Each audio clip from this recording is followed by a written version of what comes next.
Right, I think we're ready to make a start.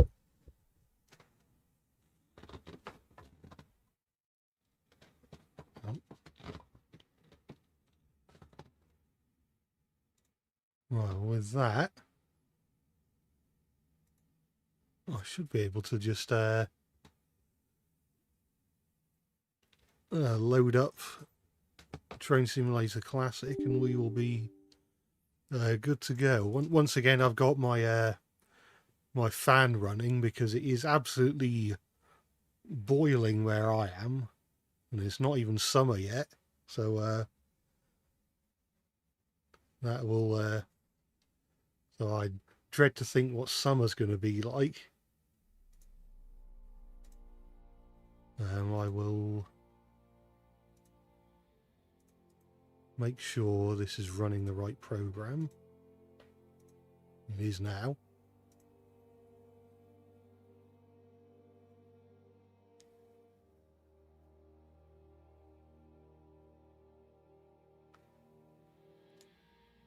And we can begin. So, oh yeah, Korea, that's what I want. So yeah, I did, I think years ago I did a couple of these. But to be honest, I don't play the career objectives that often. I don't know. I tend to play, when it comes to train simulators, I tend to be a bit and sort of play it as a sandbox game.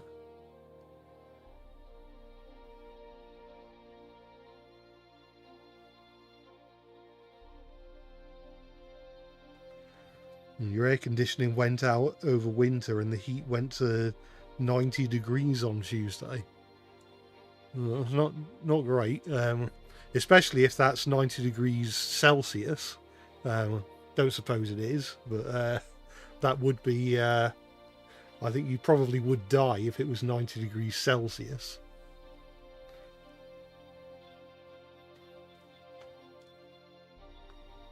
Right.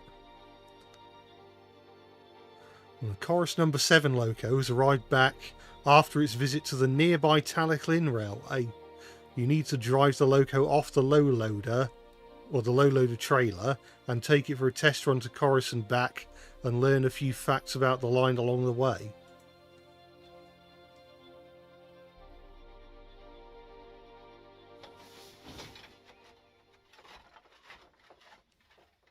Well, I'll be honest, I'm not entirely sure of the pronunciation of the station at, or the station at the other end of the Corris Railway. It's not. Oh, I didn't get to read it.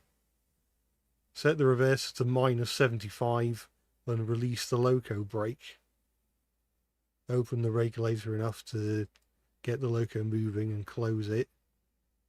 Be ready with the loco brake to control the speed you descend from the lorry. Oh yeah, that is the reverser. Is that the regulator? Yes. Which one's the brake? That's not brake, is it? I don't know what that is. That's the handbrake, which, to be honest, might be all you need.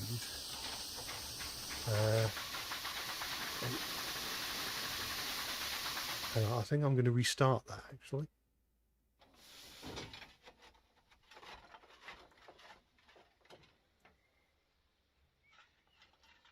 And today we welcome back Corris number 7 from his visit. Oh yeah, we've already read that.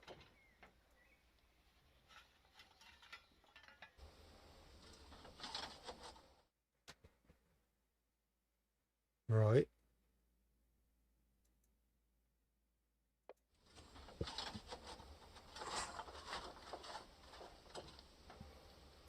Is the loco brake released yet? Now I'm going to be a bit more gentle. The speed limit is 5 miles an hour, so you want to do our best not to exceed it. Oh. No, that's not worked either.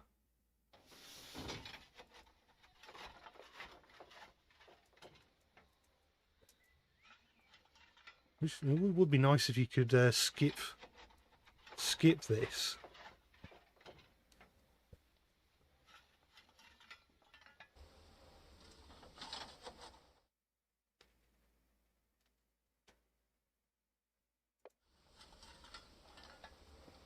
Right, so release the loco brake. Right, help if I set the reverser. What if I... No.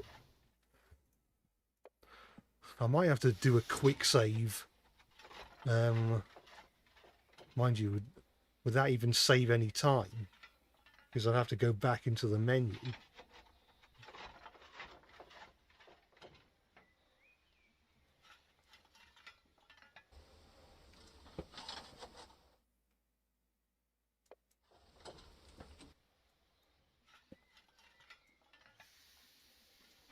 I'm trying to remember. No, the brackets don't... Or maybe they do. Well, the brackets... Well, the square brackets do change the loco brake, so maybe I can be a bit more incremental.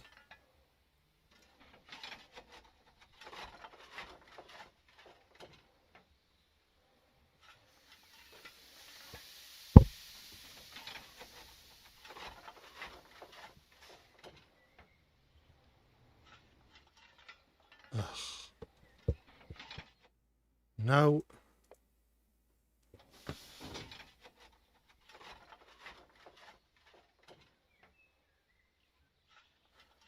Of the new Micro Machines video, what do you think will make the worst Thomas Merch range? Your bet is Pro Stars.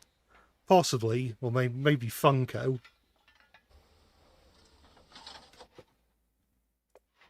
Well, one of these days we might actually not screw it up.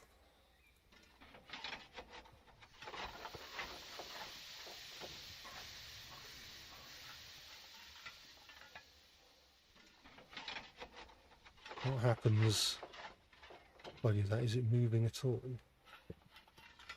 It is. And I still can't stop it from speeding. I think that might just be impossible.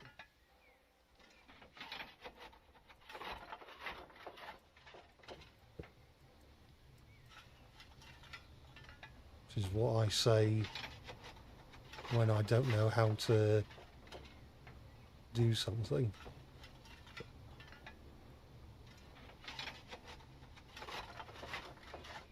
You know, I think attempting, well, I think not speeding down that ramp and also not getting a penalty for bad driving, I think might actually be impossible.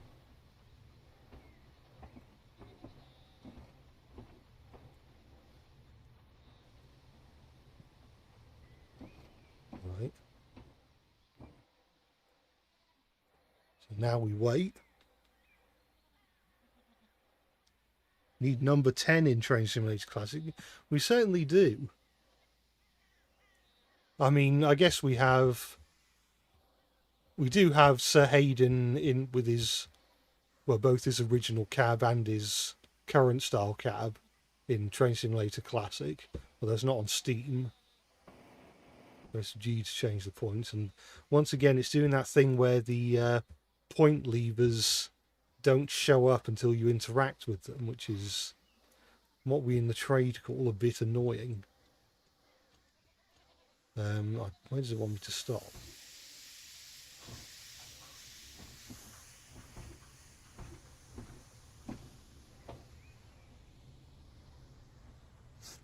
Now if I open the map, does it tell me where to stop? No.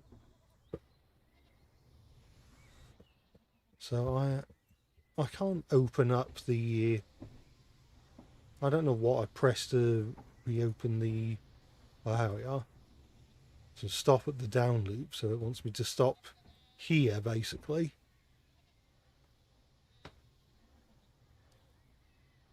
So hopefully I can do this safely enough. Yep.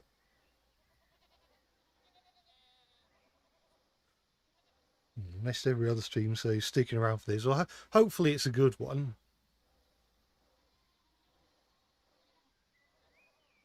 Not gonna lie, a Funko Thomas line might be interesting. Maybe it's something to attempt for a future video.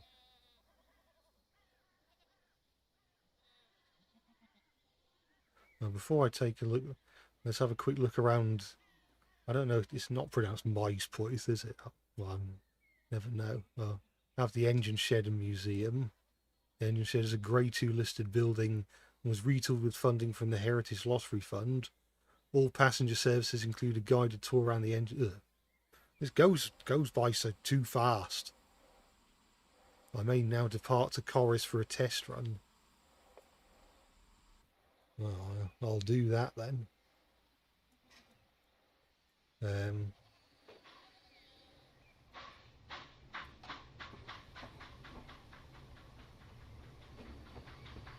Just make sure that I don't speed.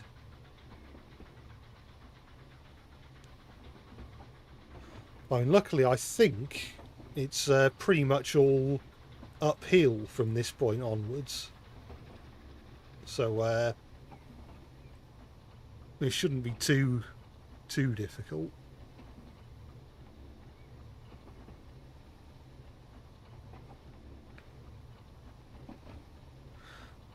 Yeah, there's a bit of a... Oh, how has that happened? Oh.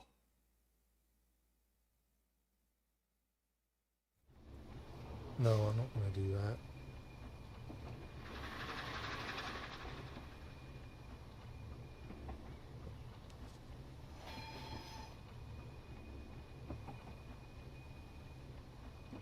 Why is it... How can it coast on level ground and speed up?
It's too steep. I need to accelerate.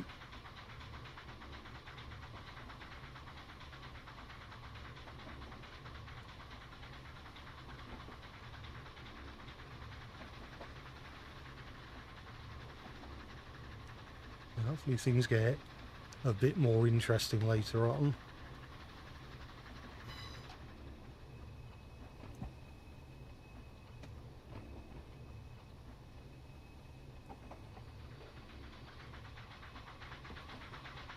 Unfortunately, when I'm driving steam engines, I've got no idea how to maintain a consistent speed. So if I'm like trying to adhere to a speed limit, it's basically just a bunch of stopping and starting. This is the reason why I don't drive.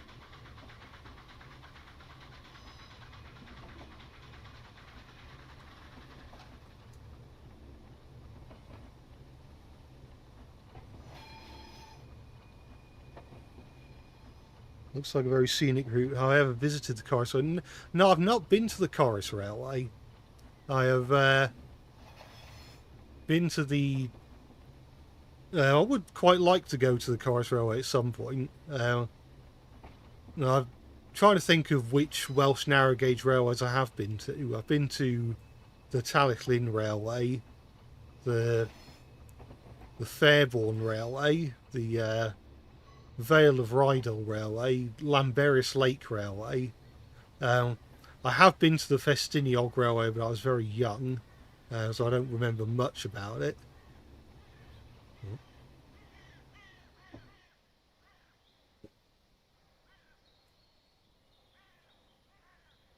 I've not been to the Snowdon Railway. I've been to the Teefy Valley Railway. Which ones have I not? I don't think I've been to the Bala Lake Railway.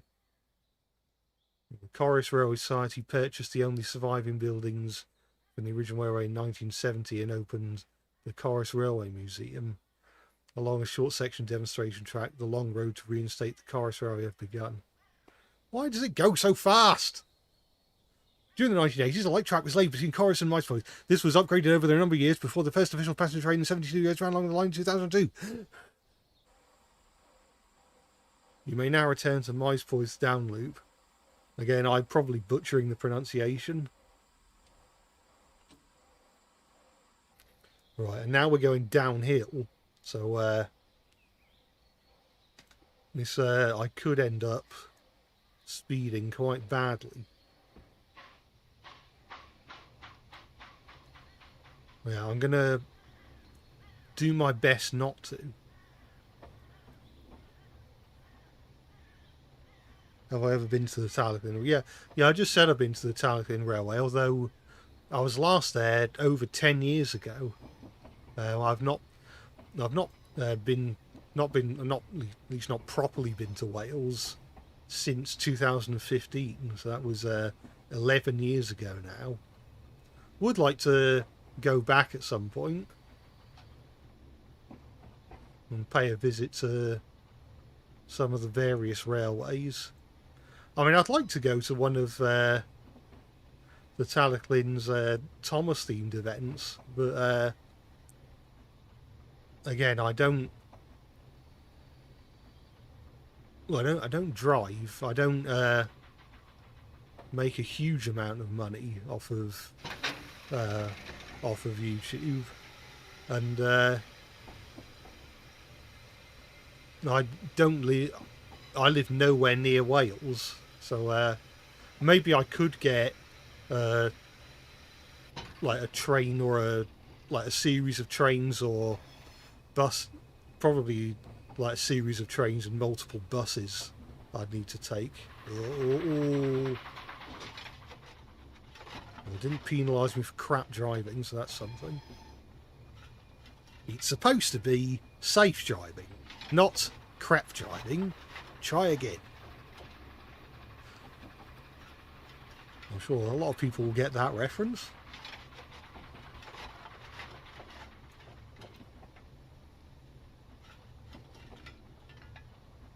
Yeah, I think if I had to take public transport to Wales, it would probably take me close to all day. I'd probably have to get up super early.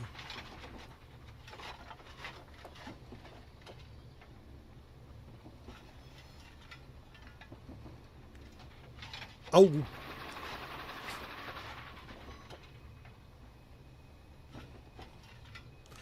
I dare say this is probably not the way that real drivers do it. Just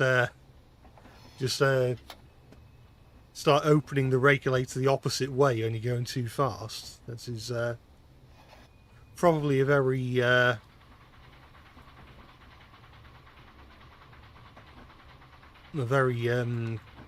dodgy way of doing it.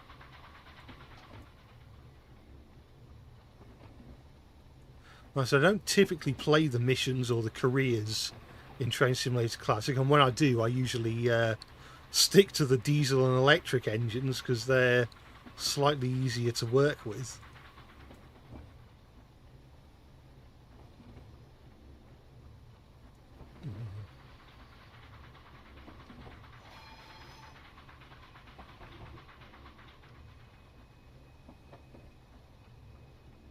Do I plan to go to the Little Engines weekend in July? Well, no. Well, again, I said I can't. Well, I don't really have a good way of getting there, especially since I don't have the money for like a hotel, or anyway to spend the night in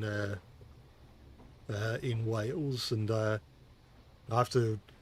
either have to rely on public transport or get a lift from someone who would be willing to drive to drive me there, and it's not. It's a bit of a big ask.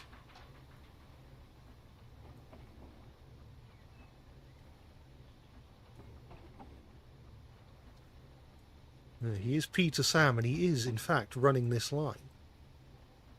Right.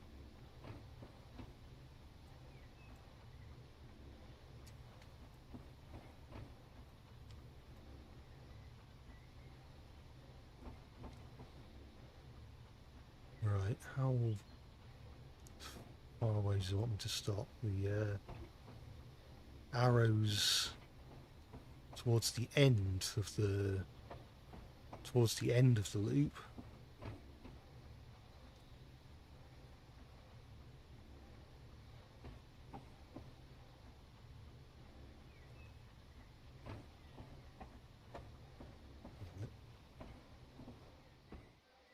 Now, you just tried Forza Horizon 6 and you really enjoyed it. You mostly wanted to see a train. It happens to be a Shinkansen, but fictionalized and unbranded. Unfortunately, there's no race event for the train yet. So maybe they'll add it later. Thanks, driver. All seems to work fine. We'll leave the logo here for the workshop staff. Okay, so that's the first one finished. I scored 934 XP.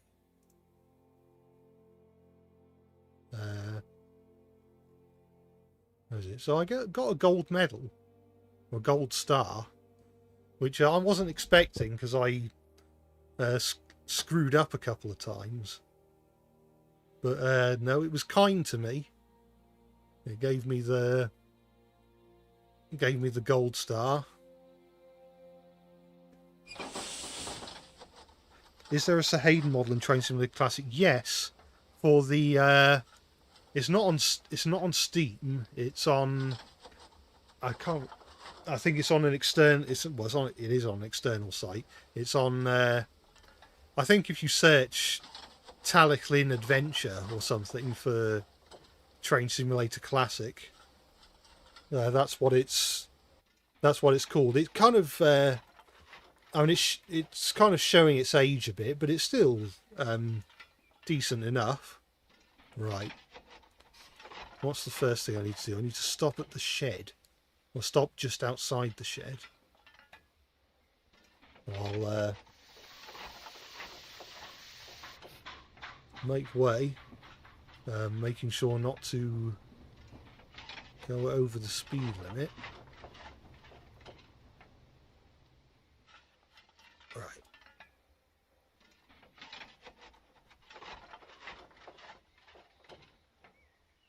Love the Micro Machines video. Oh, I'm glad there are people like it. The Micro Machines were indeed micro. They certainly were. Press Shift and G to change the points behind you and reverse them at my point south shunt. Okay. At least I can see the point levers now. I will release ye old brakes. I want to go to my. Oh, no. Stop. Right.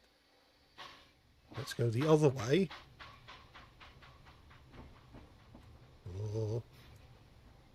There's no accelerating when the regulator's not open.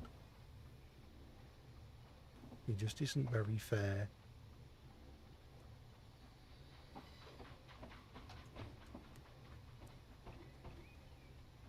And greetings, everyone. Oh, hello. I hope you're doing well.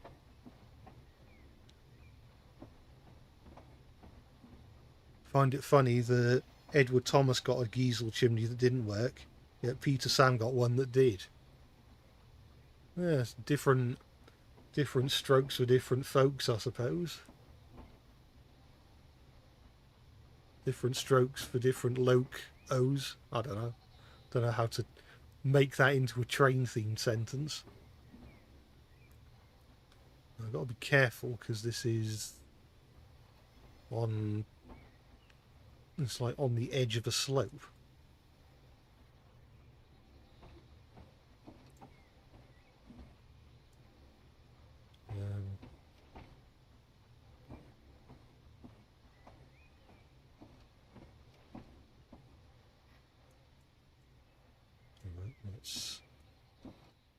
That should be good enough. Yeah. Peter Sam. Yes, he was built different. Quite possibly. I mean, canonically, Peter Sam is 1 year older than Edward Thomas. Maybe Edward Thomas was just too young to appreciate his special funnel. Drive down into Mize Poy's carriage shed 1 and couple up to carriages 20 and 21. Right, well, the points are set the right way, I think. Yeah. I dread to think what it's going to be like going down this very steep slope. I dare say I will end up speeding. But I'll do my best not to. Maybe again if I use the reverser. Oh, is it? Speed limit's 5 miles an hour again. Oh, is this gonna help us? No. It's gonna come to a complete stop.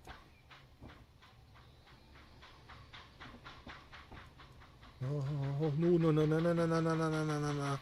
Come on, go on, unspeed, unspeed, unspeed. Alright. I think we're safe to proceed now.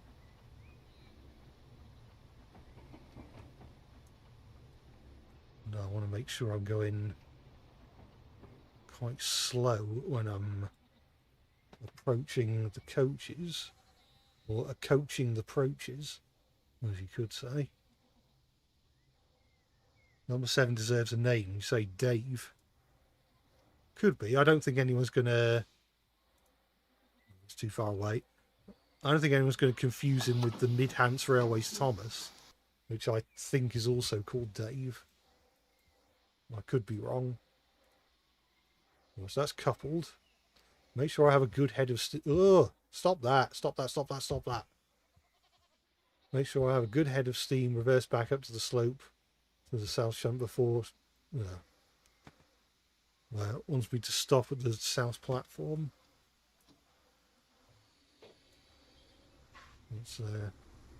Let's get out of here.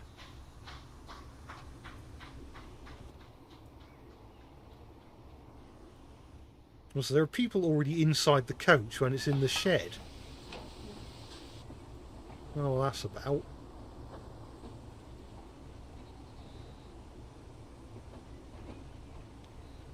Ever read Alice the Little Welsh Engine? Yeah, I did. I've read the first book in the series. I thought it was alright. I feel like it kind of maybe kind of suffers the same problem from books like Hugo Sliding, where the engine kind of... Well, the engines kind of don't really say much, nor do they really have much in the way of like agency and autonomy, I guess. It is basically just this is what really happened, but with some illustrations that show the trains with faces. Maybe it changes, maybe it does get a bit better on that front in the later installments.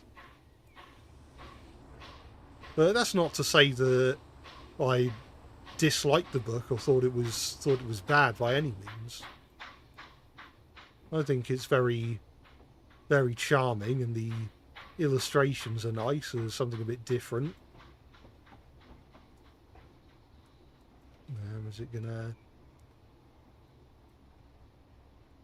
Right, so I want to stop around here-ish, and then... Well, the points are already set. That is convenient. So I want to stop here. Are the points set right? I don't think they are. Oh, they are now. Right, I think we can afford to increase the speed a little bit. Because the speed limit is 12, we're only going 5 at the moment.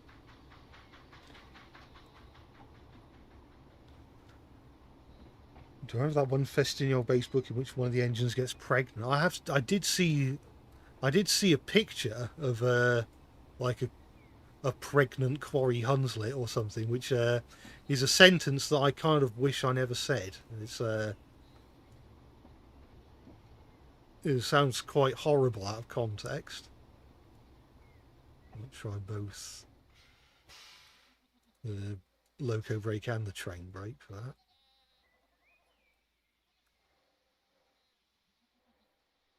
Does it want me to open the doors? I don't know. I'm sure it would have told me if it did.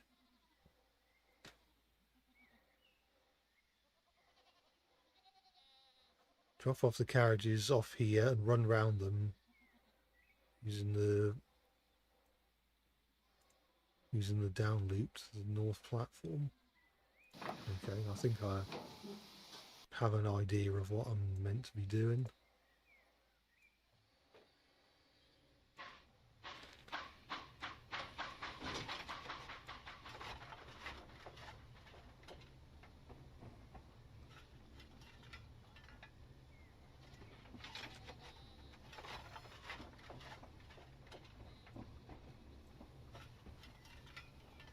Right. Are the points set right? Yeah, they are. Which is rather nice.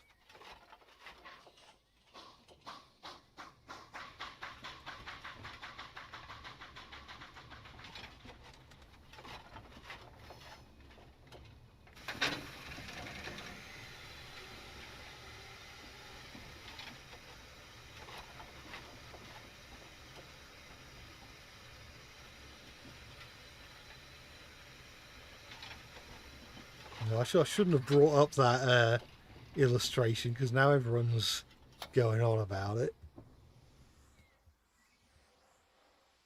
Is he going to let me change the points? No. I think I might have to go a bit further, and they might automatically change. Very much like what they just did there.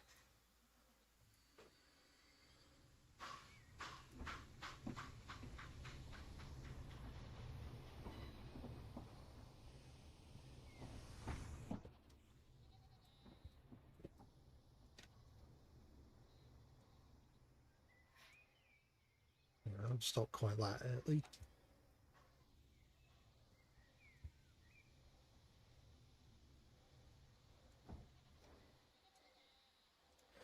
Oh, that's still not good enough. There, that's good enough. I can couple one. Oi, oi, oi, oi, oi, oi. You may now depart to Corris.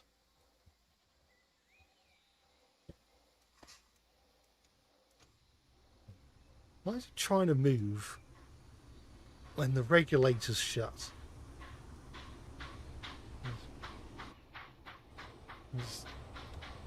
This engine has a mind of its own, I can tell you that much. I think this is what Audrey meant when he says the steam engines are like living things.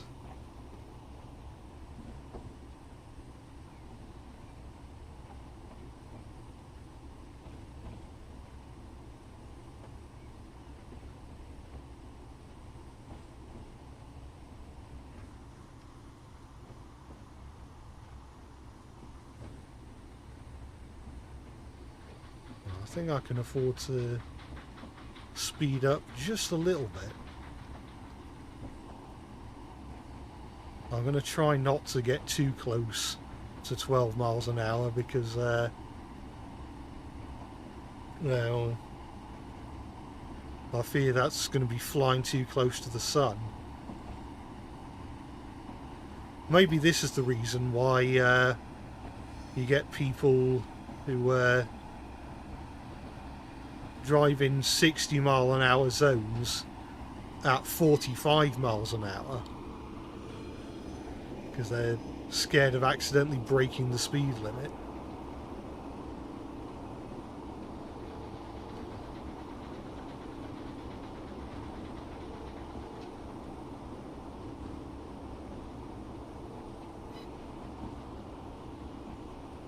Anyway, back to PP Sam. Yep. He is PP Sam and he's running this line.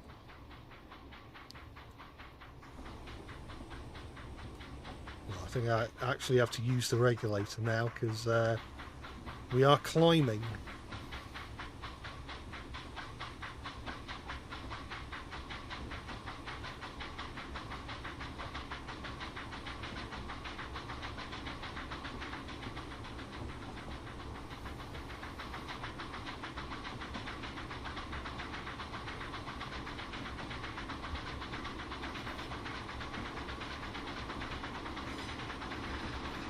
Oh.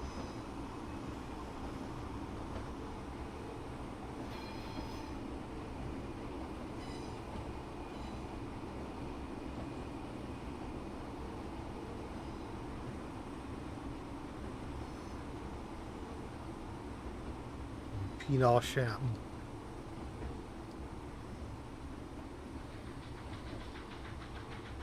Well, this might devolve into a game of telephone where Peter Sam's name just gets more and more distorted until it's unrecognisable.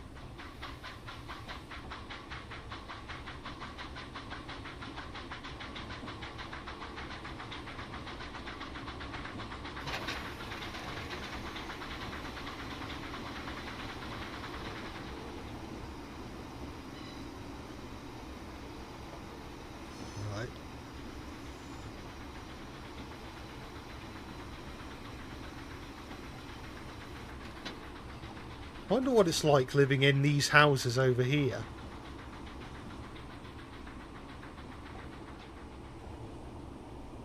I mean, I'm sure I'd enjoy it because I'm getting to see the trains getting to see the trains do their work every day. I don't know if there's anyone. I mean, I can't surely you wouldn't live here if you hated trains, unless it was like the only house available. I can't imagine these houses are particularly. I don't know, mate. I don't know what the prices of these houses are. They look quite small houses, but I guess it is in quite a nice looking area. So I guess the house prices are probably not the cheapest. They're very lucky, and it makes you very jealous. Quite possibly, it would be nice to live beside a railway like that, or at least a steam railway. Right, we'll be careful.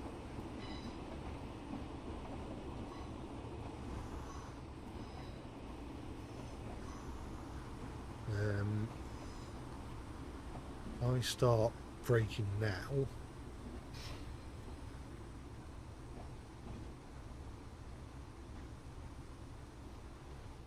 I want to make sure both coaches are within the platform. Are they? Yeah.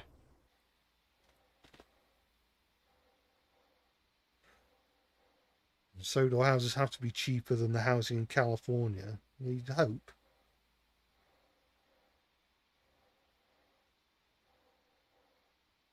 Have I played Somewhere Wales? That's a Roblox thing, I think, isn't it?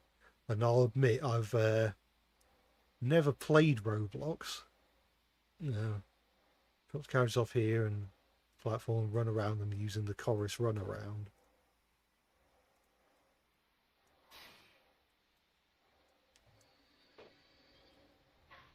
Run around, not to be confused with Runabout, the old series of I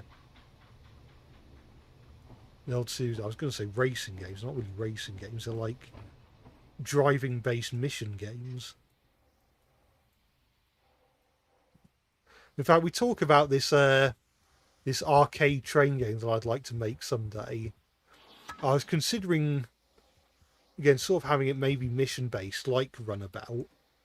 As a working title, I was playing around with the name Chugabout. There's a sort of reference there. I'm sure the final game would be, assuming the final game ever gets made, would be called something different. But in my head, I call it Chugabout.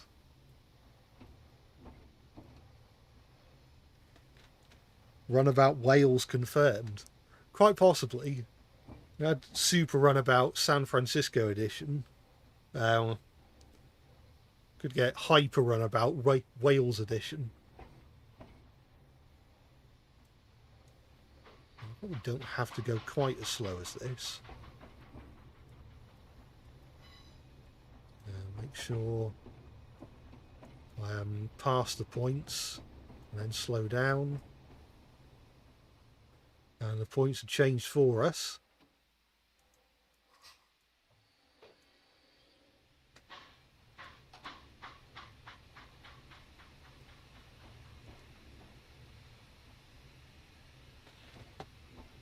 Did I read the 50 The Tractor books?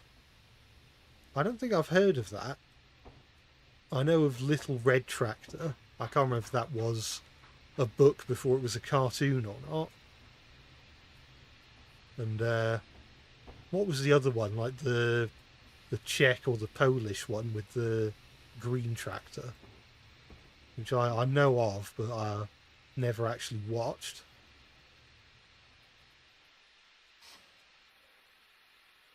Am I close enough? Yes, I am.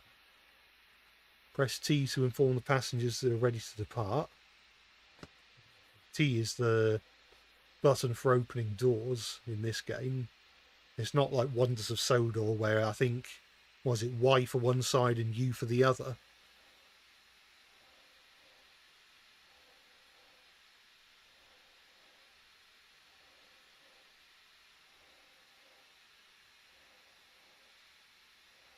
What's the weirdest unused Thomas face for me?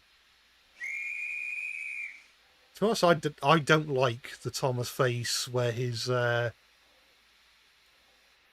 the one where he's like got the smirking side grin. You know the one I mean, the one that was made for season 2 and not used. I never liked that because it just doesn't look like Thomas, and I often find it a bit not annoying, but like sort of interesting that it out of all of Thomas's unused faces, that seems to be the one that people keep trying to make a thing. Because I quite like the furious snarling face that never got used, but obviously the people making the show didn't agree. Also, Gordon's unused yawning face, that looked a bit creepy for me when I first saw it.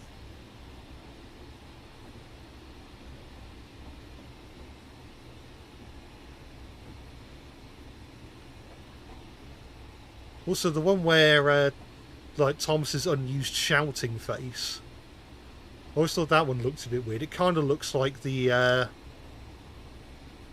bit like his sort of exhausted face that they loved using during the hit model era, but again was sort of made for season 2 and just not used for the longest time. It kind of has the same general look as that, and the same sort of offness, if that makes any sense. Diesel 10's unused face looks absolutely weird. What, the constipated one? Or the wincing one is probably what it's actually called.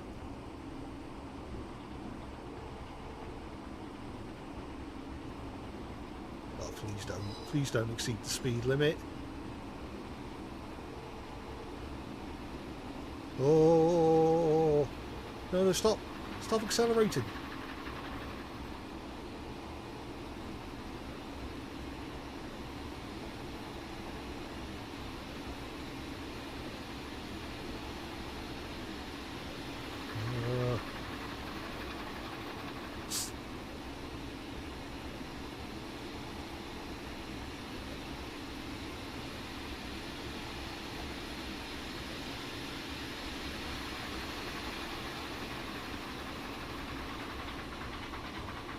Diesel 10 took too many laxatives. Yeah, he should have... I know that Diesel 10 doesn't like sugar, but he shouldn't have eaten those sugar-free gummy bears.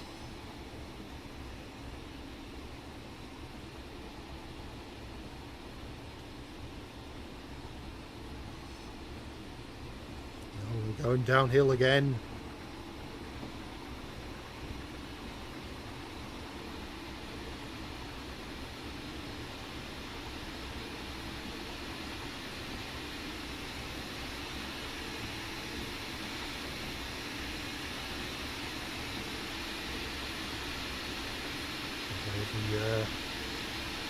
Reach the bottom. Oh, evidently not.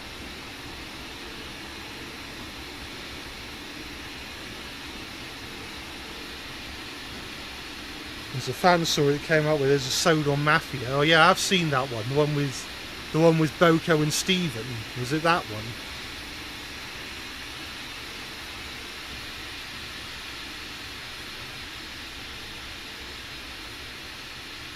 Right. Well, I think we're not climbing, or we're not descending anymore. So we should be all right.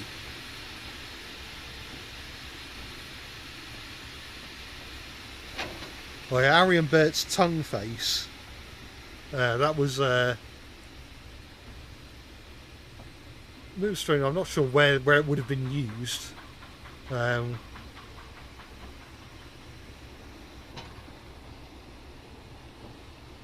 I think I mentioned this in the last stream, because for the longest time we only had images of that face in black and white, and so nobody knew. People were like debating over whether or not Arian Bert had their tongues out, or whether he was just a malformed bottom lip.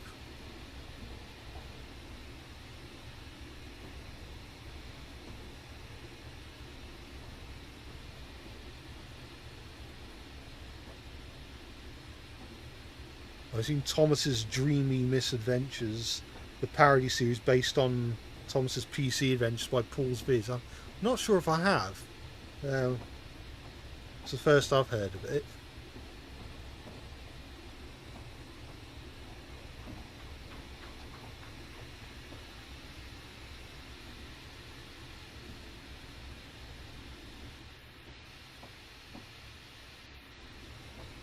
Right, let's bring this to a stop.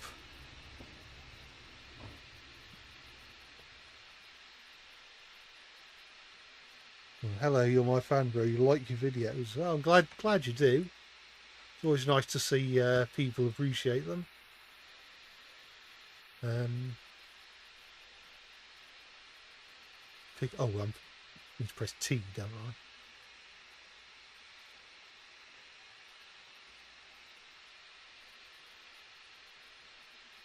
Well, people vanish as they board the train.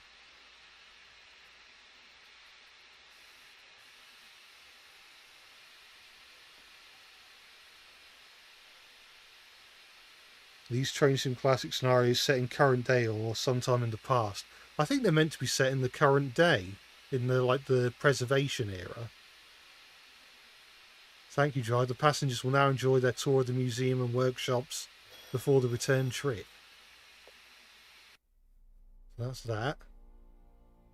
0 XP gained? What?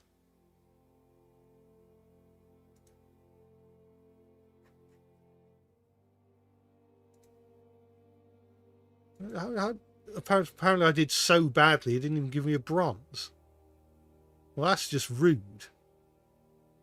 Right, with the opening of the extension drawing near, a group of volunteers are working later this evening to finish off building some stone walls at Tanny Coed. We have 3 wagons of materials to collect and take them down the line for them to use. Oh yeah, so if any, you could argue this is set in the future, because I don't think the extension to Tanny Coed is open yet.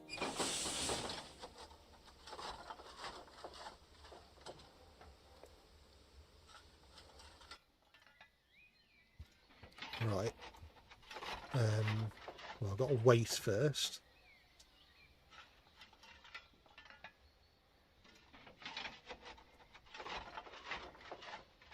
Right, reverse out of the down loop before driving up to Corris and coupling up to the loaded stone wagons set next to the platform. Okay. Excuse me.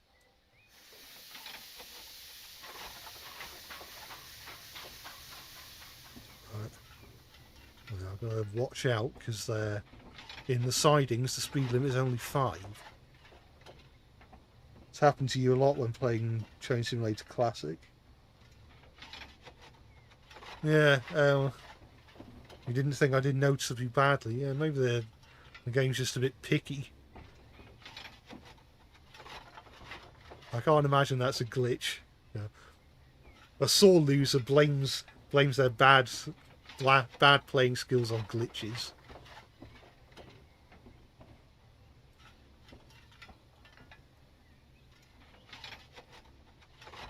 Unless it's me playing Sonic Heroes, then I blame everything on the glitches. Huh? What happened? Oh, did I not set the points?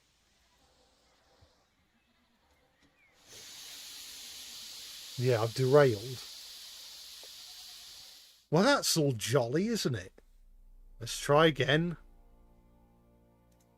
It would be funny if I gained more XP doing that than completing the last mission.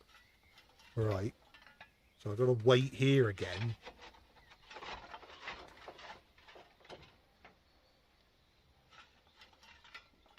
In your AU Super ED is a movie star. If people can be movie stars and so can trains. Yeah, I wonder what... yeah, maybe... Yeah, I wonder... because obviously there are quite a lot of engines in real life that have appeared in films. So I wonder if so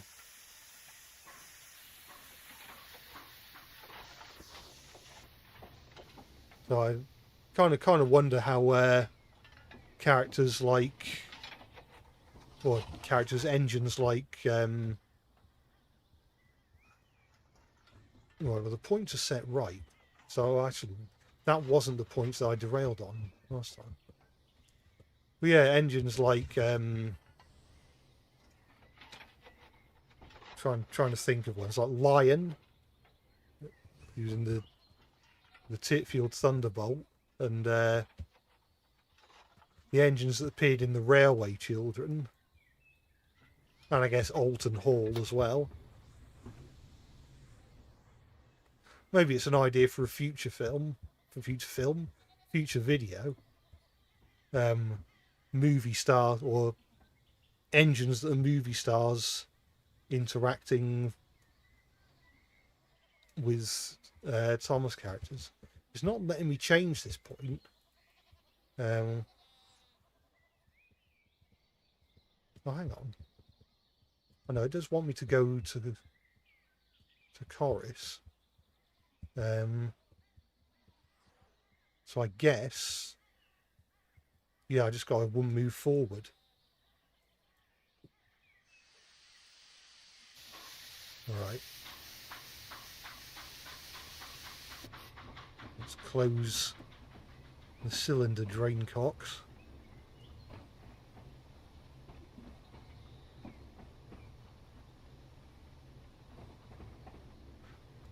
Reminds you of a fan story wherein an engine had a previous role in the film with a romance plot with a human woman and they hated it.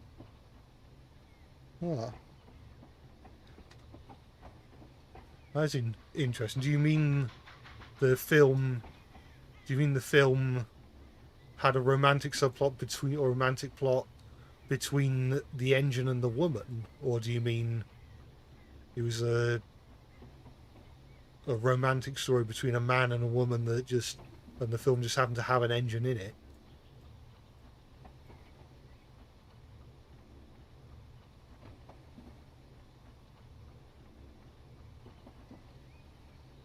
The poor Great Western Railway modified hull has to star in a new show based on a book series made by a person who doesn't respect trans people.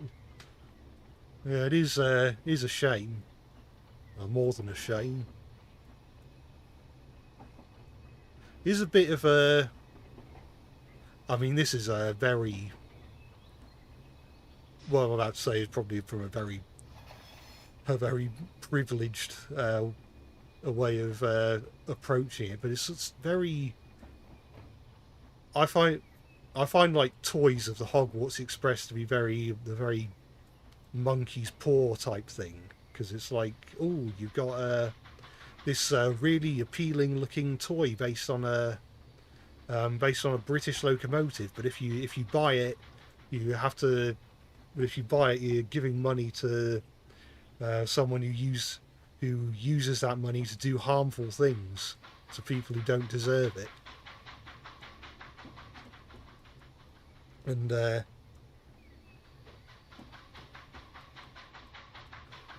there's a shame. I know Hornby are bringing out another Hogwarts Express toy. I suppose the slight silver lining is that they also are bringing out a non-Hogwarts Express version. But obviously, it'd be better if there wasn't the Hogwarts Express one, in my opinion, or if the money was just going to better causes.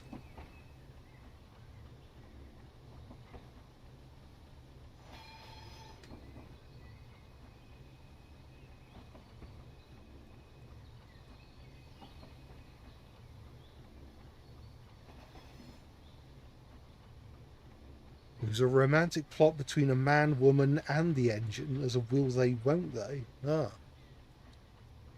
It's interesting.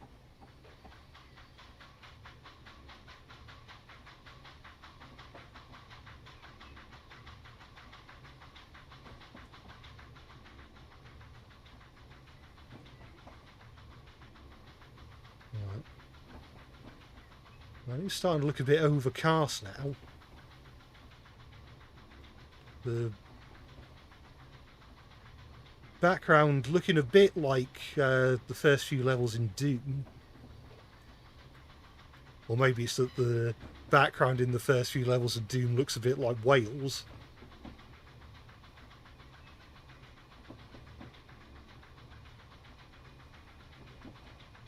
Maybe they're doing like the same thing as what early episodes of Doctor Who used to do, where if they went to if the story was set in an alien planet, they just film it at a Welsh quarry. The engine character was an Ivat 2MT. Alright. Tank engine or tender engine?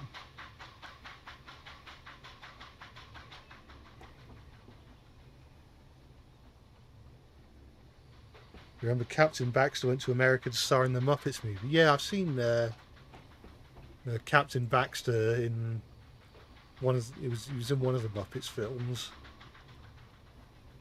Was it Muppets Most Wanted? I can't remember.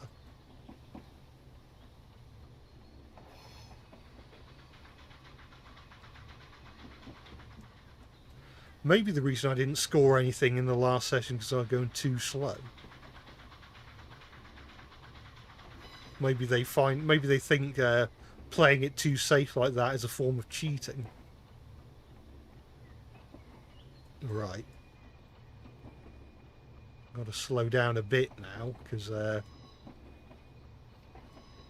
don't want to bump the trucks too hard.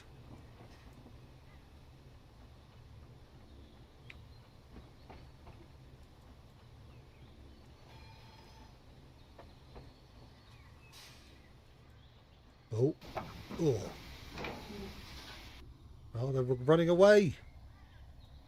Hurrah, hurrah, hurrah, laughed the trucks. We've broken away, we've broken away.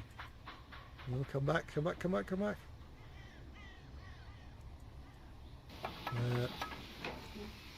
Oh, we've escaped again. I think I've got to go all the way into the siding to get it. And preferably not go too fast. Right. Right, I think I got away with that one.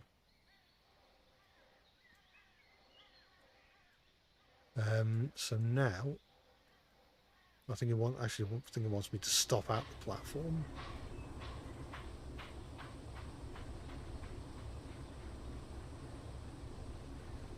Repeat, Sam never bunks trucks unless they misbehave, unlike a certain other engine. Yeah, well, we'll have to write it off as just saying that the trucks are misbehaving. Right, now we've got to go to the south platform. Maispoith, or however you say it. Again, I'm probably butchering it every time I say it.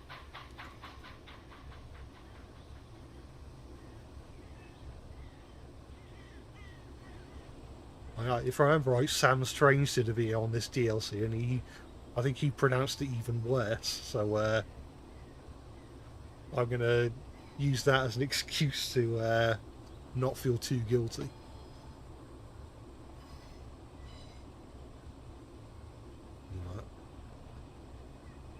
I'll be very careful.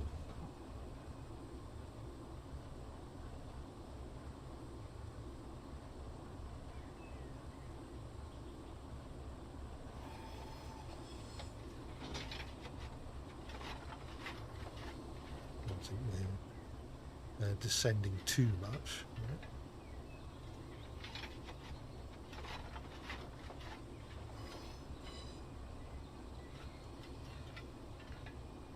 Remember, they made a bizarre replica of a BR Standard in Britannia, but it hardly resembled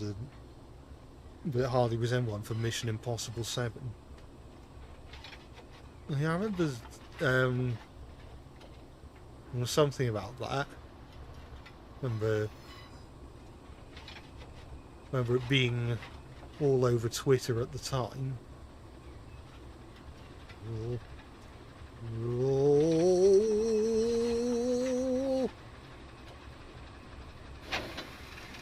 Please don't go over the speed limit.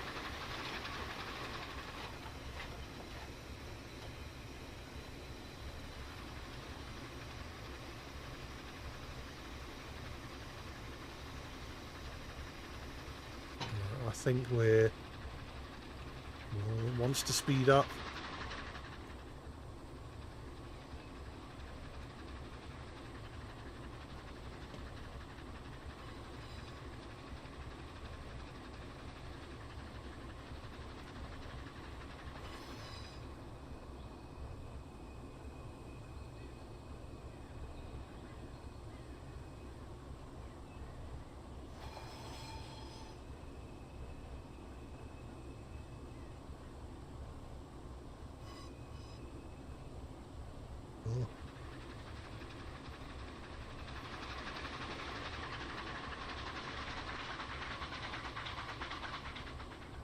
I've inspired you from my Micro Machines and Matchbox modelling videos to make an attempt at an Ursel J50.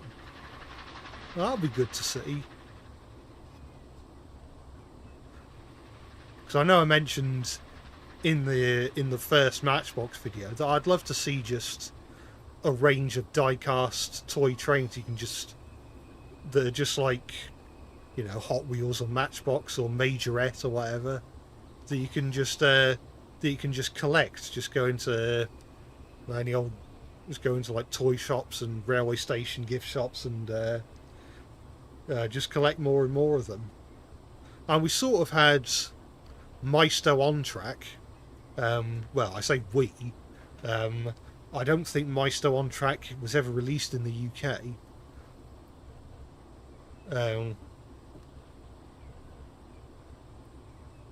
That would I know that. like American trains have never been my forte, but I think I'd have really enjoyed collecting Maisto on track if it was available over here. Maybe that's, I was going to say, perhaps that's an idea for a future what if merchandise video. Maybe what if Maisto on track did a Thomas range. If I remember right, most of Maisto's trains were sort of based on, or sort of scaled down versions of Bachmann's models. So maybe the Maisto on track Thomas range would basically just be a die-cast, non-powered, miniaturized version of the Bachmann Thomas range. Who can say?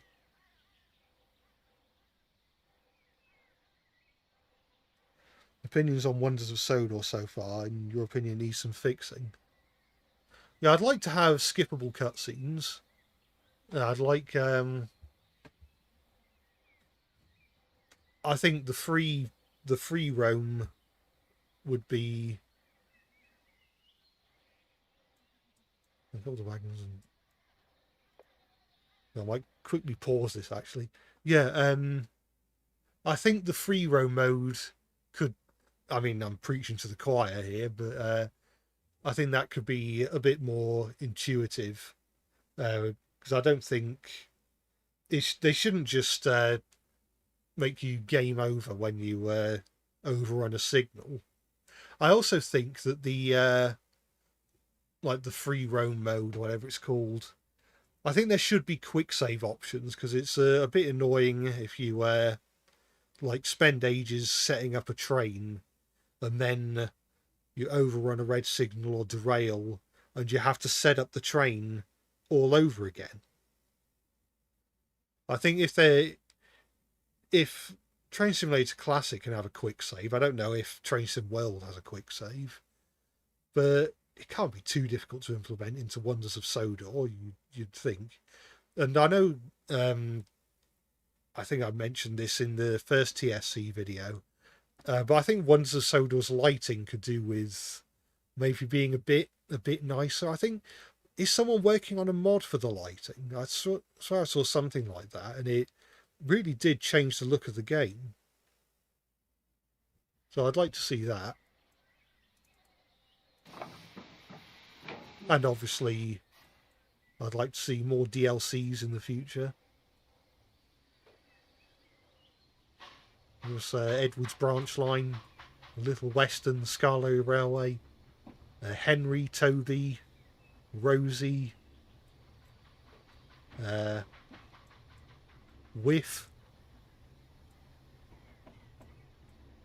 98462. Right. So, oh, I need to go into the Shed of Doom again. So the Shed of Doom. It's more the Hill of Doom that leads to the shed.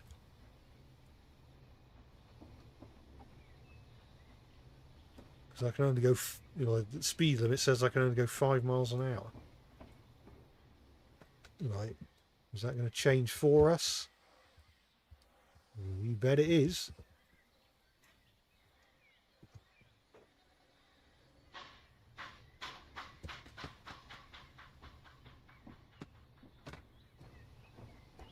Whoa.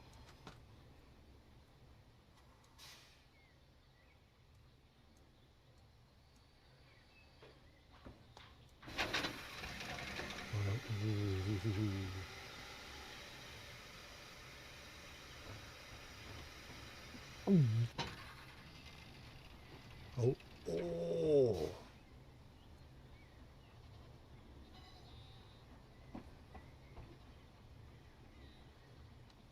I think parts of the map we added characters would be DLCs. I imagine probably more parts of the map would probably also be DLCs. Maybe with some exceptions.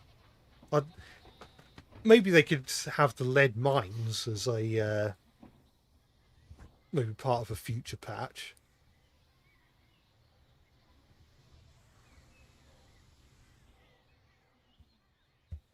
Right, so I need to pick up these two trucks by the looks of things.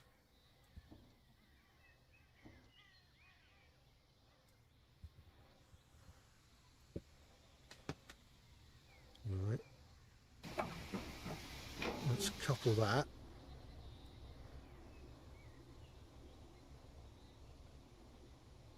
Wait. Am I supposed to pick this one up? I don't know. I think I might have to check actually what the names of the trucks are. It doesn't say.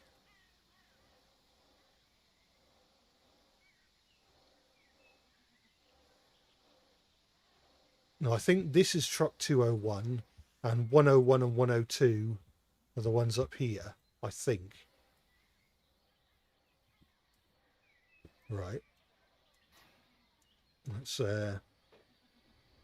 make our way uphill.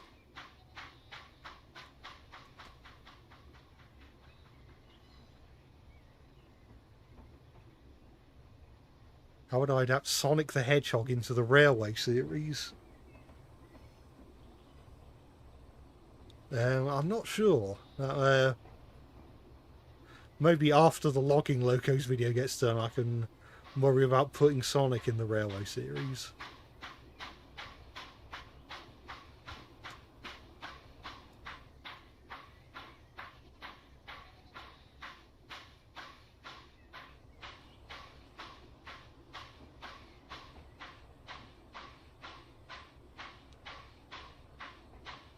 How would I fit Tintin into the rows? I think we did.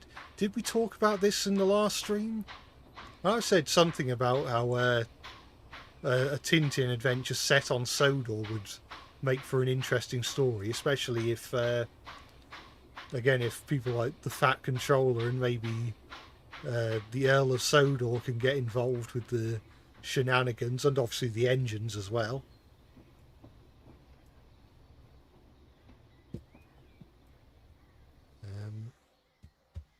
Oh yeah, let's change the points for me, which is pretty cool. I suppose I should probably expect it because in real life, the engine driver isn't the one who changes the points, at least not normally.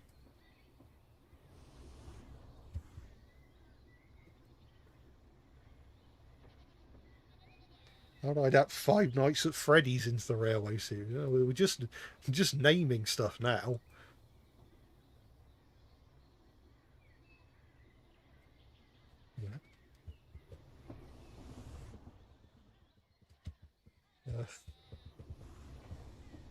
I think, how would I adapt Chicken Little into the Railway series?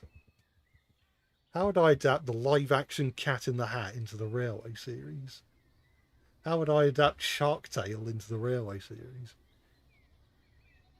How would I adapt Bubsy 3D into the Railway series? These are important questions.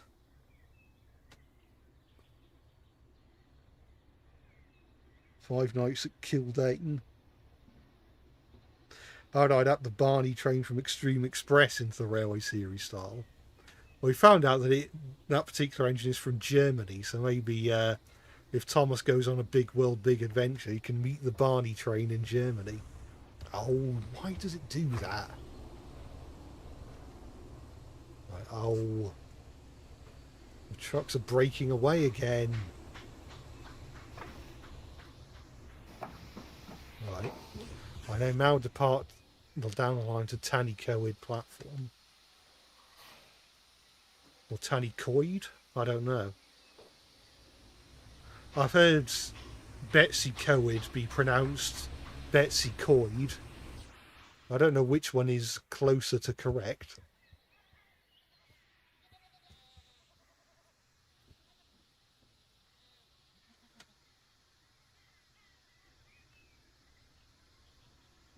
Railway series accurate anthropomorphic animals. Yeah, I don't know how that would work. If we're going off the idea that the Railway series is basically just real life, but the trains happen to have faces and can talk, then maybe anthropomorphic animals are just people in costumes. Maybe it's people in fursuits. I wonder if they've ever held a furry convention on Sodor.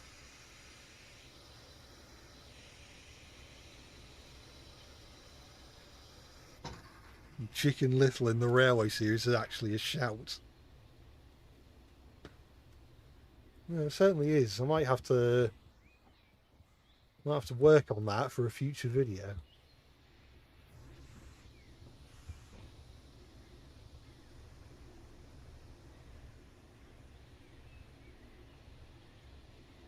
Closely followed by space chimps in the Railway series style.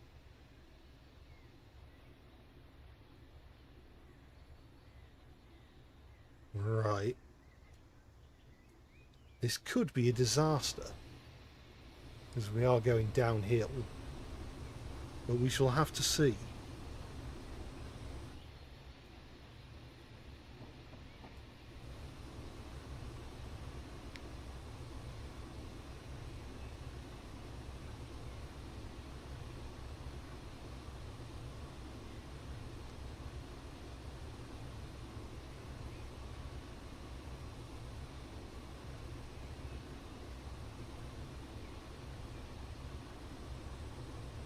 Well, the fairy convention, in fact, would Sodor even have conventions like in real life?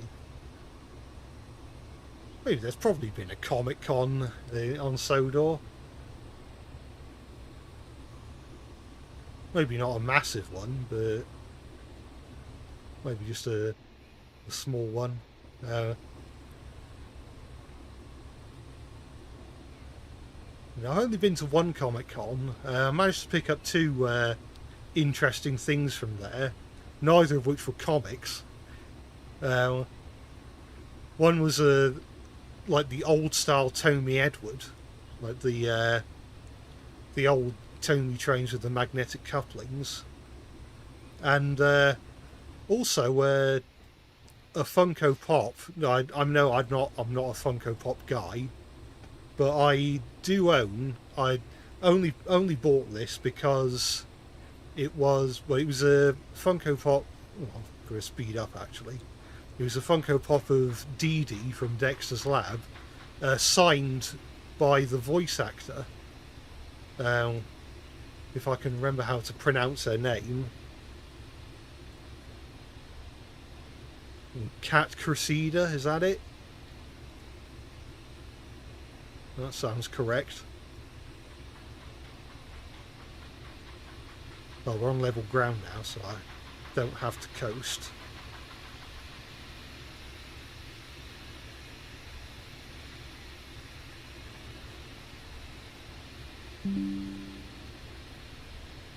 No, I'll not finish installing sync icons, thank you very much.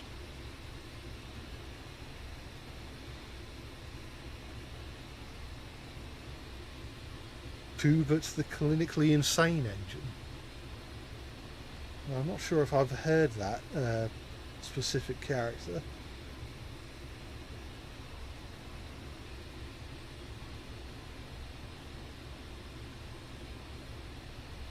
Oh god. No. Oh. No. Don't speed up. Don't speed up. Don't speed up.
Will Bachman Thomas can't pull diesel.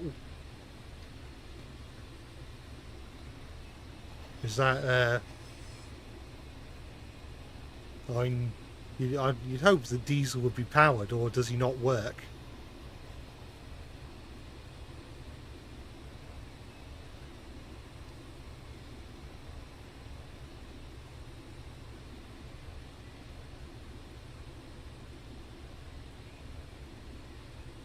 Who are the two engines I do for my 20,000 sub video? I'm not stopping here, am I? Yeah, so they're not, well, they're not proper characters, I guess. They are, because it was a Q&A session, I decided to draw a Southern Railway Q class and a Metropolitan Railway A class. So it was a Q&A.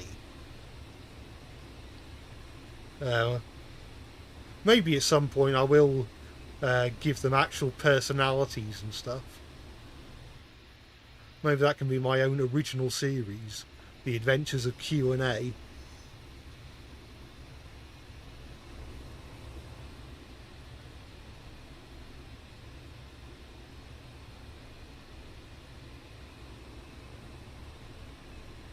Oh, we're going downhill again. No, stop accelerating. Stop accelerating.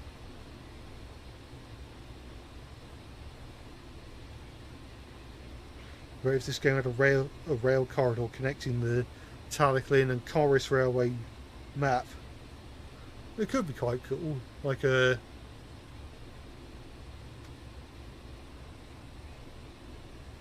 I'm trying to think maybe you could like finish one mission and it would take you to the Talyllyn one. Especially considering it said during the first mission I did, the Corris number 7 has been visiting the Talyllyn railway. Has just come back from the visit. Unfortunately, I don't have the Talyllyn railway DLC installed. Now, I had it installed on my old computer.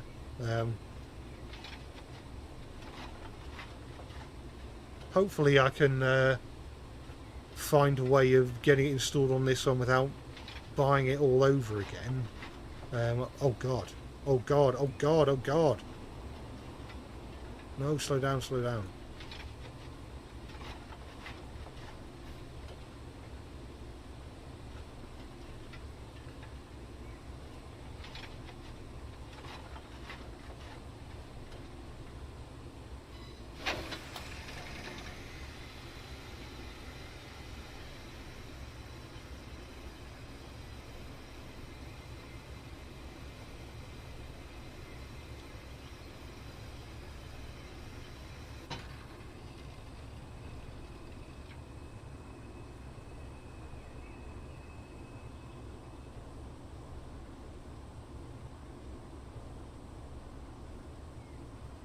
So I need to come back to my place after dropping these off.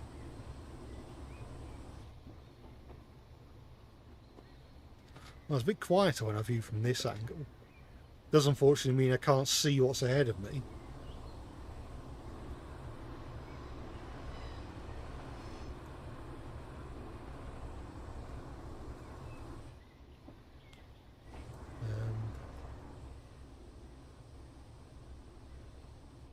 And I'm sure I can stop. You know, got to make sure I've got enough clearance on the points, actually. Because the last thing I want is to, after having brought the trucks down, end up running around the siding and end up ramming into the trucks.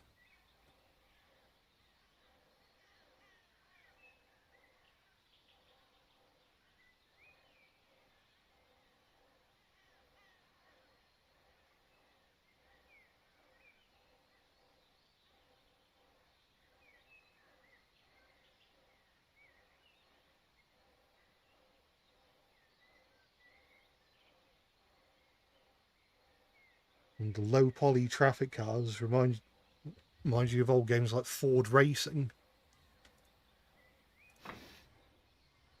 You know, I did see recently that Cledge Gaming brought out a Ford racing video, and by the looks of things, he doesn't seem to be a fan of it. Mind you, he did play the PS1 version, which I don't think is as good as the PC version.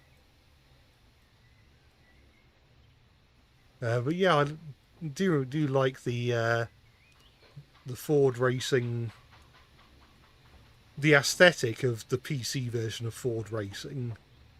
I think I haven't said it on stream, but I kind of like the look of that sort of low poly, but with but the textures are kind of doing all the detail work. It kind of almost reminds me of like an old tin plate toy.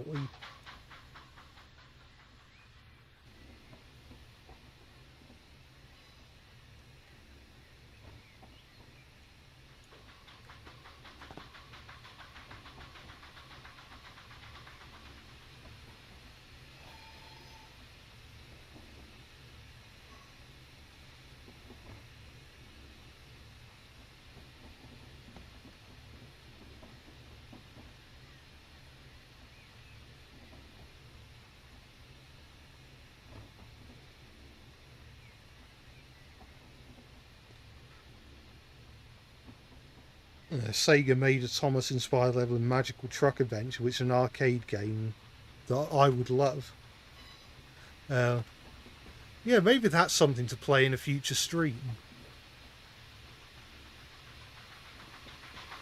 I don't think it's a particularly long game, so whether it would be enough to cover a whole stream, I'm not entirely sure. But I'm sure we could give it a go. And then, I don't know, play something else if I end up finishing it too quickly or something.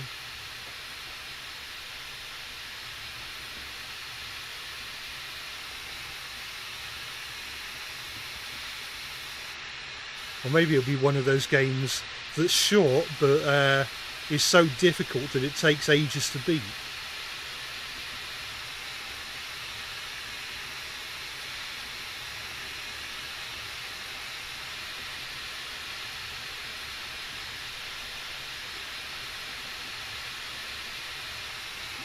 And I sound the whistle. There's a long whistle with this, well, I say longer whistle with a space bar. Then pressing B gives you short blasts on the whistle.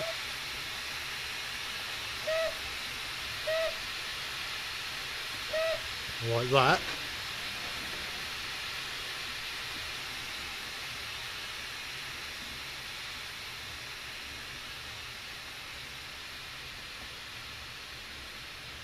Mind you of what I said in my Extreme Express stream about one of the racetracks being Thomas inspired. Yeah, I think because I wasn't sure the significance of the windmills in that one Extreme Express track. It was South Isle, I think it's called. But I think we deduced that it was based off a theme park in Japan that is, for whatever reason, themed around the Netherlands. And so there's lots of windmills and Dutch-looking architecture. Oh! I'm speeding, we're all doomed.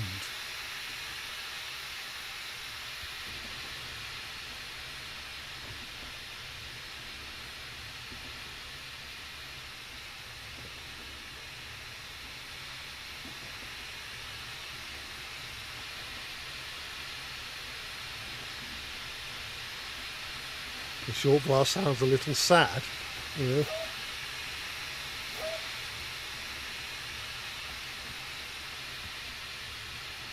Sometimes you press B and it doesn't do anything.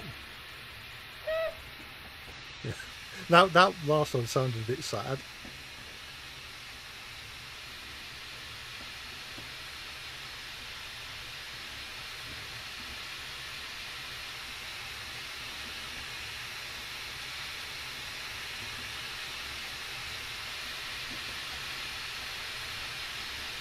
Opinions on the NMBS Type 10. What's that?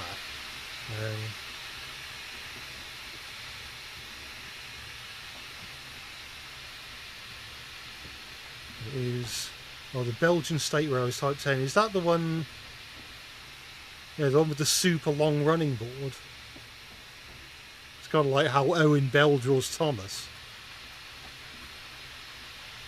I'm just kind of interesting. I think there are probably other Belgian engines that I prefer the look of.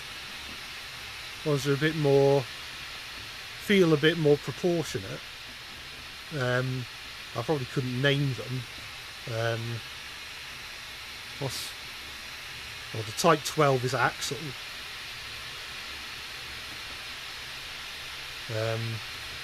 What other ones are there? Well, the Type 120 is an electric engine. Type 17. Oh, that's another modern engine.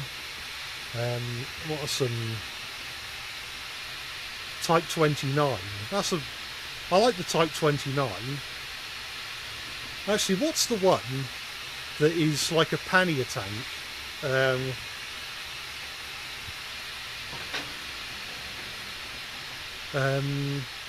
I can't tell what it's called. But it's like an 060 pannier tank, but obviously it's not quite the same as a Great Western pannier tank. It's also its funnel is square, just looks like a chimney, or like as in the chimney on a factory or something, or a house. NMBS Type 7, was that the oh, the Type 7, what's that, 460? Yeah, I like that one. Oh, I've stopped. No, I didn't want to do that.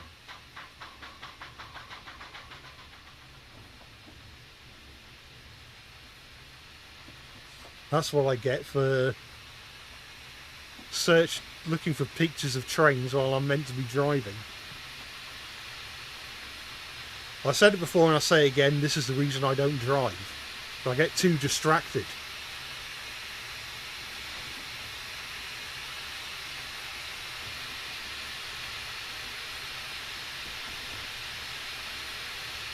Type 50.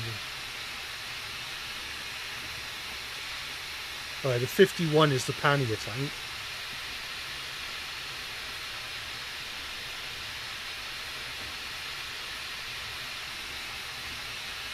What's my preference? Steam, diesel or electric? Well, different ones are good. I like different ones for different reasons. I think you put me in a room and asked, or if you held a gun to my head and asked me which one I prefer out of the three, I probably would say steam. I don't think it's a particularly unpopular opinion.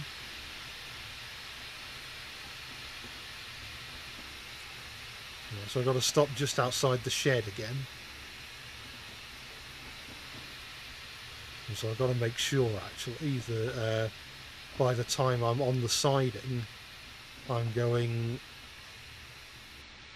5 miles an hour. That way I know I'm not speeding.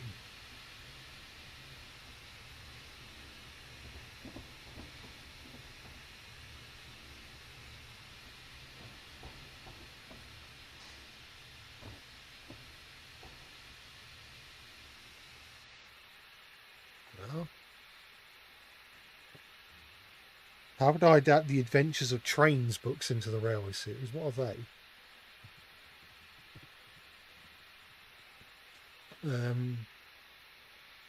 I have seen these books for sale in like Waterstones and stuff. I've never read them. Maybe that's something to look at if people would be interested in me turning them into Railway series characters. Thank you, driver. That should be enough stone and slate to keep them supplied for a while. Right, how did I do? 0 XP again. It was not fair. So I've already done this one and got a gold star. I can't remember how long ago that must have been. Probably like 5-6 years ago. But let's see if I can get a gold medal again. Today's a special day in the Afon Dulas Valley. After many years of hard work, Corris Railways officially opening their extension to Tani Coed. To start the special day, you have to ferry the special guests from the Corris Museum to the ceremony here at Maesvoice. Right, so yeah, evidently I think this one is set in the future, because again, if I remember correctly, the extension to Tani Coed isn't open yet. Correct me if I'm wrong, it might be.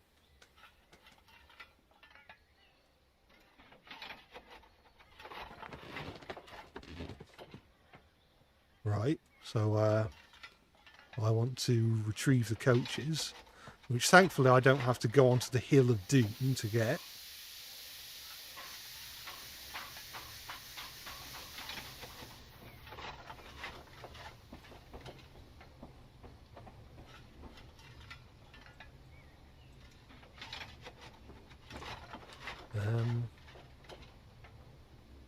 Yeah, so I want to also do want the engine to be coupled face first to the coaches.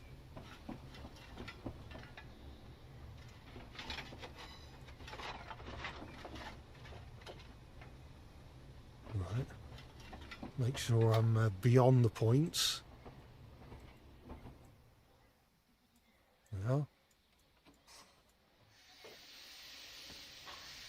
Let's close the CCs. This is what I'm calling them now. Make sure I'm going slow enough when I'm coupled to the coaches. Oh, not the smoothest, but it'll do. It didn't penalise me. Mind you, it says -7 there, so maybe it did.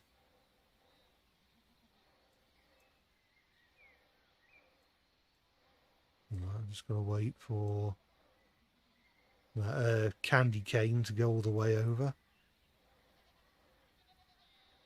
And now I go to Corris.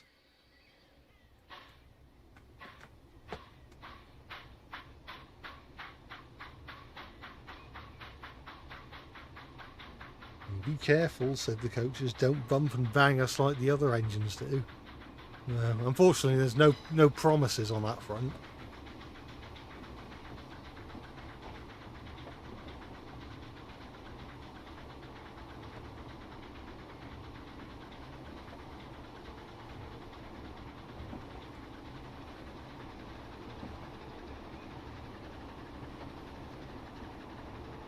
Oh God. I wasn't paying attention. Oh no.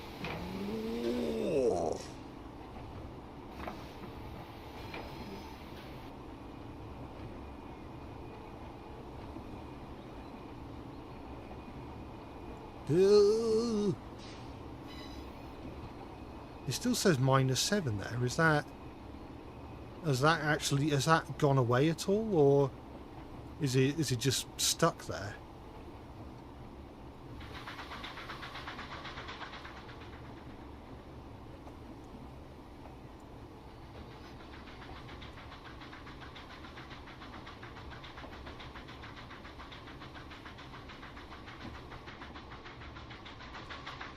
Maybe I can afford to open the regulator a bit.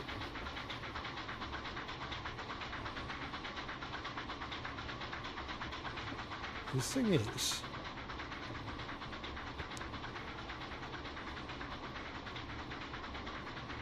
if I... Oh, no. Ooh.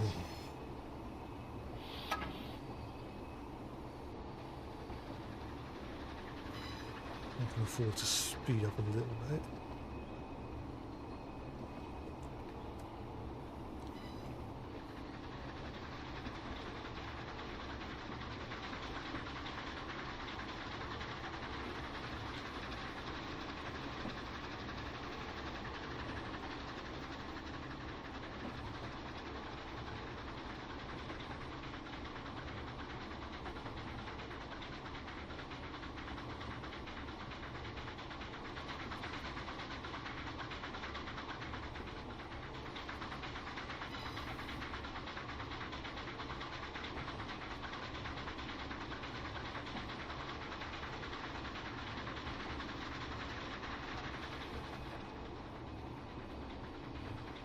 Afford to keep the regulator open a little bit.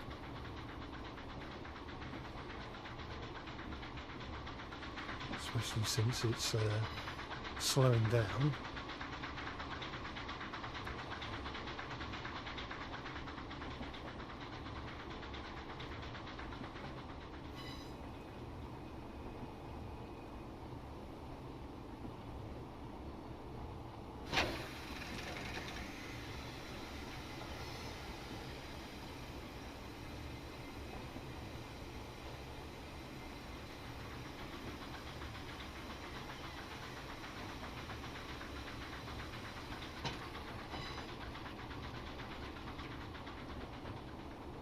The reason why Japanese merchandise uses windmills is because they're not a thing in Japan. Yeah, that's what I was thinking when I did the Extreme Express video, because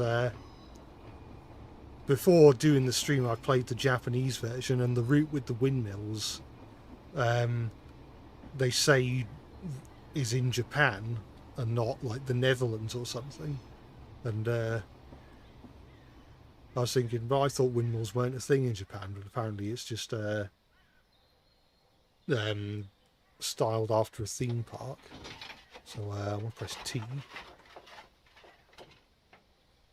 and wait for the candy cane to extend.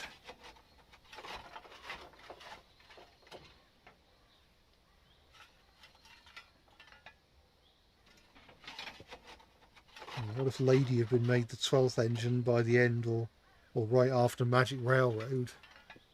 Well, I guess Emily would have had to find a different number when she was introduced, or when she finally gets her own number.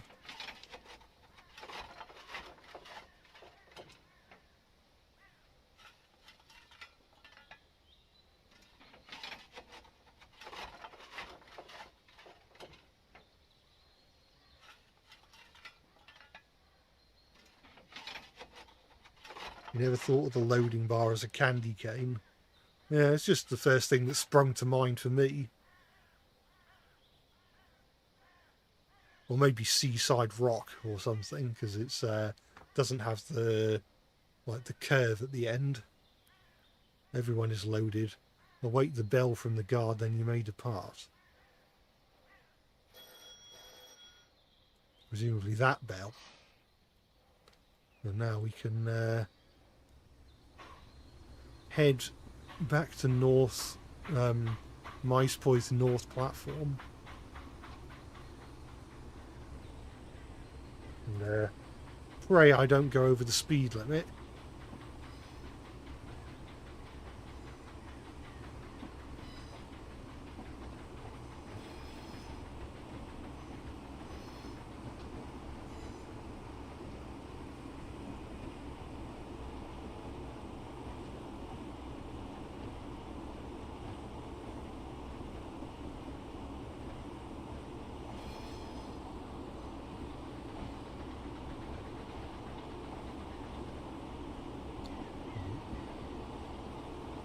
Make sure I'm not going too fast.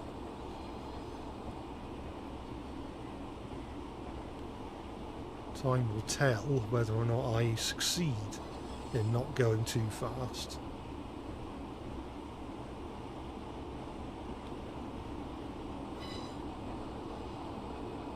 Oh, oh, oh, no, no, no, oh! I've got -4 points. Oh, stop, stop, stop.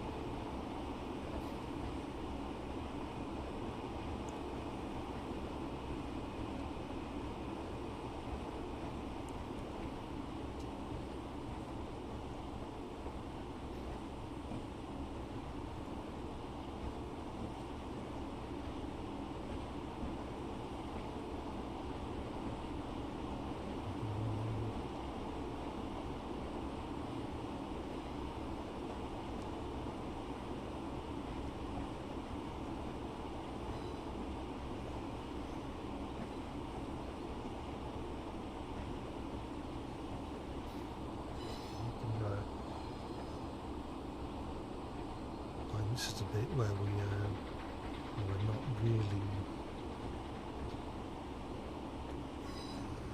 No, I think that's the bit with that's completely level, and then you go downhill again. Love, you've got to be careful.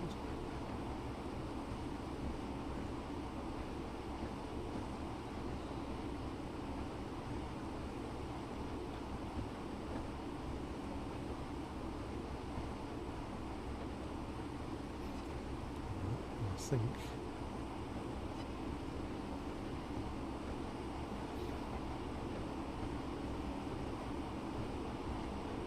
Please stop accelerating.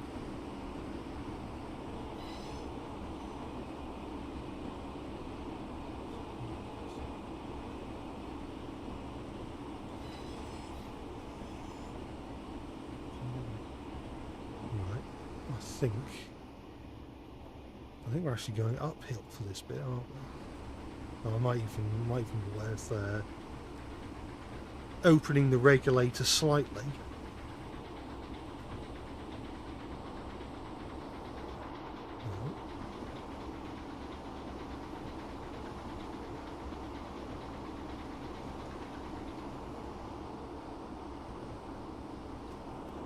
I've got to make sure.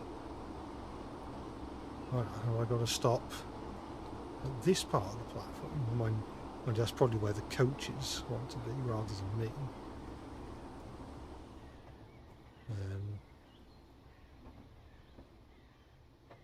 There, looks about right. And I want to press T again. And let's have a look at the lovely passengers. Like this guy. And his identical twin brother. And this woman here. Oh, no, I don't want to do that.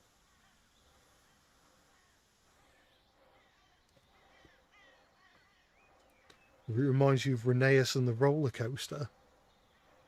A little bit.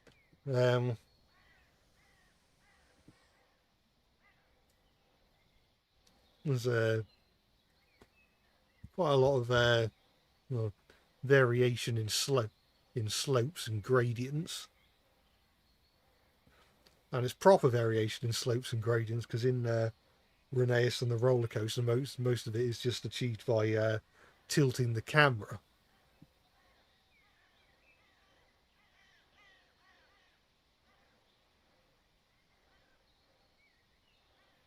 There's Drill Sergeant Hartman clone, quite possibly. Oi, you can't phase through my engine like that.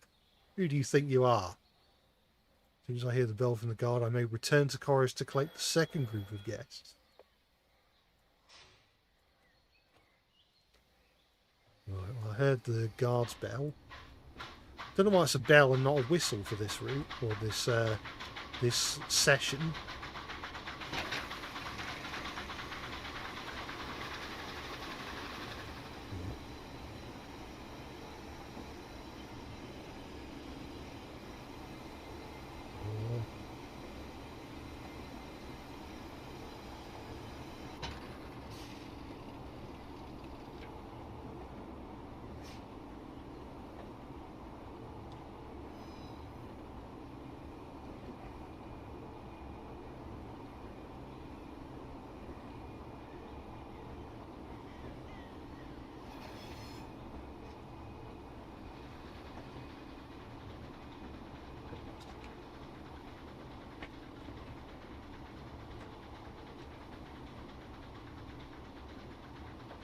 Probably afford to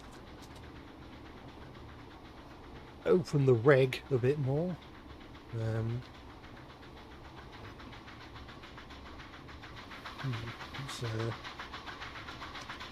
starting to accelerate a bit now.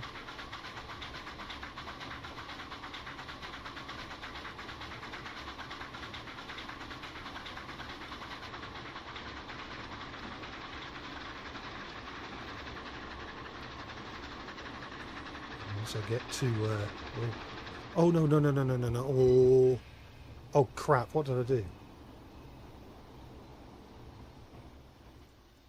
What have I done?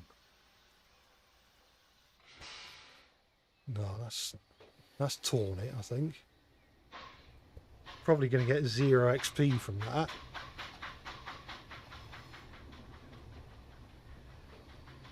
It says I got 489 there, so maybe I'll be alright, I don't know.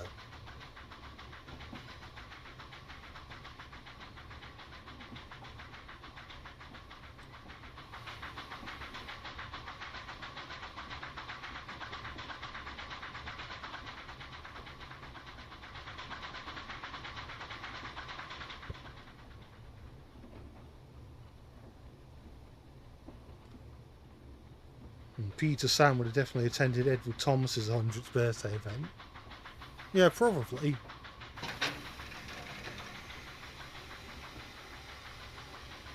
Presumably it didn't clash with his 101st birthday, because like I said in when I was doing Little Barford,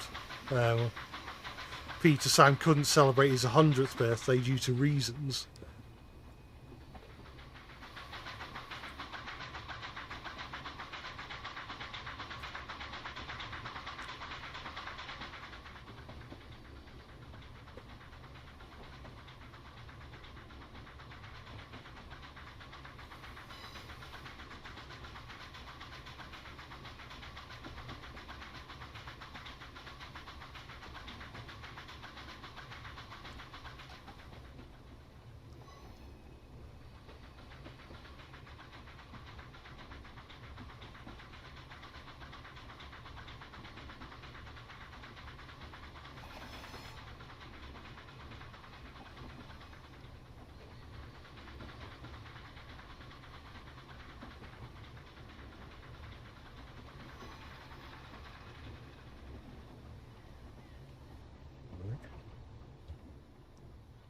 So, if I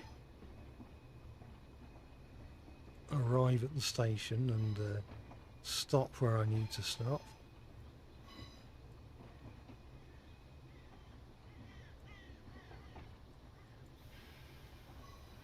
I was praying that it actually stops. Yeah, I think we're all right. I don't know why the balloons are just floating in the air, doing nothing. I mean, if they've got helium in them, then surely they just fly away.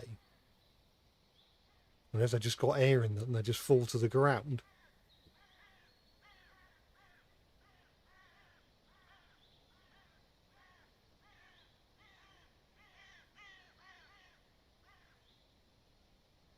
Well, the joke about Peter Sam's birthday went over your head.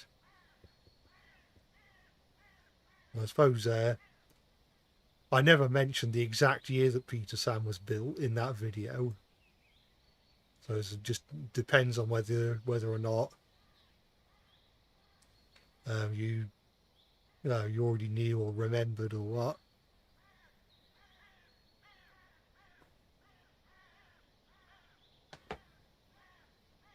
Right, timeliness bonus. And now we can make our way back to the platformio from Mice Point, which again I'm probably pronouncing wrong.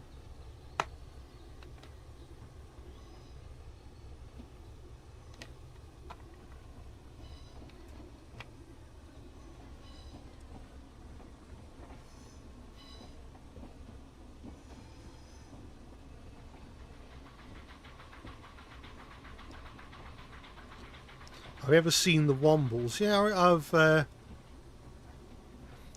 I've seen some episodes. I remember having a VHS of it as a kid, but it's been so long since I watched it. I probably couldn't tell you what happened in any episode.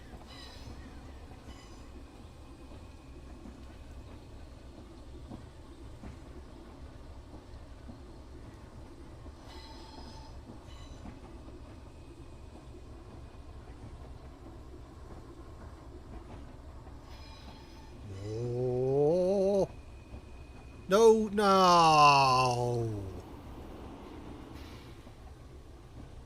No, no, not again, not again, no, stop.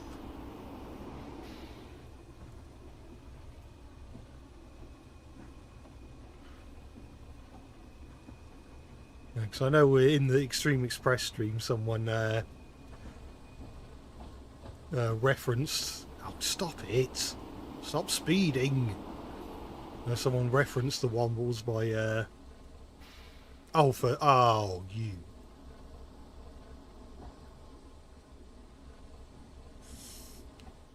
Absolute...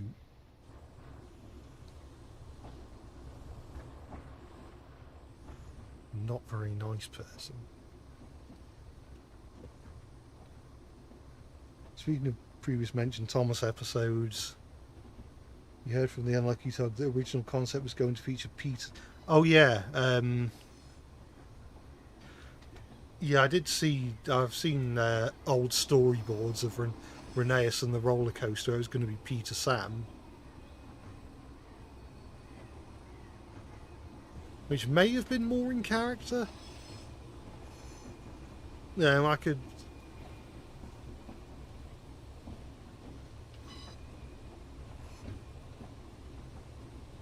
To be honest, just wanting to make the children's journey special almost feels more in character for someone like Thomas or Percy than any of the narrow gauge engines. I guess it's probably more in line with Peter Sam's values than Renaeus's. I always found it weird in Renaeus and the roller coaster where he goes onto the Renaeus goes onto the wrong line, but then there's a bit where the narrator goes where Renaeus is on the wrong line. Stop it. Ah. You can't keep doing this.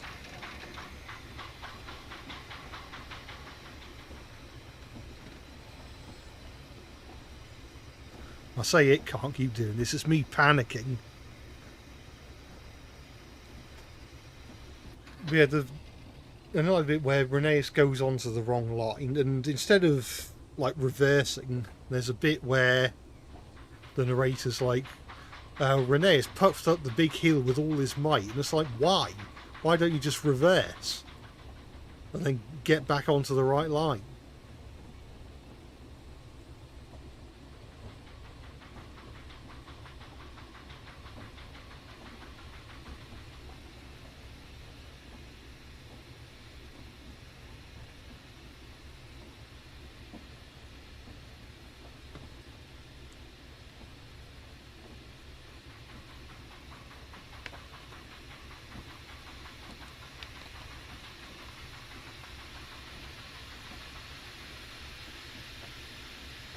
Right. I think we can afford to stop now. So stop. Right.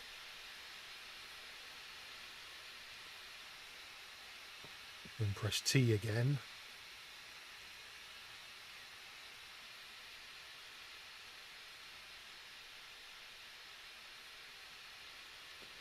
You have a sneaking suspicion that we're in for another haul of 0 XP. Quite possibly. I mean, it's got this number on the end, 669, which I think is my total XP, or maybe I just won't be rewarded it because of all the horrible things I've done. The disgrace against train driving kind. Reverse to mice boy sound shunt so the loco's in a prime location for all these photos. Okay.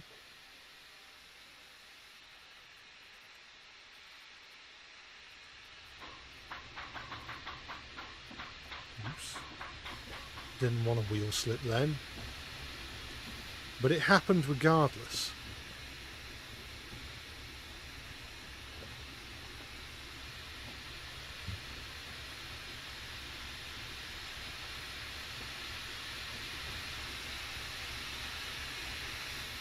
Safety valves are blowing off again.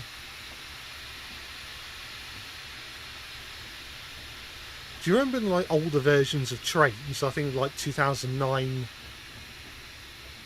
2012, 2010, I think, where steam engines, like occasionally their safety valves would just blow off with like zero visual feedback,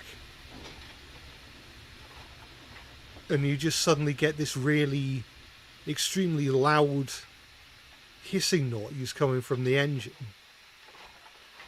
I always used to hate it when that happened. And again, it's what I keep saying about trains. When it tries to be a simulator, it just shouldn't. It shouldn't try to be a simulator. It's a sandbox game. Right.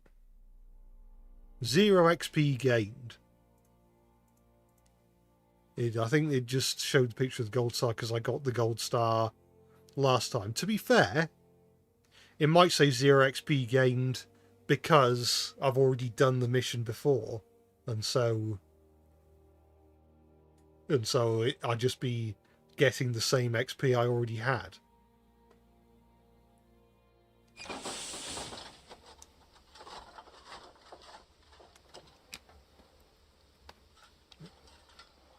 Right. The ribbon has been cut, the extension is officially open, and all the special guests have made their way to the platform in anticipation of the first passenger service to Tani Coed. Push the carriages to the Minesboys South platform to allow the guests to board. Alright, I'll do as I say.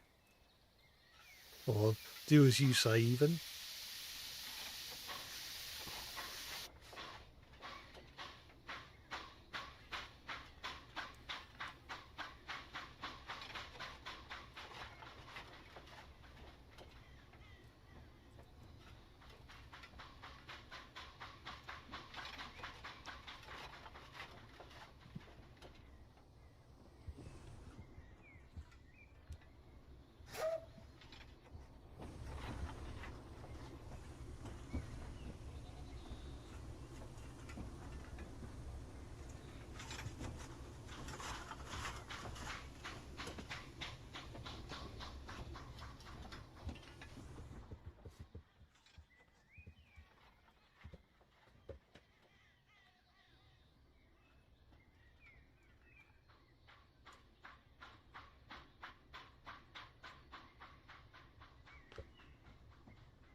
Alright, let's stop around here-ish.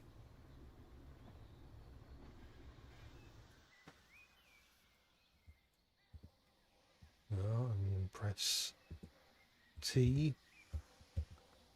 Wait for the candy cane or possibly seaside rock to extend all the way. What does that guy think he's doing? Phasing through the shed and walking on air. We're walking in the air. Oh, I can't sing that song. My voice doesn't go high pitched enough.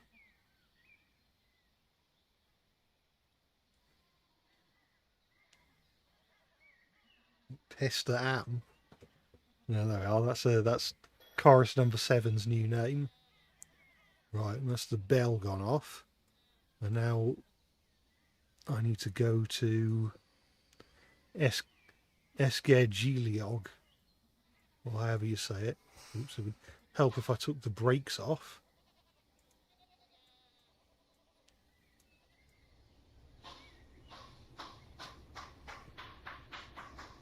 Right.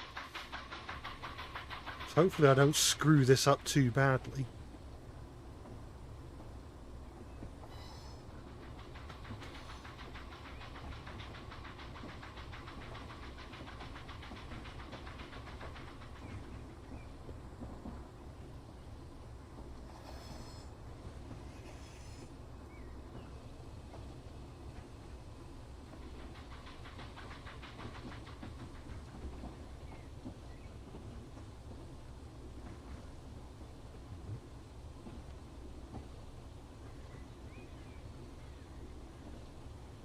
I think when I'm braking down the hill, I think it's safer to use the loco brake rather than the train brake, because I think if I use the train brake too overzealously, the whole train just comes to a stop,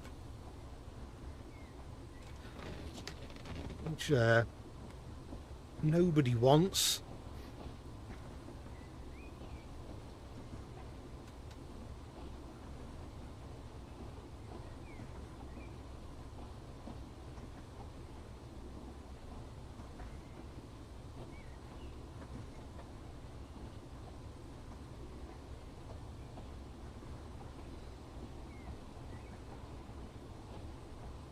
I wish there were more narrow gauge tender engines. It'd be interesting to see, especially narrow gauge tender engines that aren't also tank engines, because of course Duke and by extension Bertram are saddle tank engines, and the tender only carries the coal. But there are obviously actual tender engines where both the coal and water are carried in the tender.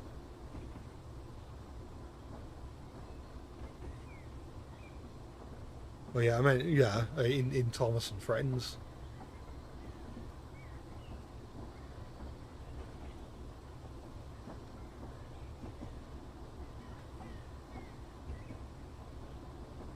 Do I like Ginty locomotives? Yeah, I do like Ginties. I always see them as sort of the quintessential small British tank engine. Even more so than pannier tanks.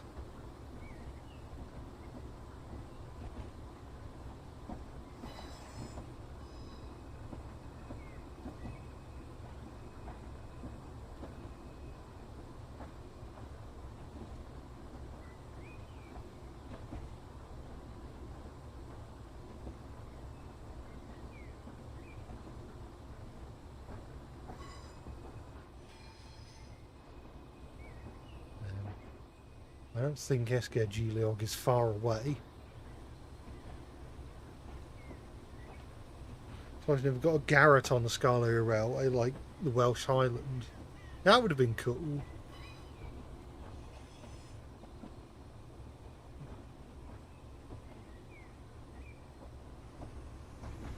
And maybe you could argue it was maybe a bit too big for the Scarlet Railway, but at least by the time of the hit model era, they just kind of did whatever with the Scarlet Railway. They made it double track for the most part, and they seemed to travel to a lot of places.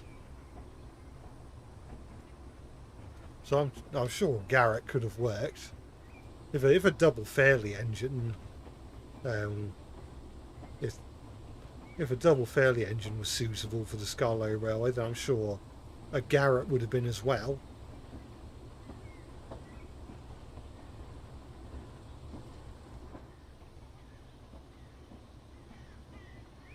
Right.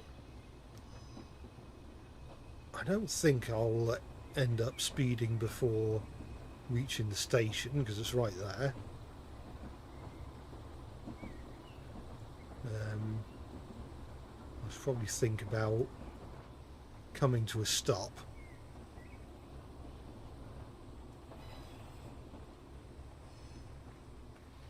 Are we good? If I press T... No, I've stopped too early.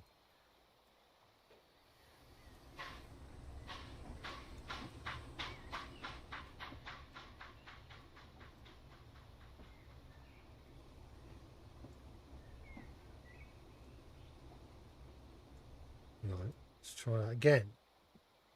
Right, now it's working.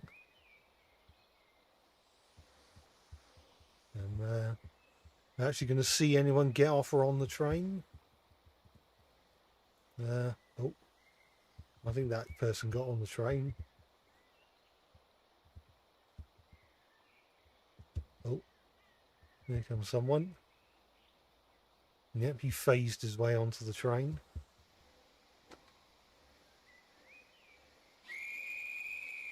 Do I think I'll ever make TV series place in the railway series style? Well, the only thing with that is that if I'm introducing TV series characters into the railway series style, and on top of that adding TV series locations, eventually it'll just become my AU will just become the TV series. I want to still have it be the railway series and sort of influenced by the stuff that's already established in the railway series.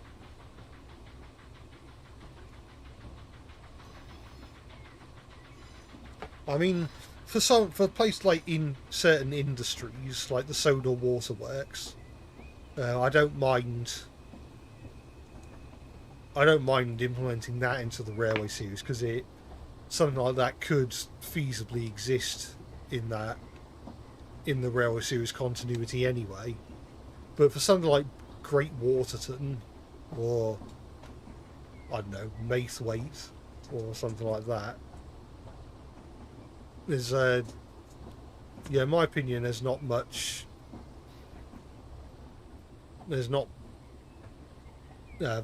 point having those places in the railway series, especially since most locations on Sodor look different between the railway series and the TV series anyway, so you could just say, oh, Maithwaite is just what they call Tory Wreck in the TV series or something, and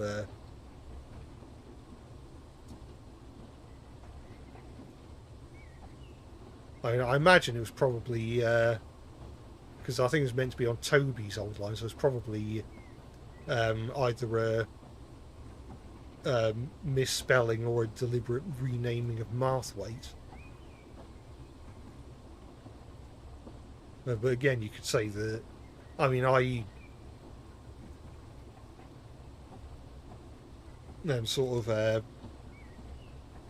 had Ballastween be the sort of Great Waterton equivalent in a way. And when I did the Stanley video, or the video that features Stanley, I should say.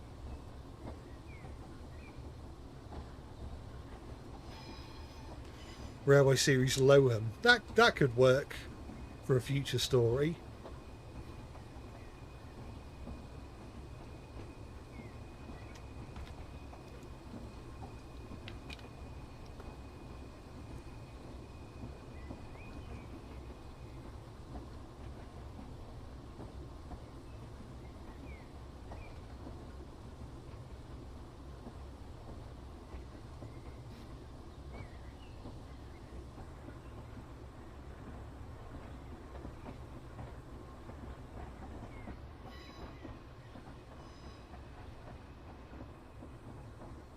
You despise how Toby's line is on Sodor in the TV series. Yeah, I guess they just want to keep everything self-contained. The same as how the other railway, at least in Escape, is on the faraway part of the island and not the mainland. Right.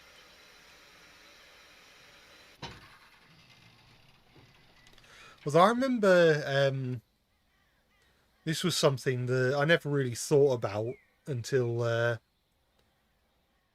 think Phantom Strider Phantom Strider covered Escape in one of his old videos, and it kind of made me think, because Britt Allcroft wanted basically the whole of Thomas and Friends to be set on Sodor. And also this sort of idea was prevalent in the TV series, that kind of implied that the Fat Controller had fingers in a lot of pies, if you like, and sort of owned everything on the island, like, you know, the Topham Circus and stuff like that. it kind of made it seem like to someone who hadn't read the original Railway series story, it made it seem like the Fat Controller was the one who had withdrawn Oliver from service and sent him for scrap, and so it kind of seemed like a strange decision for Douglas to try and rescue him if he was just going to take him back to the Fat Controller, who, for all we know, may have been the one who originally sent him for scrap. Obviously, that's not the intention, and it's obviously not true to the Railway series story. But it's... I think that's probably the reason why they specified the other Railway in Rusty to the Rescue, so they didn't have that problem. So I'll press T and wait for the candy cane to grow again. You don't think Brit put much thought into it?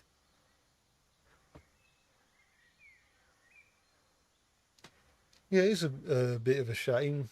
I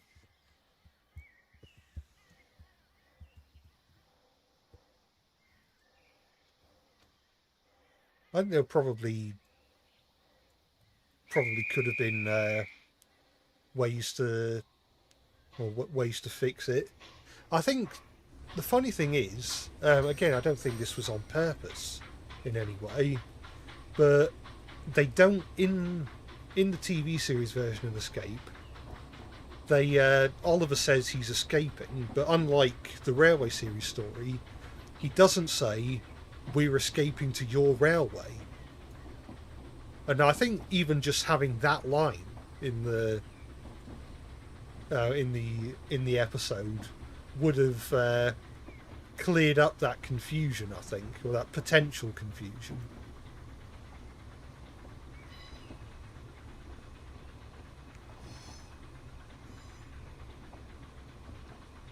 There's Railway series Dowager Hat, which I suppose, I mean, if you want to be pedantic, Railway series Dowager Hat surely must be Railway series canon already, because the Fat Controller must have a mother.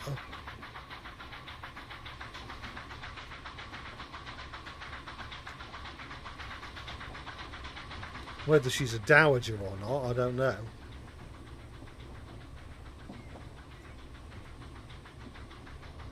Or whether she's still alive.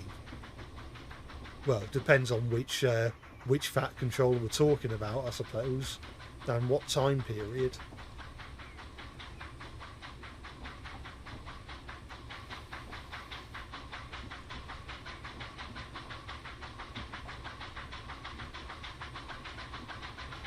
Have I seen people discussing Henry is connected to a lot of controversies based on the franchise?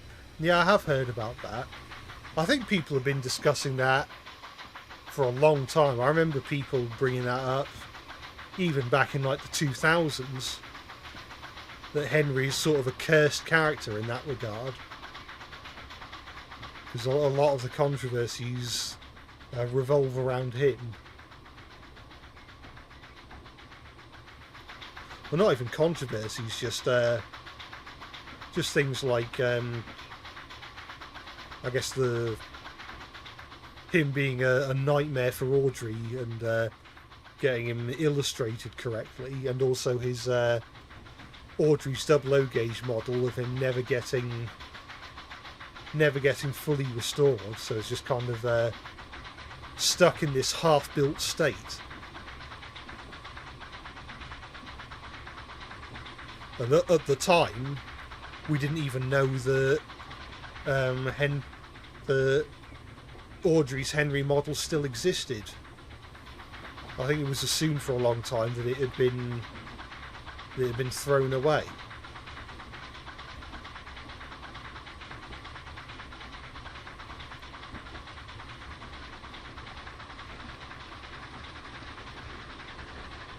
Yeah. I think I was a bit too overzealous with the closing of the regulator there.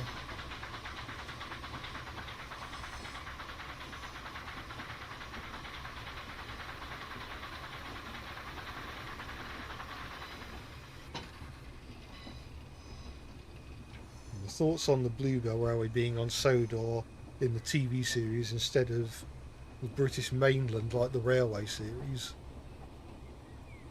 It's a bit of a strange one, because unlike stuff like Toby's Line and Oliver's Old Railway, the Bluebell Railway is like unambiguously real. It'd be like the Talaclin Railway being on Sodor. It just seems like, I guess we're sort of damned if you do, damned if you don't, because with season 4, Britt Allcroft was, I think, well, the TV series producers, I think, were kind of, after Audrey's reaction to season 3, I think they were keen to have season 4 be mostly accurate to the, also accurate to the books, but to be mostly adaptations of the books.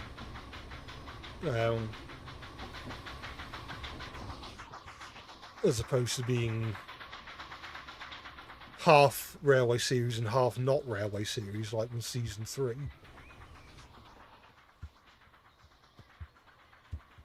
And I think there was only so much they could have covered, I guess, because trying to think what the other books they could have covered would have been, because it's all well and good them adapting like mountain engines or small railway engines, but I think they wanted stories where the pre-existing casts could had a role to play. In particular, Thomas plays a role in Thomas and Stepney, aka Stepney Special. But if they did mountain engines, I guess they could have put Thomas in Donald's place, and maybe put Thomas in Duck's place if they were doing small railway engines. But they're kind of strapped for ideas, but like strapped for books left to adapt. Maybe they could have done. I was going to say Thomas and the Great Railway Show, but if Stepney's book is anything to go by, then they would probably put the National Railway Museum on Sodor as well. Plus, they'd have to make a whole bunch of new characters, a bunch of new models that would most likely never get used again. Although they could have made Mallard's model in season 4 and then reused it for Spencer in season 7.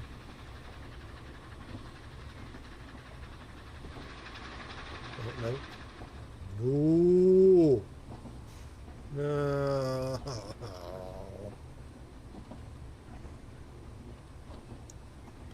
I sped up again. Well, they swapped tender engines and tow stands by season-wise. It could have, could have been interesting. I still say tender engines. Like, tender engines is barely an adaptation of an Audrey story. It's like it's got some of the story beats from Tenders for Henry, but they're completely recontextualized. I guess the end where Henry is like jealous of Flying Scotsman having more than one tender and then getting tricked with the scrap tenders. I guess that's close enough to the original story, but everything else is just completely different.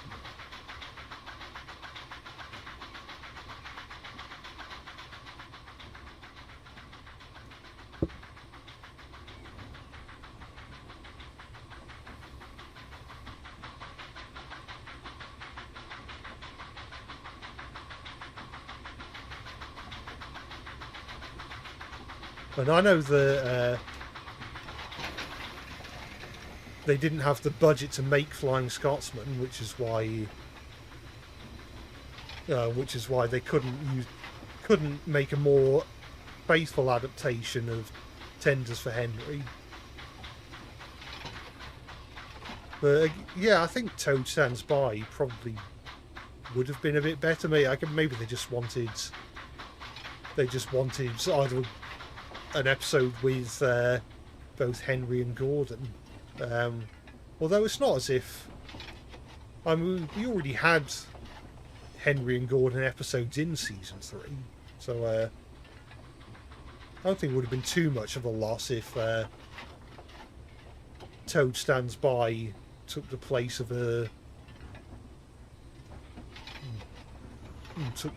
Tender Engines.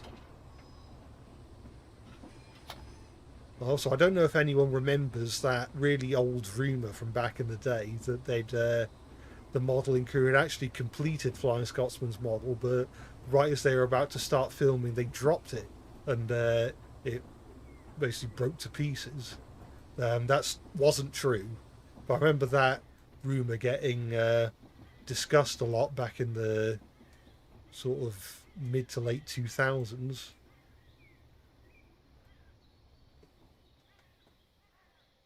Right, I think, yeah.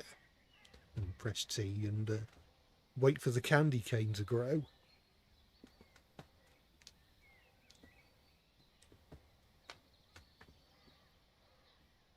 And like 1 extra truck versus 6 tenders plus Flying Scotsman.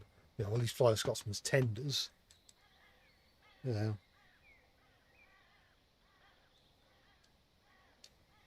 I think very old engine or the Fat Hat spread it. Or maybe, I swear, I don't know if they were how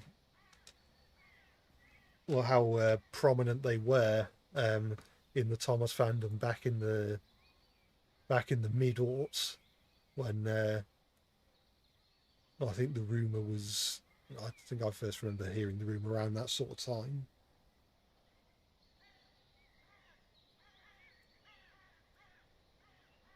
And favourite Thomas character? Well, the thing is, I think I've said this in other streams, but I kind of go through different phases of having different favourite Thomas characters, so I couldn't give you a clear-cut answer, I'm afraid.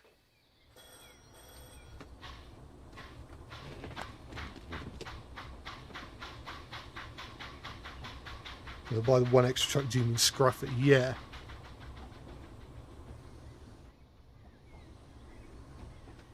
Plus, they never ended up they never made any merchandise of the scrap tenders, did they? And the first Thomas merchandise we got of Flying Scotsman was the Ertl toy, which was almost a decade after the episode aired, and Ertl had a precedent for doing Railway Series exclusive characters anyway.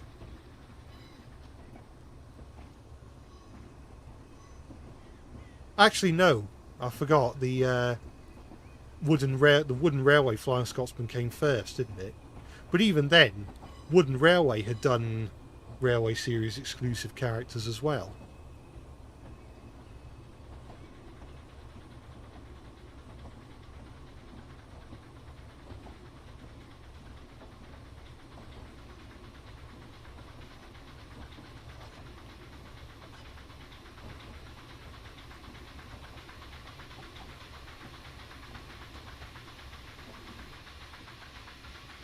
I always found it interesting that the wooden Flying Scotsman, like when you consider the fact that Flying Scotsman is meant to be Gordon's brother, it's interesting just how different the wooden Flying Scotsman is. And I mean, I'm glad that it's not just a straight up repaint. It's interesting that they made him like a 242. He almost looks like a London and North Western Railway Greater Britain class or something.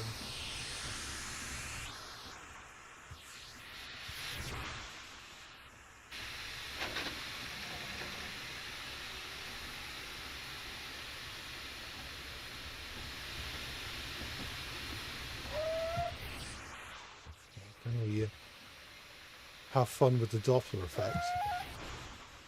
A little bit. Oh, oh perfect.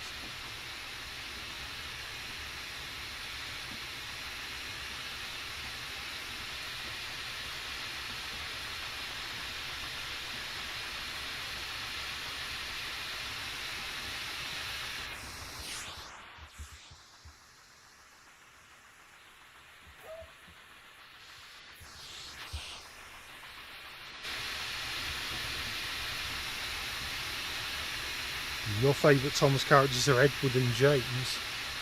There's some pretty good picks. Hope you were happy to see them both in the Micro Machines video.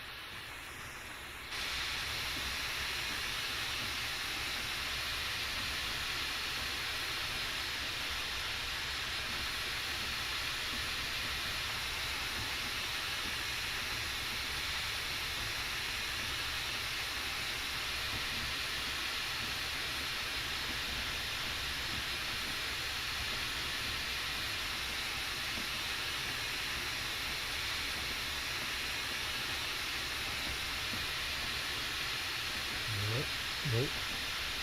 Yeah, gotta be careful.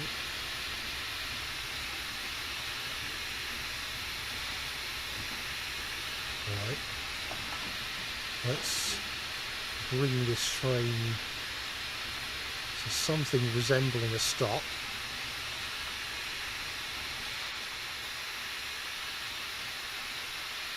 Oh, stop, stop, stop. And hopefully it's still going to let me unload the passengers. Yep.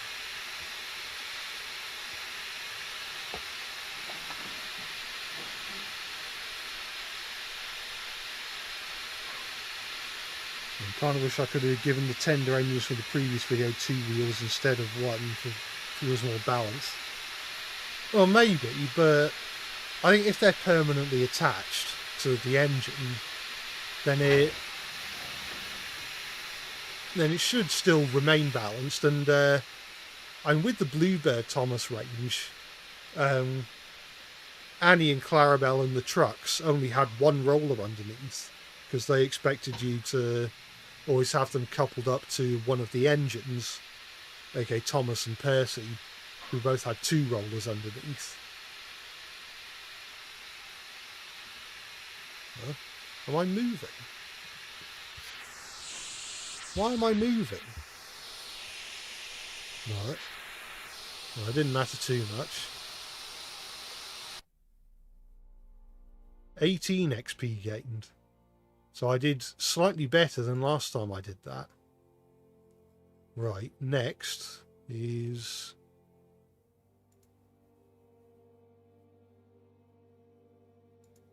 this one. How many of these are there? There's 9, 10, 11, 12, 13, and we're on 6. So we're not quite halfway yet.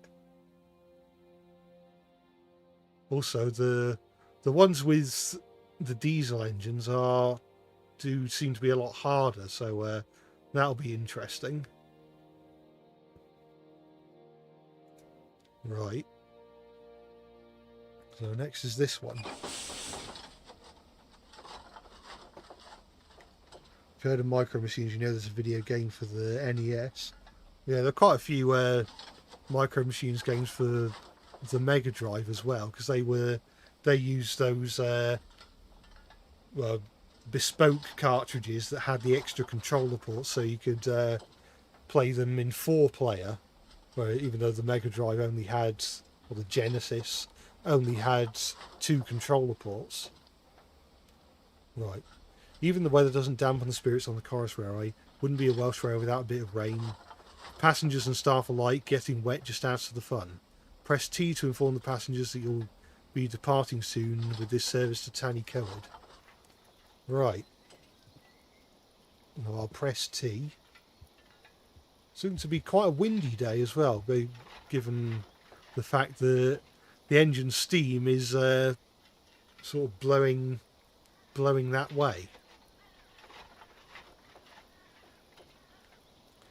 The mixed the order of Scotsman arriving and Gordon talking to that controller. And it's kind of funny, the whole thing about Diesel's bragging about replacing steam gets brushed off so quickly in the show. Because that would never happen on my rail, and that's basically the end of it. Yeah, it is weird. Again, it's it kind of raises the question of why bother adapting that story? Especially when you consider the fact that in season 3, half the season was non-Audrey stuff. Like, with mostly, because most of the non-Audrey stuff was Andrew Brenner with the magazine stories, with a handful of original stories as well. It was like, would one more non-Audrey story have hurt?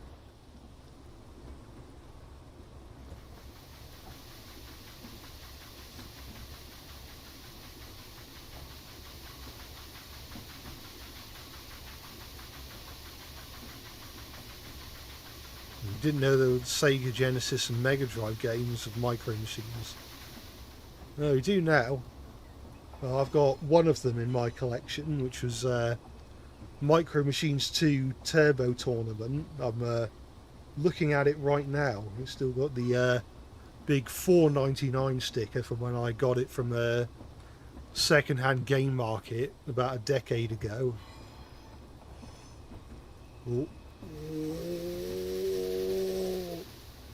Oh, no. Stop. Oh, stop. Actually, should I try that again? Because I not only screwed that up, but I think I screwed up the attempt to save it as well. And I hadn't gone too far. When does this scenario take place? I think they're all meant to be, at least so far, I think they're all meant to be contemporary.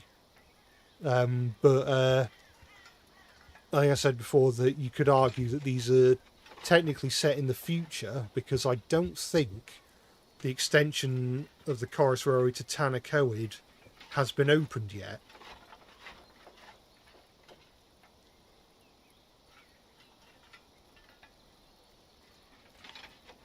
What other consoles are Micro Machines games? I think there are ones, I think there are even some on like Steam and other modern consoles.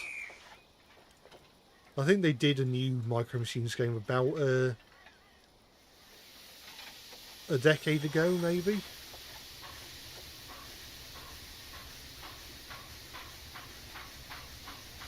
The funny thing is, actually, the Micro Machines games are made by Codemasters, who also made the Game Genie for various consoles.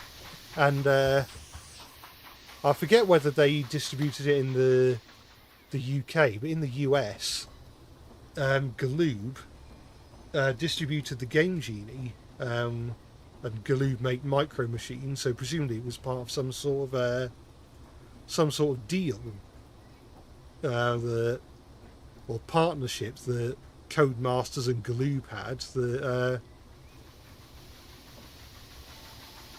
that sort of allowed them to collaborate like that.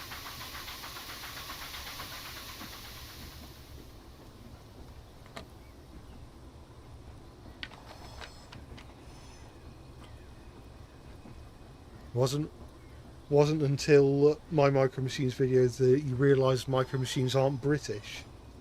Always assumed they were because of the Codemasters games. Yeah, they kind of... I'll admit, for the longest time I always thought Micro Machines felt like a British thing. Possibly because... oh, I've sped again. I can save this. I can save it. Possibly because... Bluebird Toys, aka Polly Pocket, were a British company. I think also the fact that I think Micro Machines, I think there may have been a point where they were available in the UK and not the US, because I remember them still being somewhat of somewhat of a big deal, at least in sort of existing in like the mid 2000s. I'm sure I heard somewhere that in the US they weren't really on sale in the mid 2000s, but I could be wrong on that front. I may have misinterpreted something along the way.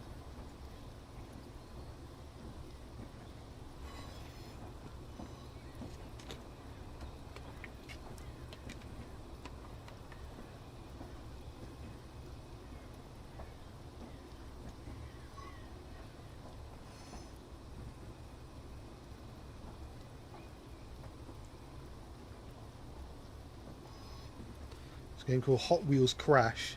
2 levels where you can crash into a carnival and destroy it. And there's one with a train passing a railway crossing.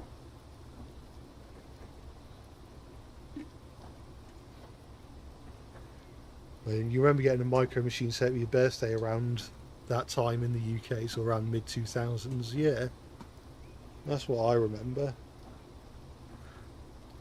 Yeah, I can't remember if I'd heard of Hot Wheels Crash. I can't remember if LGR did a video on that, or whether that was a different game with a similar premise. The main Hot Wheels game I'm familiar with was the Hot Wheels Unleashed, I think it was called, or maybe Unleashed 2. It was one of the ones made by Milestone. So I think they were made by Milestone. I played a bit of it. I thought it was okay. So sometimes a bit frustrating.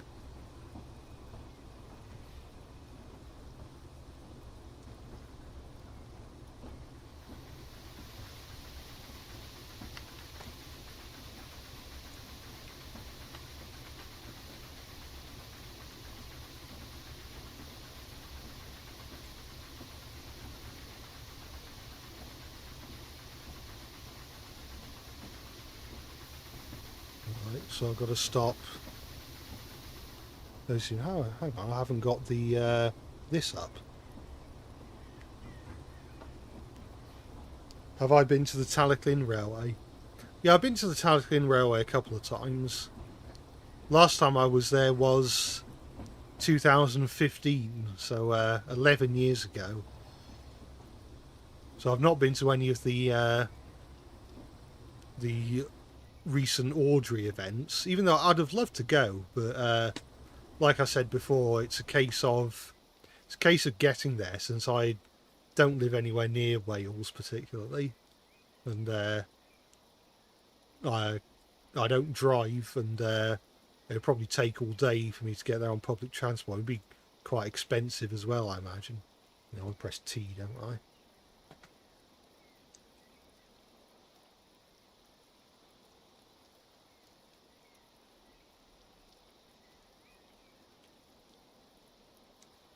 Yeah, because they're going to make Thomas Comes to Breakfast a standalone story, weren't they? Which could be the reason. Actually, would it have been the reason why Audrey adapted? Audrey made the standalone Thomas Comes to Breakfast book in the mid '80s. Mind you, that one did have Daisy in it, didn't it?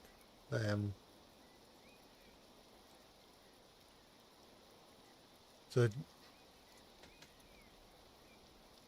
yeah, it is interesting. There's the timeliness penalty, but I get points. That's strange. Yeah,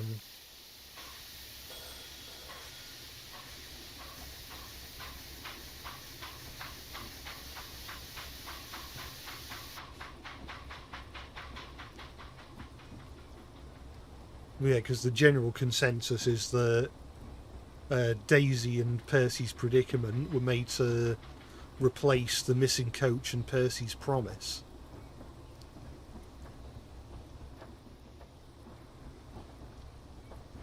And that's why Daisy's not in Thomas and the Missing Christmas Tree, even in the book version. And it's also why her model sort of reuses a lot of Boco's parts, because they were sort of rushed. They had to rush her model out.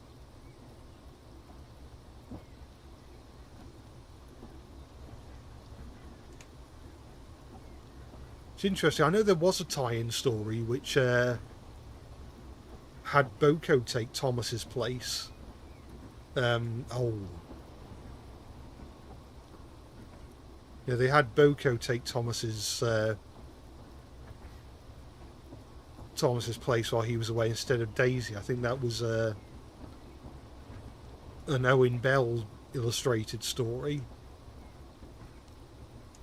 Mind you, that did come out a bit later, so maybe that had nothing to do with Daisy not originally being in season 2, and they just decided to mix things up for the fun of it.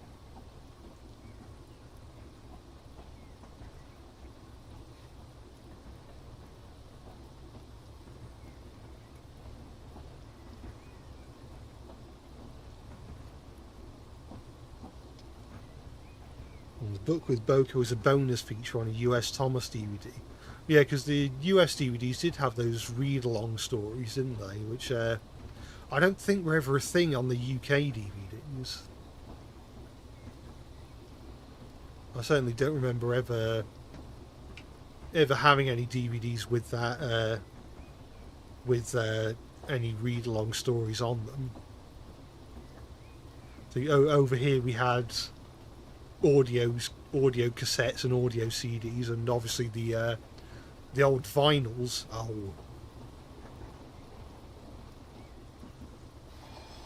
So remember, about a month ago, I found a Johnny Morris Thomas vinyl in a second-hand record shop. I didn't buy it because I think there was a minimum card limit on the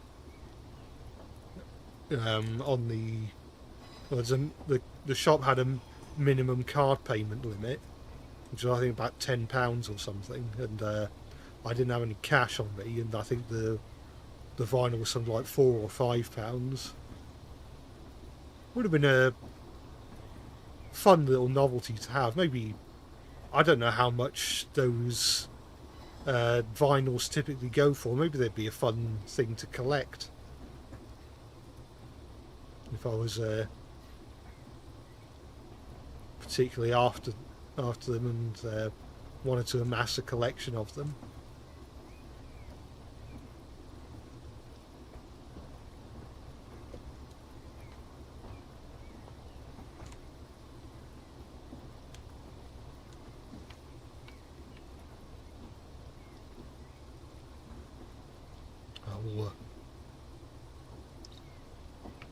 The brakes are just too powerful. I dare say I'm not going to be getting the timeliness bonus.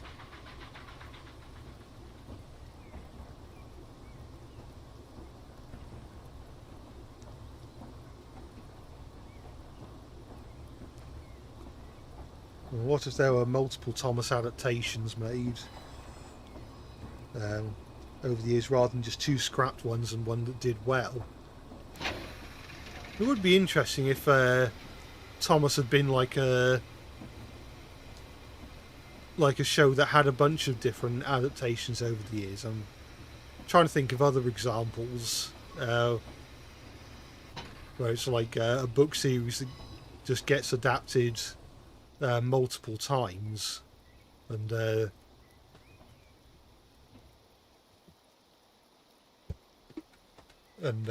each adaptation doesn't really have much to do with each other. I guess there's Rupert Bear, because there was like the old puppet show from the 60s or 70s, whenever it was, and then there was the 90s cartoon, which is the one I remember, and then there was Follow the Magic, which was that weird stop motion CGI hybrid one. And now thinking about it, there was also Noddy, I guess, because there was the really old puppet show featuring Noddy, and then there was the first stop motion version, and then there was the second stop motion version, which is the one that I grew up with, and then in between those two there was a pilot for another one which never got off the ground. and then there was the CGI Make Way for Noddy, and then all the other ones I kind of gave up caring after that.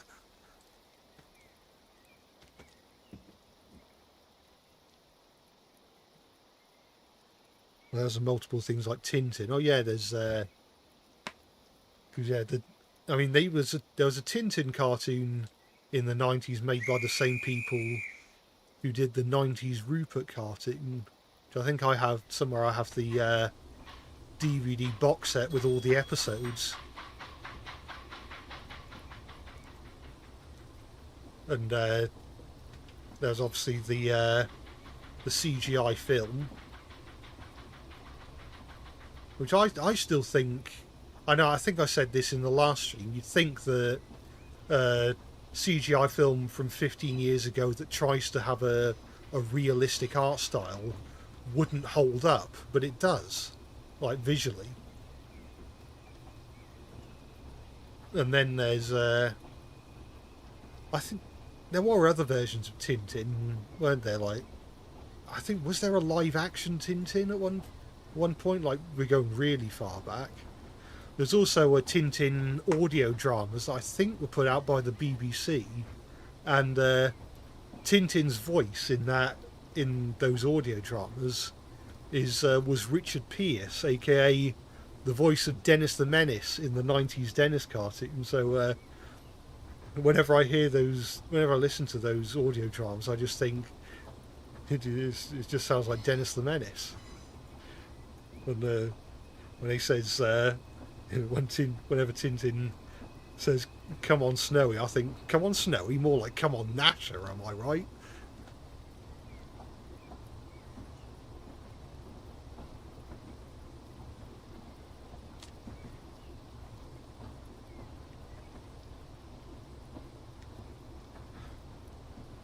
Well, I know there were three versions of Eyeball the Engine, because there was the original mini-series, and then the sort of episodic version from the early 60s, and then there was the full colour version from the 70s.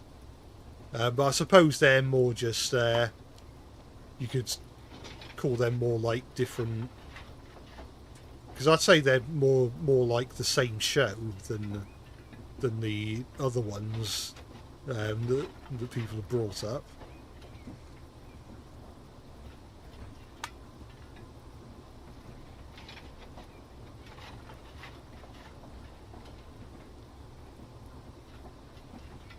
Snowy, aka Gnasher. Pretty much.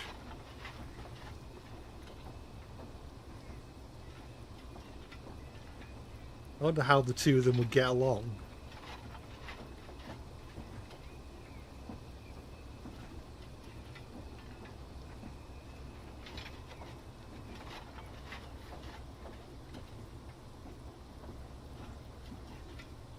I think Chris Audrey should have written more Scarlet Railway books instead of just 2.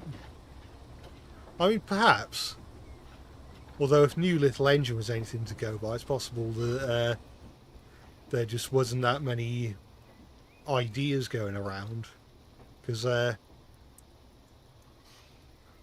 New Little Engine is a bit of a... Like, considering it introduces a brand new engine, it just feels a bit nothingy. It's like the season 12 of the Railway series, if that makes any sense.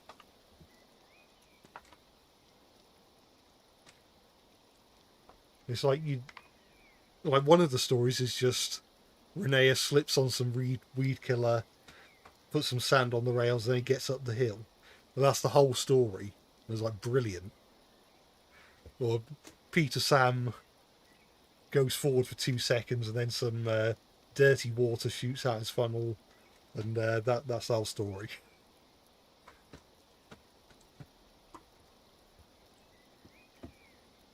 The Bellvision adaptation was from the 60s, and in your opinion it was really boring.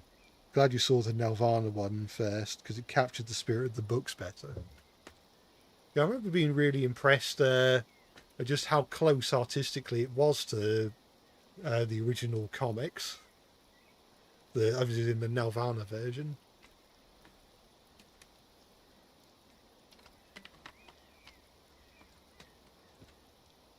Right. Have I gained any XP points from that? 87 XP gained. Now we're talking. Right, what's next? Santa Train. The perfect session to play in May. It's that time of year again, and we've got a winter wonderland in the valley. Carriages number 20 and 21 have been dressed especially for the occasion and are waiting on the south platform. Pull forward into Maespoithe's shed. Approach. Make sure you are clear of the... Oh. Well, that's the end of that then. Right. So I want to go here. In order to, well, so they can switch the points correctly, I guess.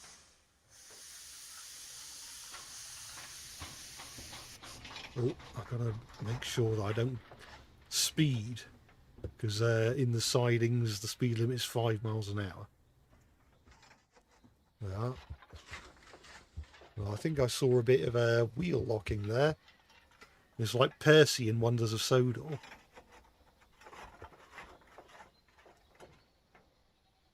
I'm pretty sure Nelvana Rupert and 2000's 2D Paddington were on Kubo. I think so. Like I said, I never watched Kubo because it wasn't a British thing. But I do remember... I remember the that whole ARG or like mock or whatever you want to call it of their supposed final broadcast, which obviously wasn't true. It was just a bit of a laugh. Yeah, I remember the 2D Paddington. Again, I was more used to the Filmfare Paddington from the 70s.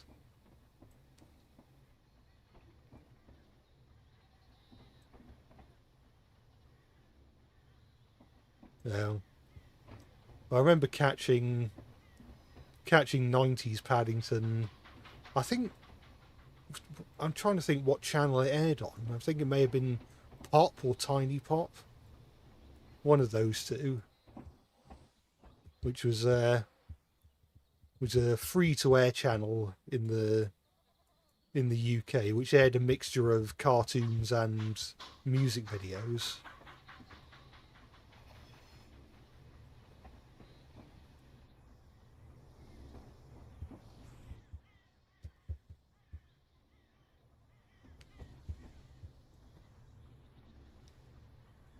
The Nelvana Tintin theme was really awesome. Yeah, I remember back in like the early 2010s, well, got penalised for bumping the coaches. Oh well, can't be helped. Well, I can, but I want to absolve myself of all sin. Yeah, I was going to say that back in the early 2010s, I seem to remember there was a guy who used to make Thomas and Friends Trains remakes, the 90s Tintin cartoon. Right, I'm going to go to Corris.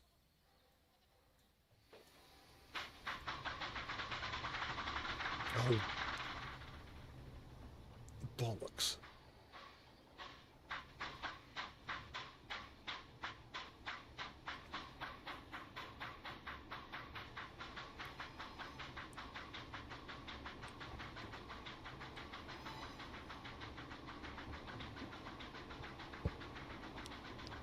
Right, I think we're all right.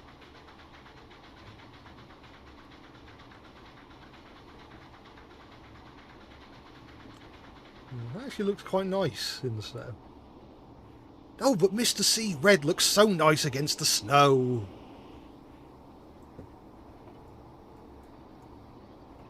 Oh.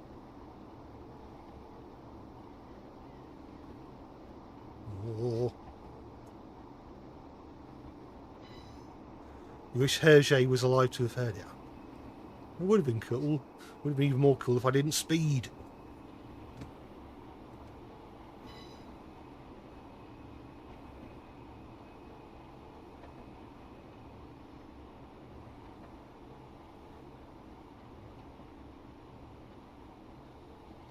Is that the one with... Tomorrow's the 16th. We're saved. We're saved. Yeah, that was the 90s Nelvana cartoon.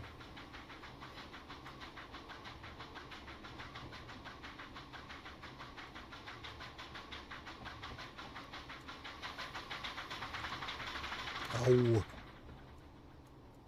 Me wheels. They do be spinning.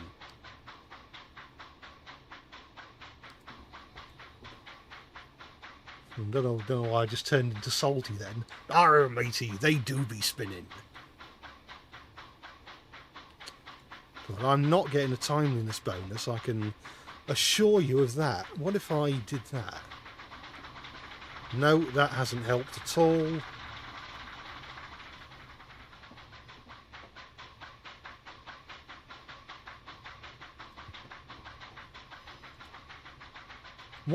Why is it the X doesn't turn on the sanding gear? That's what it was. That's what it did in Microsoft Train Simulator, but not in Railworks for some reason. You have to just manually click it, or maybe there is a hotkey, but I just don't know what it is.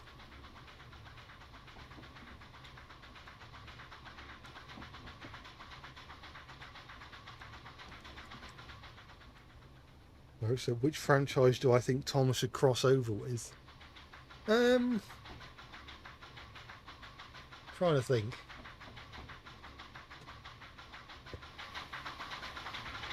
You should cross over with the Penguins of Madagascar, because that'd be funny.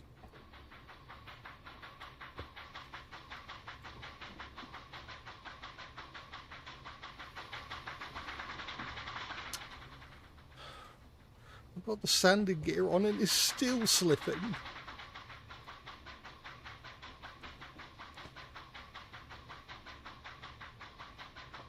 They see them spinning.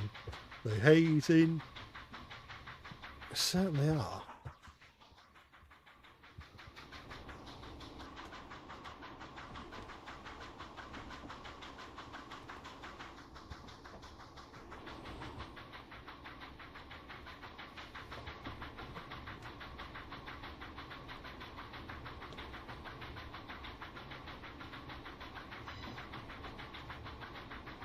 What premise would I have chosen for a theatrical Thomas film? I'm not sure. Maybe even something similar to how I sort of semi-adapted Magic Railroad in the Railway series style, where it's it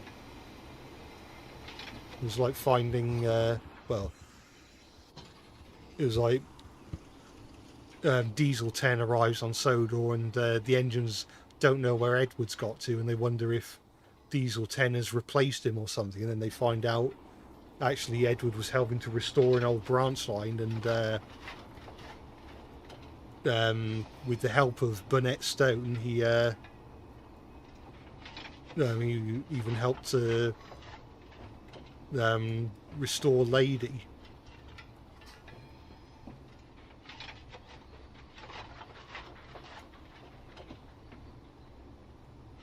Yeah, I don't know. I think if I were to come up with an idea for a theatrical Thomas film, it would probably require a lot more.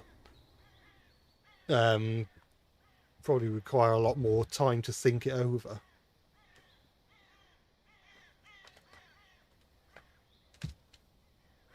If you suspect if they weren't owned by two different companies, a Transformers crossover would have definitely happened by now. Yeah, you'd think.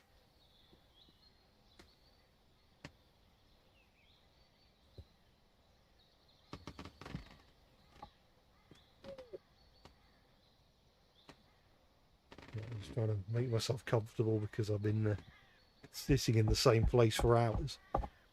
So much excitement to see Santa Claus. Wait for the bell from the guard. Then be sure to give a good blast to my whistle as I depart. Like this. Now. And now I can set off.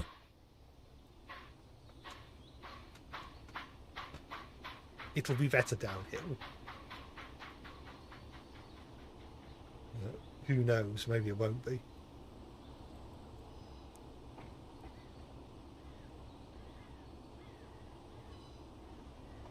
Well, I'm not going to Tannycoed. I'm going back to Corris after this.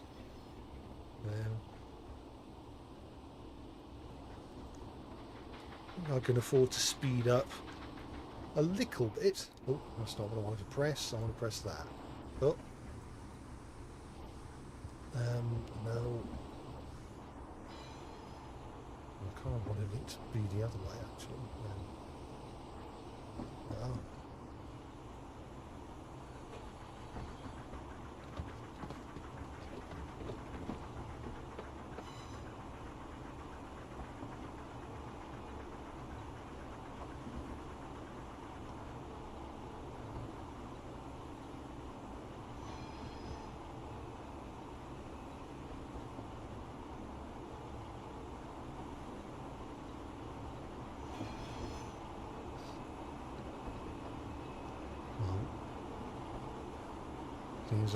There's a very real possibility that the rails will be so slippery that braking won't slow me down, but hopefully that won't happen. Also, we got 268 points, so hopefully we won't leave with nothing.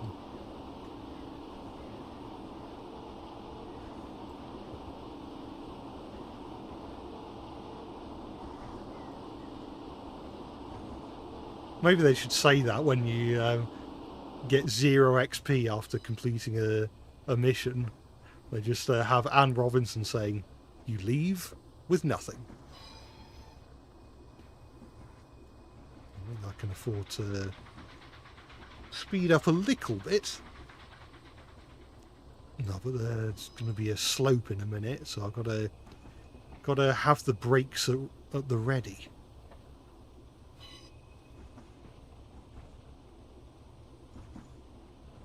If I speed up ever so slightly, because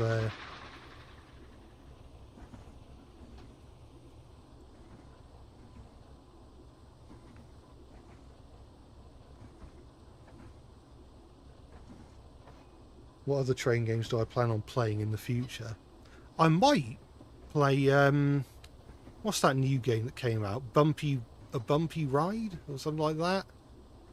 I've not played it. I've not bought it yet, but it's not particularly expensive. So maybe that'll be a fun game to try out on a stream.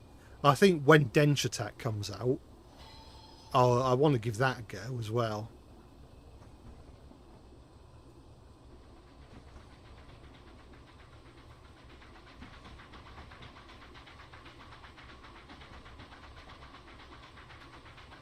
And I'm sure there are probably other games I can give a go.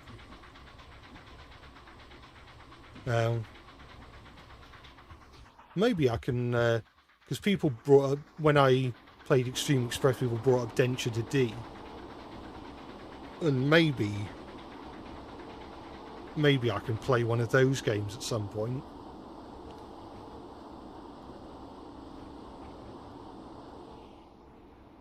Oh, stop.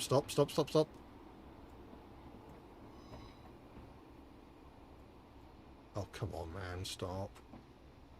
Oh. Oh, no. Oh, no, I got a minus 200 penalty. Back up to Corris again to await the next group of children. So wait, do I not have to pick up the passengers?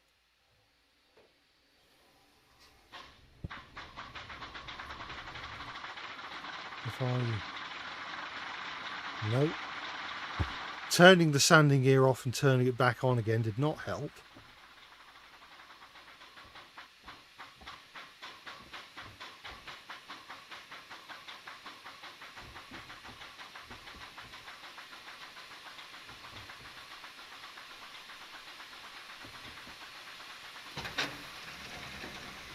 The Bumpy Ride is a very cosy game. Well, that's what I've heard. Oh, no. We don't need any more penalties. We don't.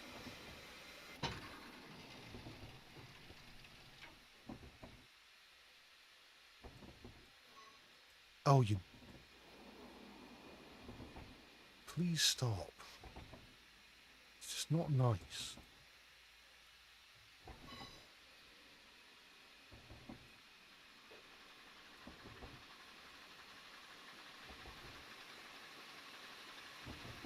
We could end up finishing the mission with only 56 points. We shall have to see.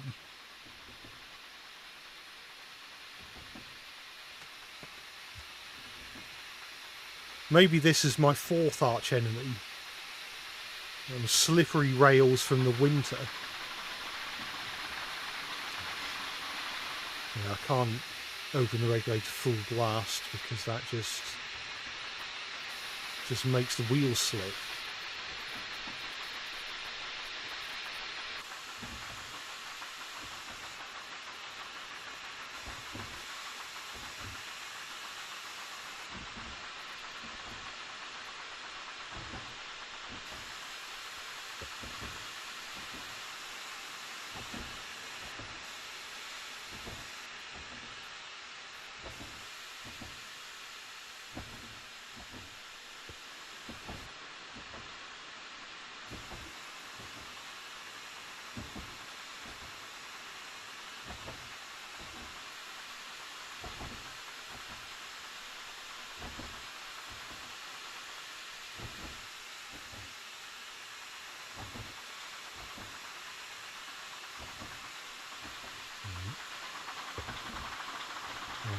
Wheels are going mental again.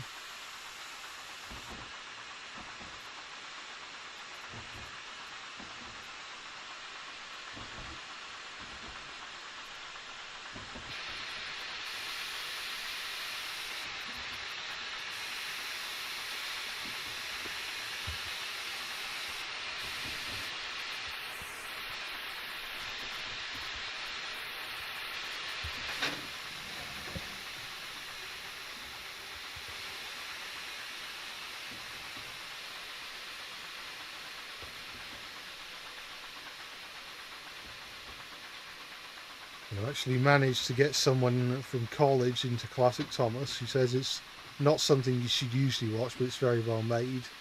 Says a favourite episode is Ghost Train. Yeah, it's a good episode to pick.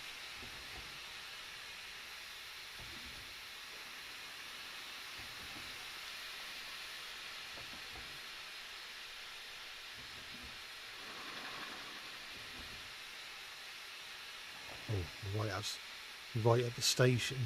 Want to make sure I don't overshoot. Which might be easier said than done. I might actually. Oh, have I? Yeah, I'm close enough.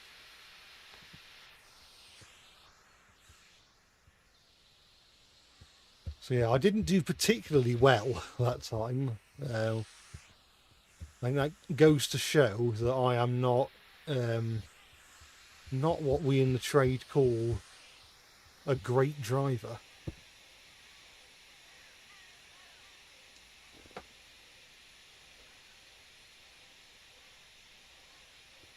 Hello, my name's Peter Sam on the Corris Railway in Wales. Not the Corris Railway, the Corris Railway. No. Maybe that's like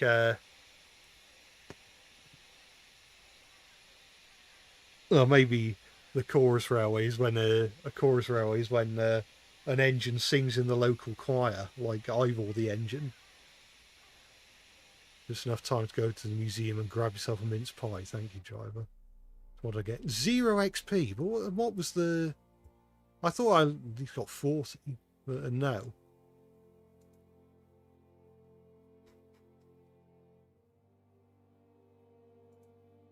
I didn't get a tick because didn't get a tick because I think I failed the mission because I overshot at that station. I might come back to that mission at the end, but for now we shall move on with the others.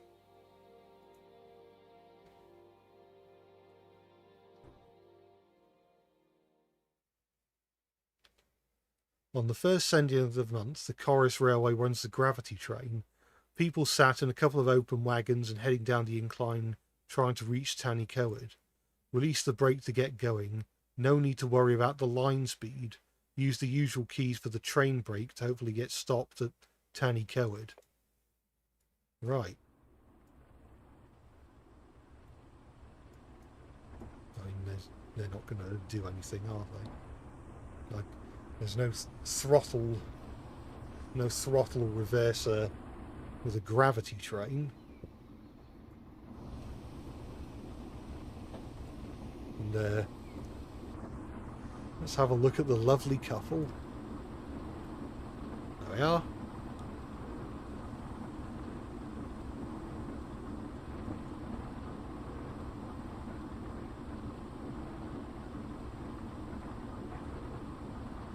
And obviously, oh, there is a whistle. But it's just a guard's whistle.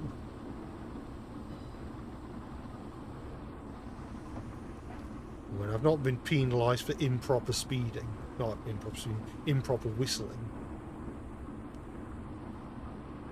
Also, for this session alone, the speed limit's 80, which I don't think is a speed we'll reach. I just got a hunch.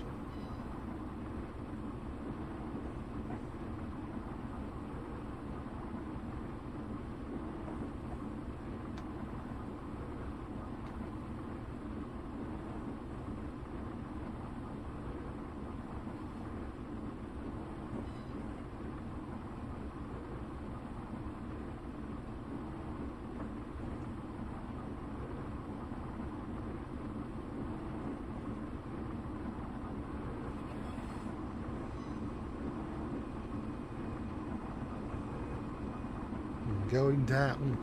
Yeah, pretty much.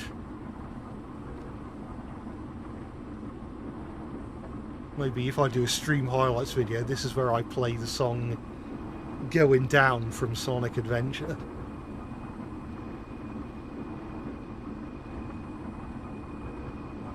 Speaking of stream highlights video, I do want to bring out some more of them.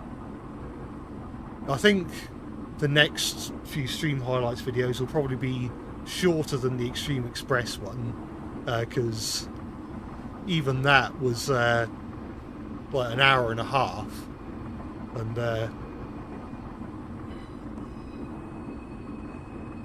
so I might want to, for these next ones, I might want to condense things down a bit more. Also, I can't say for certain when next week's video will be out, because the delay of the Micro Machines video meant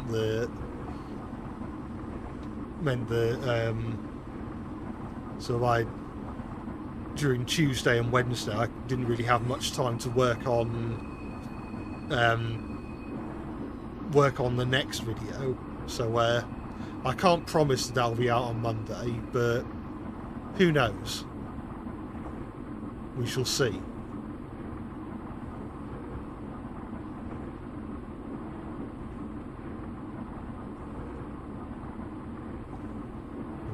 Do I like your nickname? You mean Epic Dev 03? What's Dev short for? Is it Devon? Is it developer?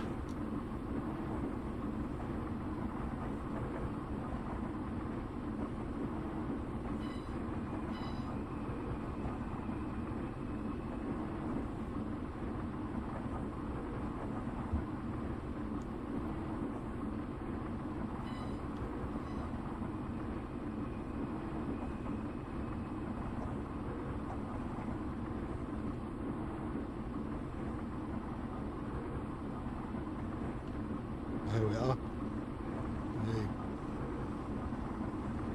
Starting to descend once more. You know, I sometimes like going into quick drive mode on this route and driving Corris Railway, well, usually Corris number 7, but usually all manner of narrow gauge engines down this hill, because it's pretty much all, if you start from Corris, it's pretty much all downhill. And I find it funny. It's funny to see, sometimes amusing to see how long an engine will last before it derails. Because when I drive Corris number 7 and just drive it at full blast down the hill, it usually falls on its side at Eskergiliog, or however it's pronounced.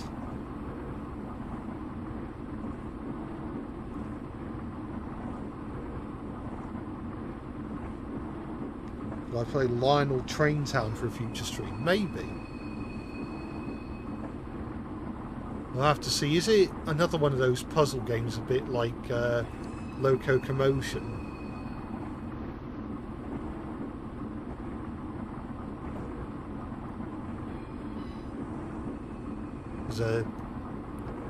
One thing with Loco Commotion is that, other than the fact that the stream itself was just very cursed, because I couldn't get the game running, and then forgot to turn my VPN off, and all manner of undesirable hijinks ensued. I think by the end, I didn't complete the game. By the end, I was just getting fed up with it.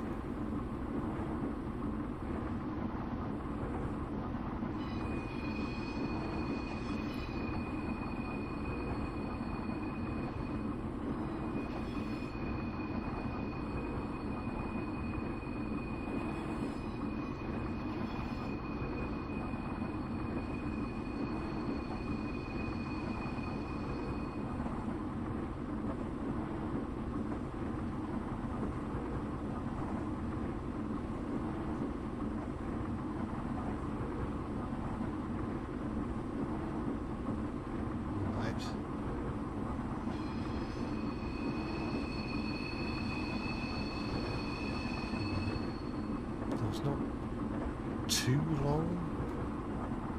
Yeah, so it says I want to start braking around now.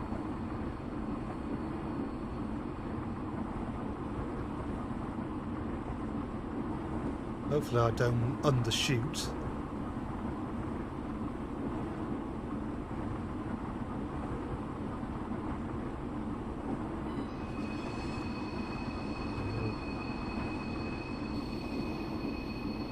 It doesn't look too bad from the outside, but from the interior it looks quite nasty.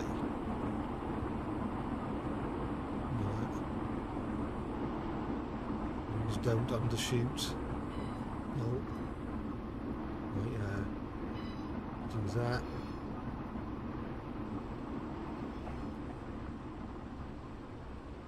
There we are.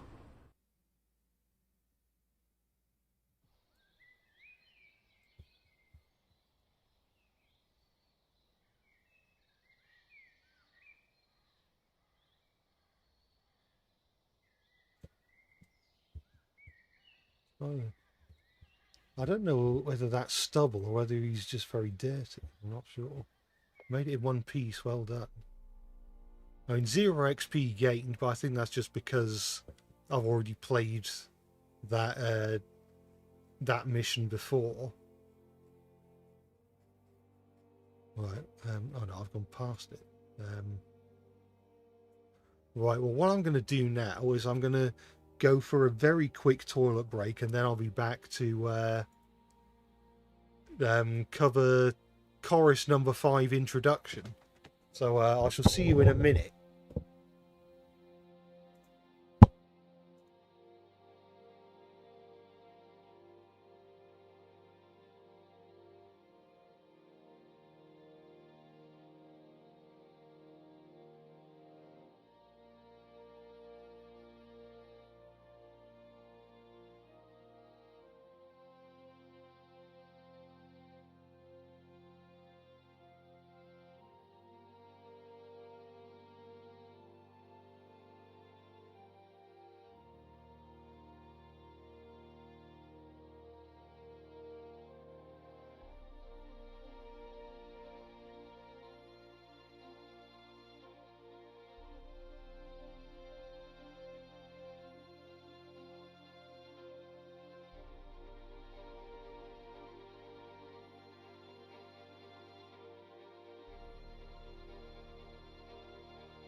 Right, I think we can get back to what we were doing now.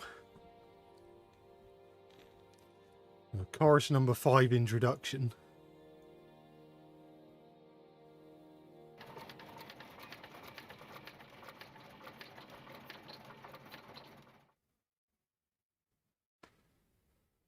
Good morning, driver. Today we'll hopefully teach you how to drive Corris number 5. Corris number 5 is a simplex diesel shunter and has mechanical transmission. It's quite unique in that it has a clutch pedal, which makes driving it somewhat different than other diesel mechanical locomotives you may be used to. Note any scenario message can be redisplayed by clicking on the button on the F4 HUD. Firstly, the most important control on number 5 is the handbrake. This is a simple device that the harder and further you apply it, the harder the brake is applied. The brake can be applied with the... well, that's just the standard brake controls. Next controls the reverser. This has 3 positions. Yeah, that's pretty standard stuff. So there's the gear lever. 2 positions, and the gear can be changed up with E, and then down with Shift and E. Yep. I'm sure that this next control is the throttle with A and D. Yeah. And 2 holes on locomotive. Is operated by gravity once the operating handle and pedal are operated. Front sander. Now this one has a X key with the front sander, and then the rear sander is done with C. Okay. Locomotive fitted with an air whistle. The handle is pulled, the tuning is blocked, facing exhaust. Give a short blast. Yeah, that's all pretty standard so far. Final driving is the clutch. It's Shift and R, I think. Shift and R is to release the clutch. I think it's the... Before we move off, we should probably go over the starting procedure on loco, because you will likely stall it at some stage. First, let's stall the engine, release the clutch pedal fully, and the engine should cut out. Once the engine is stalled, redepress the clutch pedal, otherwise we try to start the engine, it'll instantly stall. So, okay. So that's that. The other unique thing about Corris 5 is the fact that it does not have an automatic starter. You have to hand crank the engine to start it. When the engine is off, the crank handle will appear in its starting slot. To start the engine, we must build up the engine's RPM enough to allow it to fire. Be careful when doing this, as the handle has a habit of snatching and break your wrist. To start the engine, you must repeatedly press the Z key in a repeated, quick, rhythmic fashion until the engine fires up. Try it now. There it is. It's on the other side. Yeah.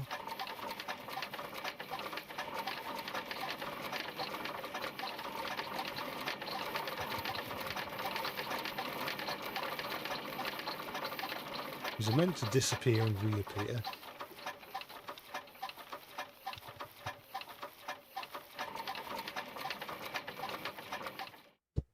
Hopefully I should now have the engine restarted now.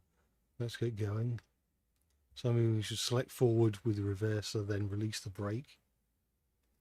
Next, open the throttle a bit. Once done, generally release the clutch pedal. Now you should hear the engine RPM drop. Once the clutch... Yep. Alright.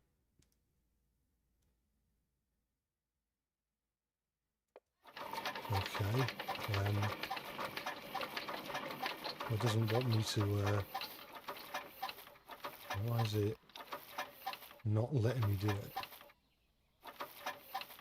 Do I have to press R again? Yes.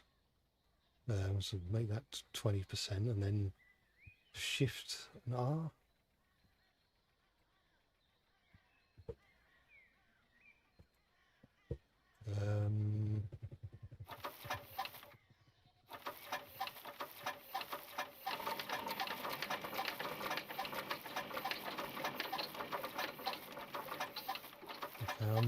kind of confused at the moment. Is it meant to be doing this? I'm not sure why the wind-up thing keeps disappearing and reappearing.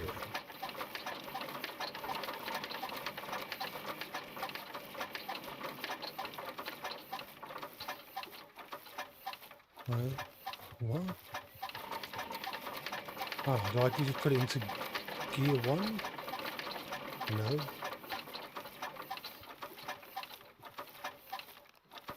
Huh?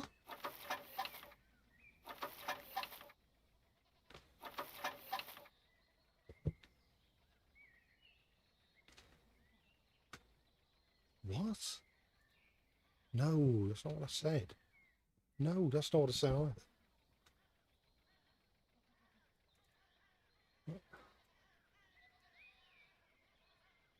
I'm sure I've ran this engine before and it's not been this.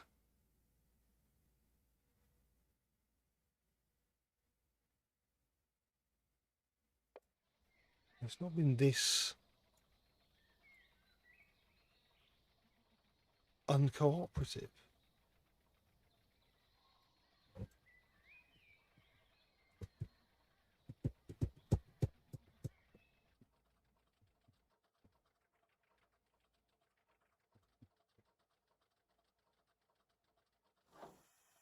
What's that? What's the sound of? What even are the controls? I mean, that doesn't move. Neither does that. That's just more sanding gear. That, no. What?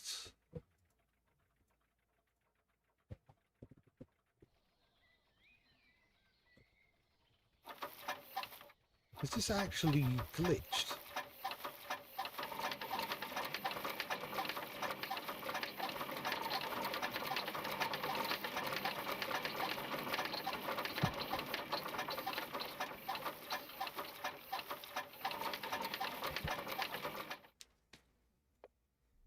I'm going to have to start again, I think.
No, it's still reappearing and disappearing.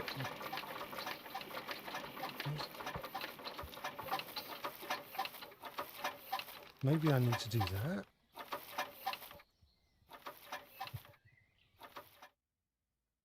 Well, I've said over there inside the engine. Okay, so the clutch was in the wrong place. So I think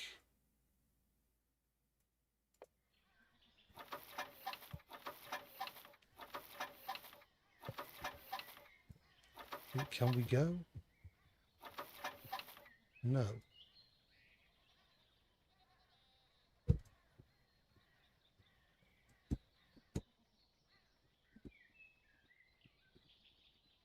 What's the matter?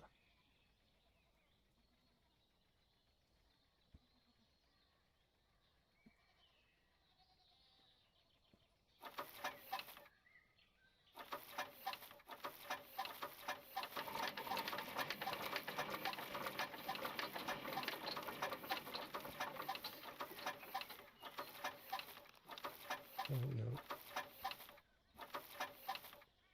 Let's try that again. Oh right, okay. We got there in the end. So should I press E? No. Or do I do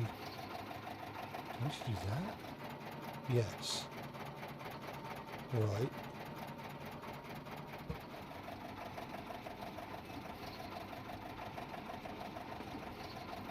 Right. We're moving.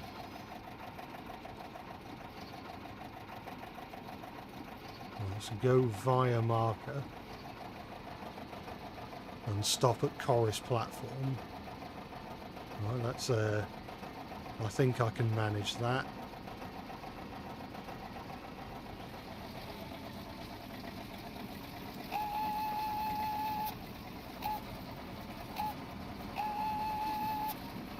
Yeah, this engine's got a whistle of sorts. Oh no no no no no no! Stop! Stop! Oh, there is no loco brake. Got to do that.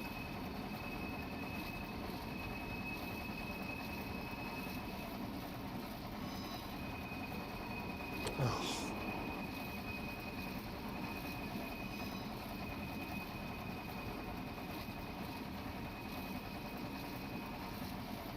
This funny little thing. It's a goofy choo-choo. It certainly is. It looks a bit like a tractor, I suppose.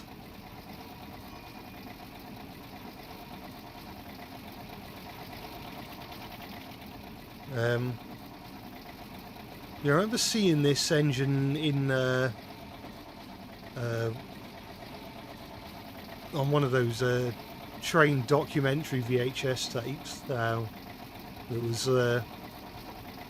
about Welsh railways. This was before the Corris Railway had reopened to the public, but this engine was sort of pulling maintenance trains along the track as they were in the process of sort of building it and making it ready for reopening. This was about, I think, over 10 years. I think the tape was from over 10 years before the Corris Railway reopened to the public. But I think they did have the museum, which you could go in at the time.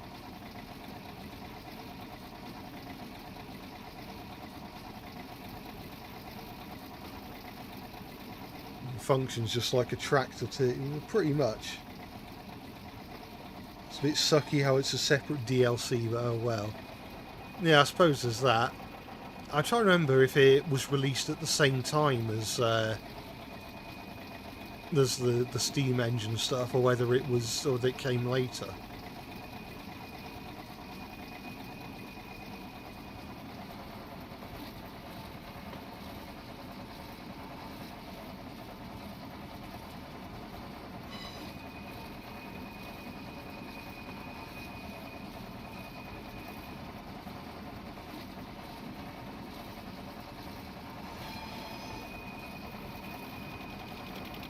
Not long to go.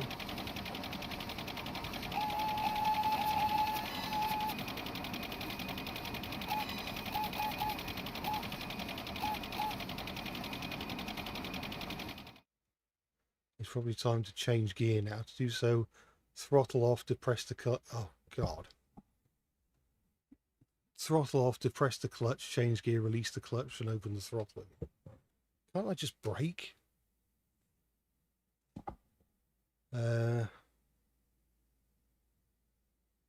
Okay. to press the clutch. Is that? Can't remember if that's shift and R or R.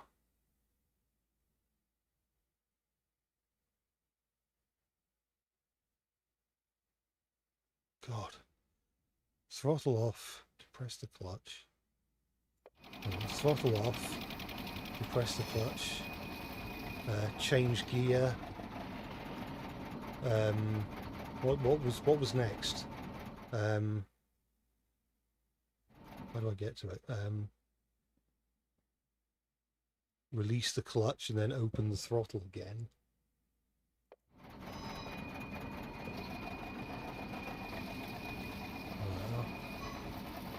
And then I should probably think about braking shortly.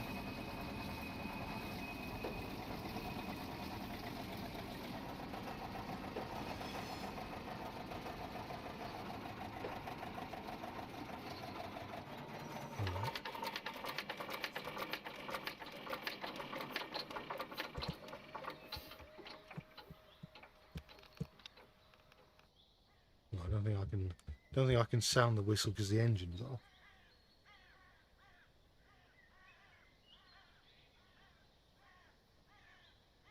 Expansion pack came out a year and a half later. Well, that'll be it then. Hopefully, well, hopefully this scenario has helped you learn to drive the Corris number 5. Now, how about something a little more challenging? Or rather, hopefully this scenarios has helped you learn how to drive Corris number 5. 960 XP gained. There we are. That's something. Now I've gone past it. Oh, because I'm not in the right mode. There we are. Did only get me a silver star, but oh well. Now we've got Corris number 9, which, if I remember right, is a lot easier to work with. I think it's just a battery electric thing. This is Corris number 9, a battery electric mine locomotive. There are only 4 controls on this locomotive: the reverser, the power handle, the handbrake and the headlight switch. The handbrake is a simple device which applies a brake band onto the motor shafts. The more the handbrake is applied, the greater the brake force exerted. Please note the handbrake on the locomotive is not very strong. The reverser sets the desired direction. Now I think we could have figured that. It's not recommended to reverse the locomotive in motion as it can cause damage. However, in an emergency, it is permissible to reverse the motors. Power handle is used to apply power. Really? I'd never known the power handle applies power. Reverse 2 notches of resistance during starting notches. Are resistance starting notches and are used for starting only. They should not be used for more than 20 seconds at any given time. The third notch is a series running notch, whereby motors are running at half power. Oh, hang on. There's a text change before I can finish reading. Final control of the headlight switch. 3 positions: forward light off and rear light. There's much else to say about it. Right. Where does it want me to... it wants me to go here.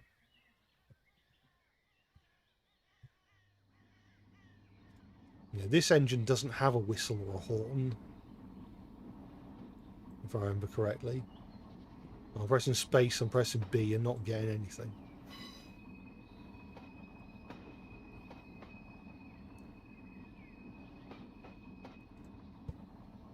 Right.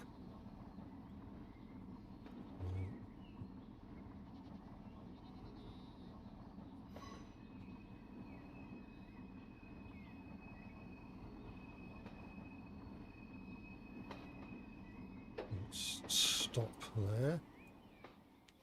And the points change for us. All right.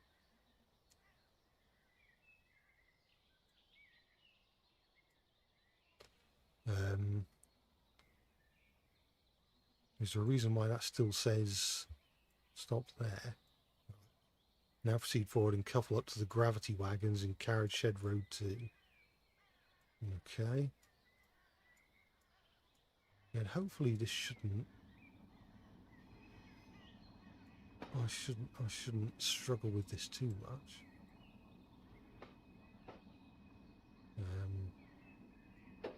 Or... No, that's working out all right. Can I afford to release it a little bit?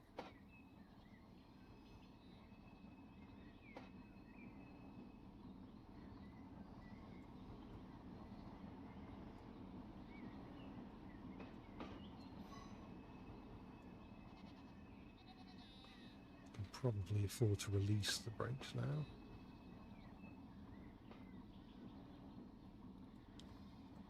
Oh wait, I've gone the wrong way. Why?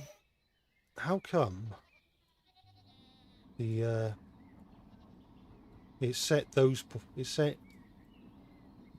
one set of points but not the other?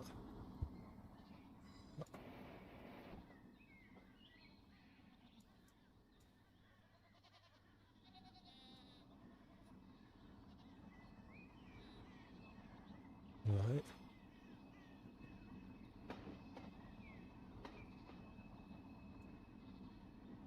Let's ease forward towards the gravity trucks.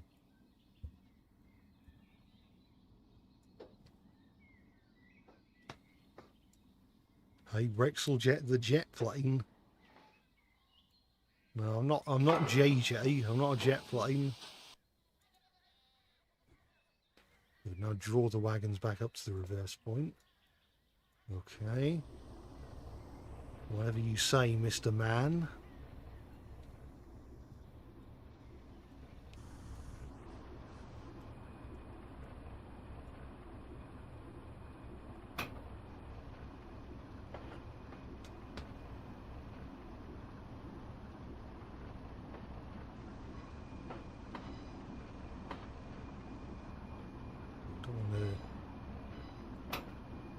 I don't think we're going to speed on this hill.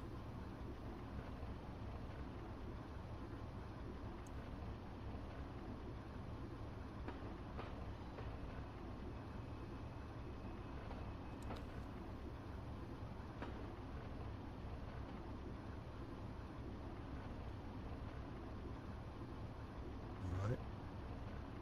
Almost at the top now. And with that I can turn off the brake. Not turn off the brake, turn off the throttle. And I think that should be good enough. Yeah. Easily. And someone else had made that joke in the comments. Yeah, I suppose it's not the... well, I suppose it's a fairly easy joke to make. The question is, will I ever reveal the origins of the name Rexeljet or not? Now, propel the wagons up to Corris station and leave them in the platform. Okay.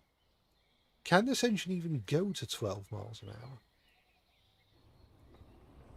I wonder. I guess we'll find out.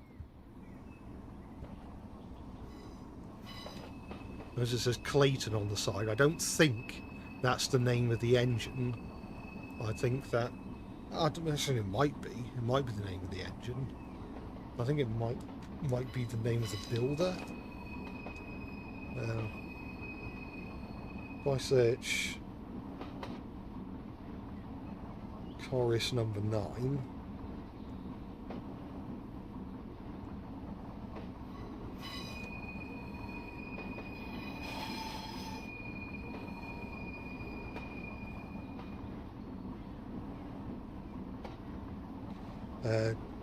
no, its actual name is Aberllefenni. So Clayton, yeah, Clayton is the people who built it. Well, it can go 12 miles an hour. I'll try to make sure it doesn't go much faster than that.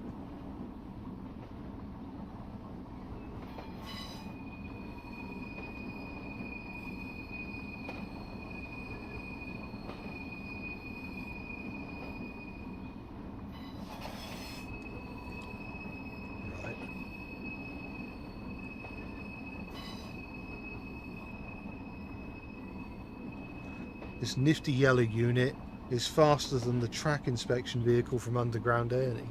Like Ernie 1.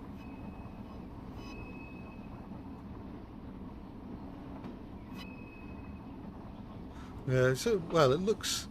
I suppose it looks like it's going faster than it is because we're so close to the ground. Although it is slowing down a bit because it's on the hill.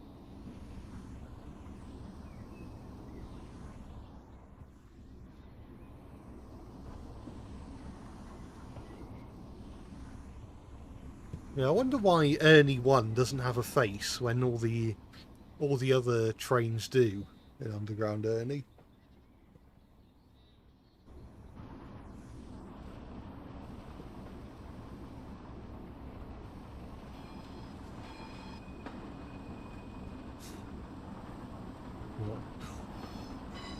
Damn, bro, you got the whole squad laughing.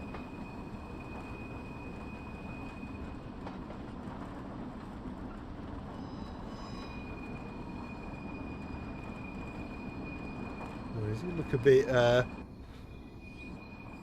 you look a bit irritated by your presence.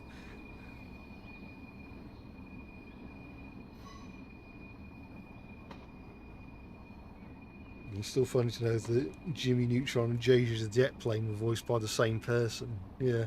Same with Nurgle Jr.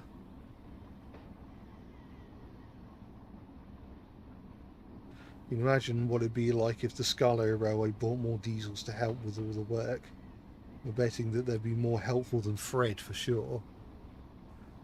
Yeah, it'd be nice to see an equivalent of the Talyllyn Railway's number 8 on the Skarloey Railway.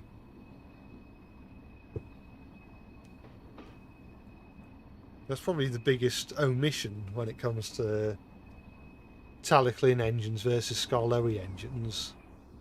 There is no equivalent to Merseysider on the Skarloey Railway.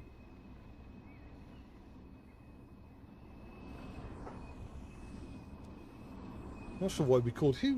What company built Merseysider? Might have to check, because that might give away what the Skarloey version would be called. Oop.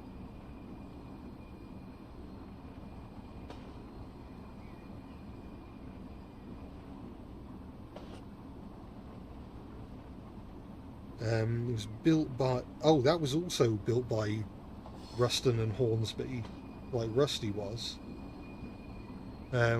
Maybe he'd be called Hornston. So like the opposite of Rusty's name. Where his name comes from Ruston and Hornsby. Maybe the Merseysider equivalent would be would use the other parts of the name Ruston and Hornsby, so it's Hornston. Maybe that's an idea for a future video.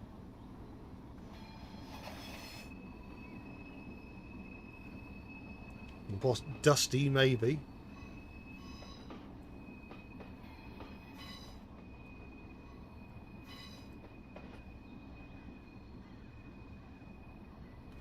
Right, I think we're good to stop.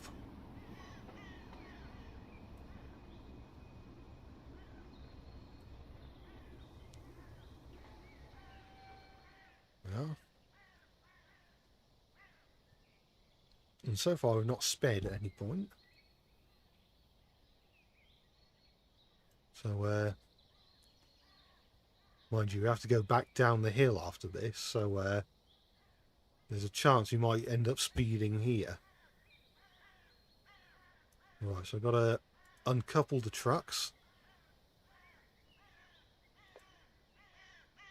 And park the engine back in the carriage shed.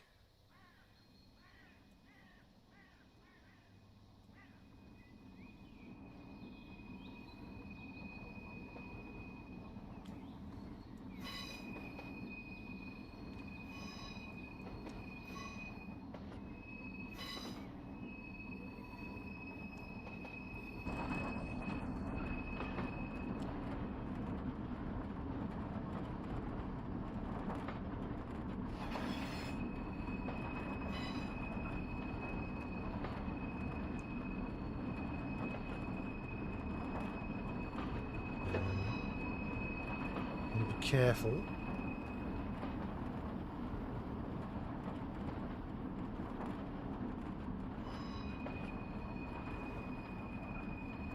Good idea for a video drawing Thomas and Friends sentient versions of the trains from the Forza Horizon series from 2 to 6. So I'm guessing number 1 didn't have an engine. It could be a cool idea.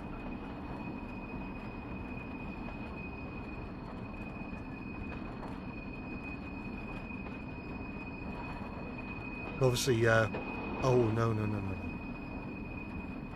Obviously, I couldn't do Forza Horizon 4 because that's Flying Scotsman. We already know what he looks like in the Railway series. Unless, did they actually use the Flying Scotsman name, or did they give it a different name in Forza Horizon 4?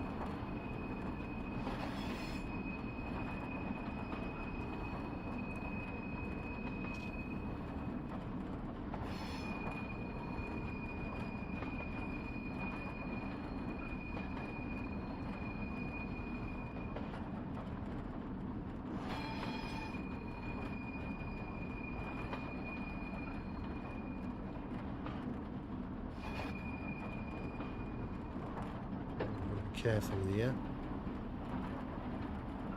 Don't want to go too fast.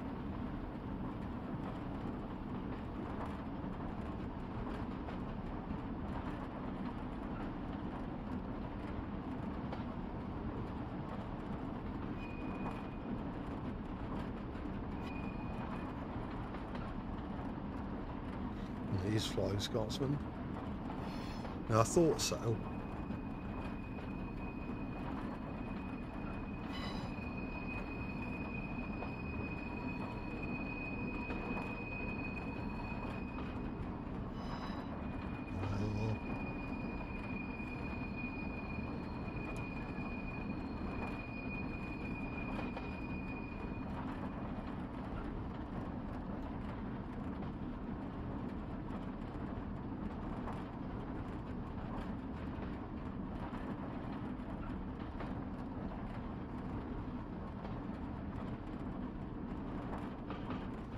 And what do I think of the Ghost and Molly McGee and Kim Possible? I mean, when I was a kid, I think I probably mentioned this in another stream, I was much more of a cartoon. I knew of Kim Possible, I knew it existed, but I never really watched it that much. I couldn't tell you what happened in any episode. And as for the Ghost and Molly McGee, I have watched most of that show because I binged most of it a couple of years back. I think I've still got the last handful of episodes to watch, but I do remember enjoying what I saw quite a lot. It's quite a charming and amusing little show.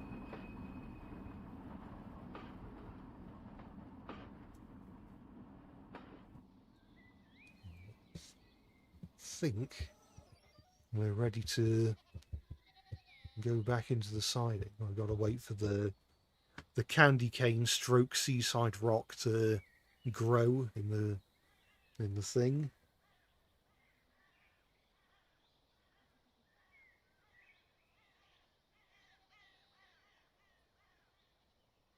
Some of the new diesels could be named after locations along the Scarlary Railway, like Glenlock and Ben Glass, and maybe one of the newest ones could be a girl named after St. Tiber.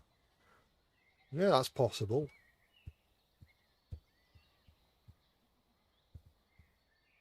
Right. Is this going to be set the right way? It certainly is. So I've got to go down here and hope that I manage to do it without breaking the speed limit, because I can only go 5 miles an hour down the hill.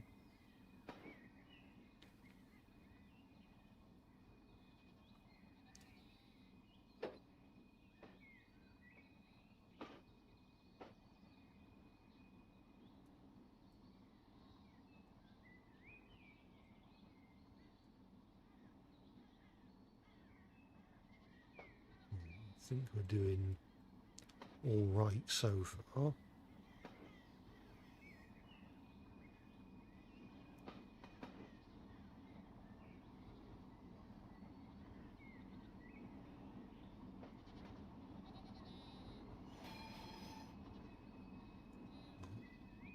And I can take the brakes off for now.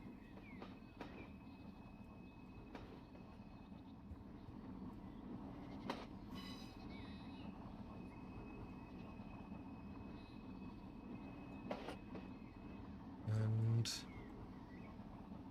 I'm going to make sure I don't bang the trucks. There we are. In Forza Horizon 2 had a red streamlined steam engine. Forza Horizon 3 had a freight train. And Forza Horizon 5 also had a freight train, but in red and green. Oh, I'm trying to remember where each one was set. Because Forza Horizon 5, that was it Mexico? Or like somewhere in sort of Central America, wasn't it?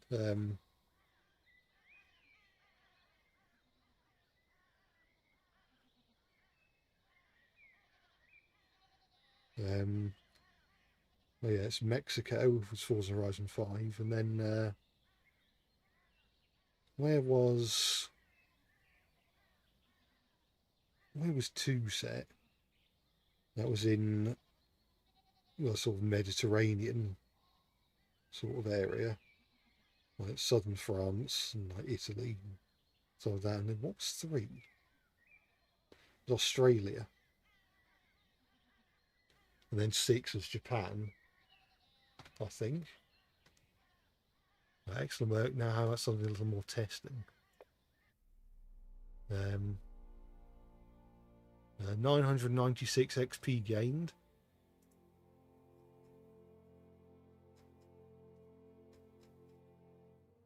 Only a silver star again.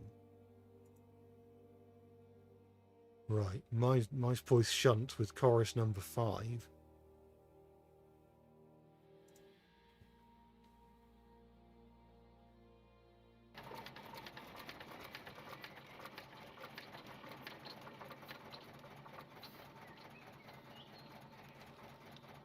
Well, good morning, driver. Today we'll be assembling a works train ready for this afternoon. And first things first, pull forward to clear the points.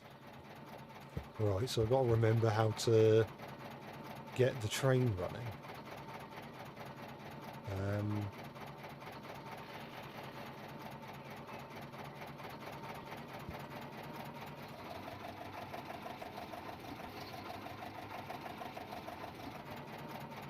Here we are.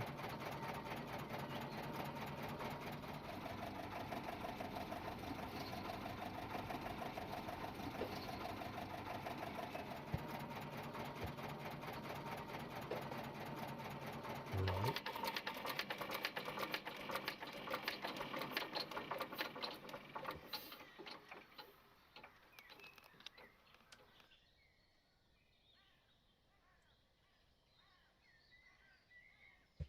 Now I'm going to wait.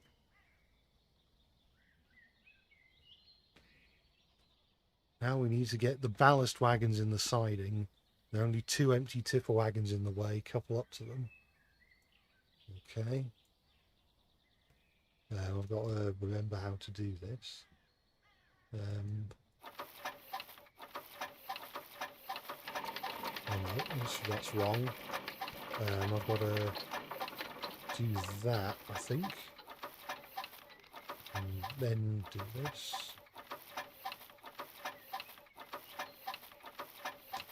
I think. Doesn't seem to be doing much.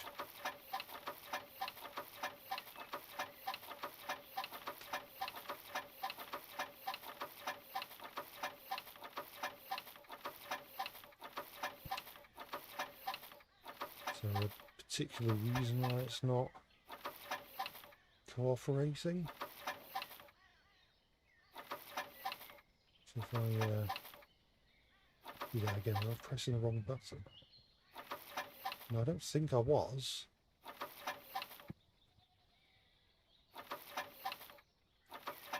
Aha. I think I was just pressing Z too quickly, actually. I think I want to move that way, don't I? And then those are set correctly. Yeah, I think this is all set right. So, do that. So, no. Why did that just turn it off?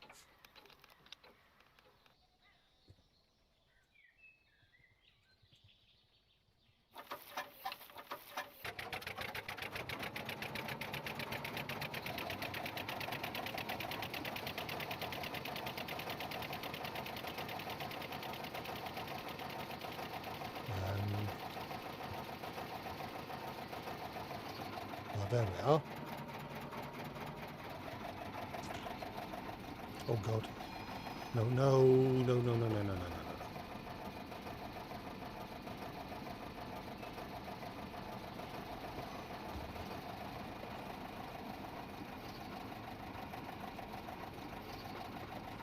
Bit hard to put a face on a locomotive like this one.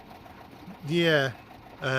I suppose you could maybe just put it here, like a really thin face at the front, or like other people said, have it at the back.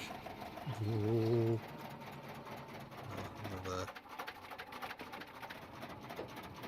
oh no, no, no, no, no, no, no, no. Oh.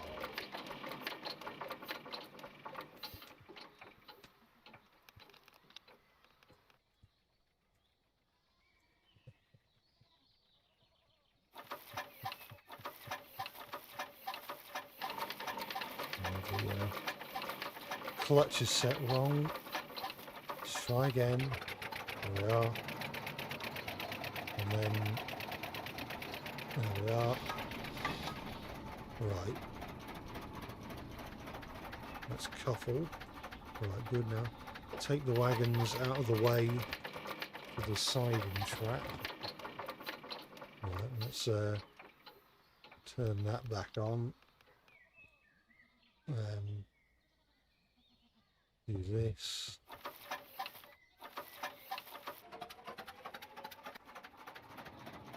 Right, where's the one we go now? Over there.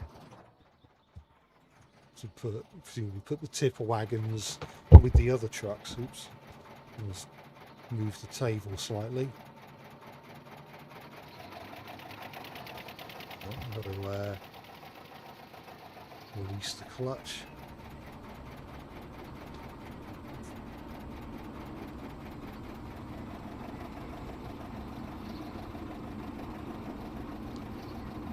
So let's do that.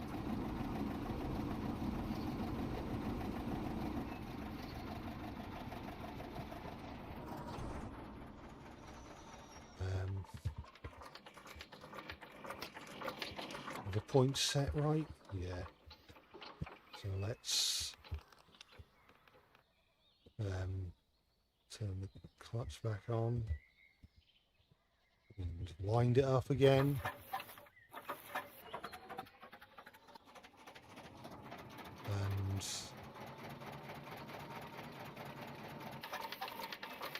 And what happened?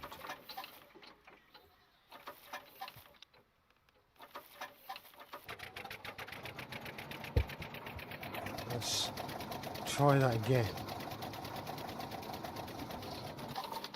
Oh, hang on. I've set it to go the wrong way. That's not going to help. Perhaps that's the reason it wasn't moving.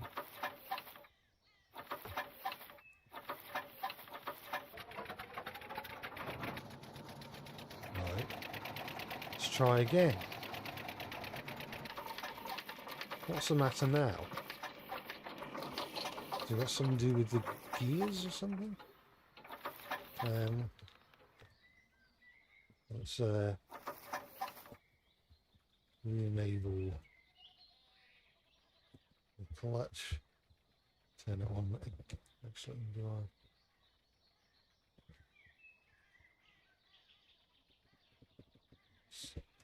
Make sure the gears are, I'm pressing the wrong button.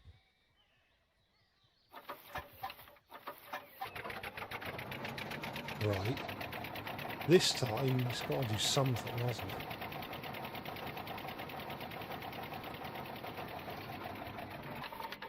No. What's the matter?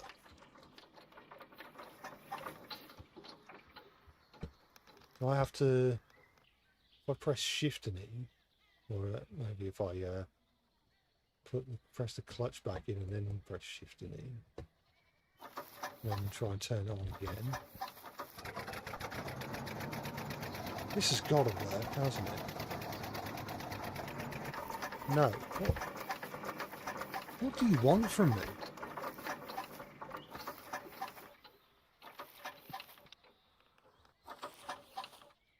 Is it... Oh, was it because the brakes are on?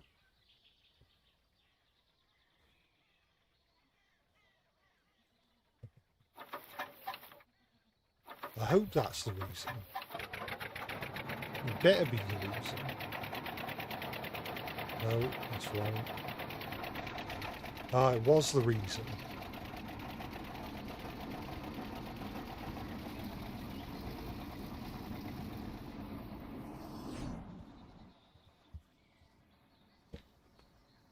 Well, I don't think I'll be getting a timeliness bonus.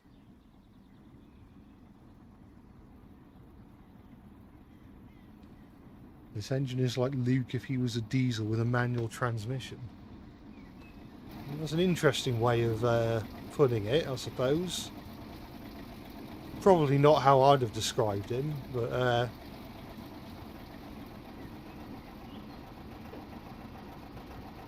yeah, it's a interesting way of interesting way of interpreting him. Right, making sure the brake's actually off now.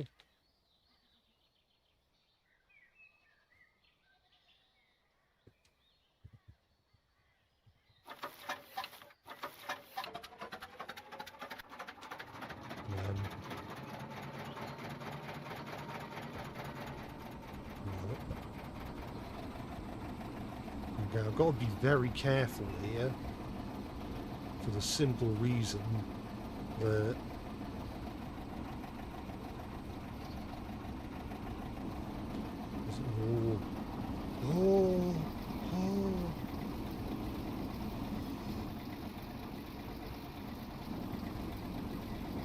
so I don't know whether I'll need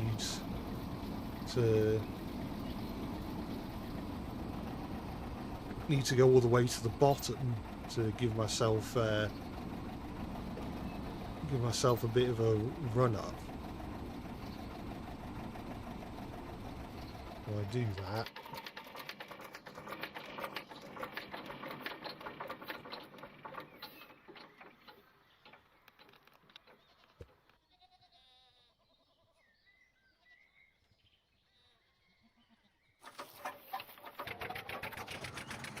Right.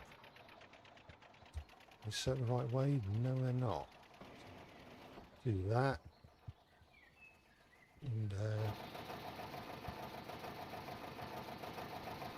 And I'll...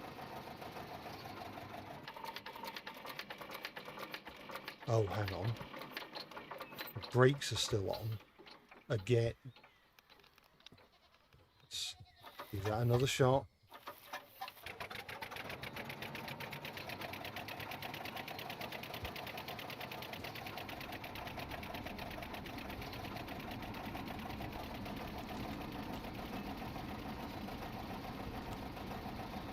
Hopefully it doesn't struggle too much up here.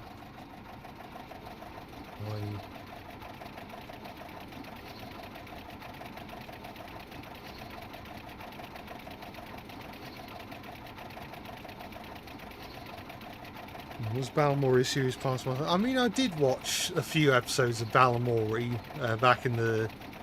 Back around the time it came out. Maybe I was a little outside of the target audience when it began airing. Oh,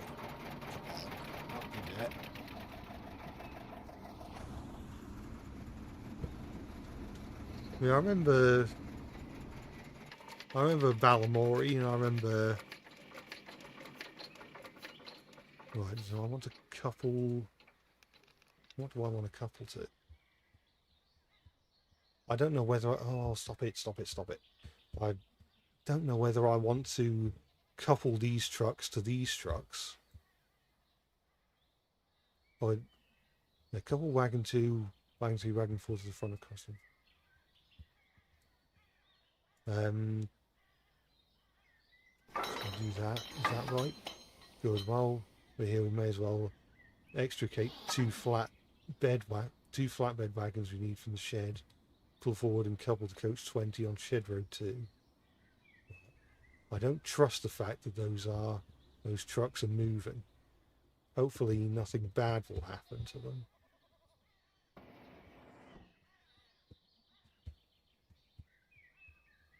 Right. I assume that's, yeah, that is Road 2. Right. Yeah, I don't know whether I should worry about them or not, frankly. Let's enable the clutch again. Release the brake. And turn the engine on again. And shift and R. Or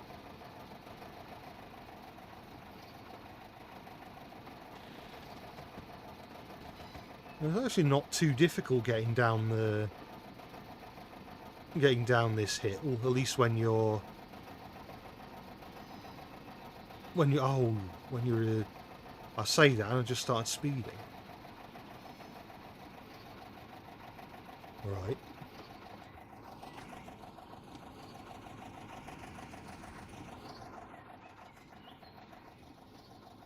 I'll make sure I'm going slow enough. So does this loco work like a stick shift car? Does this game have a mechanic where you have to engage the clutch, otherwise it stalls? Yeah.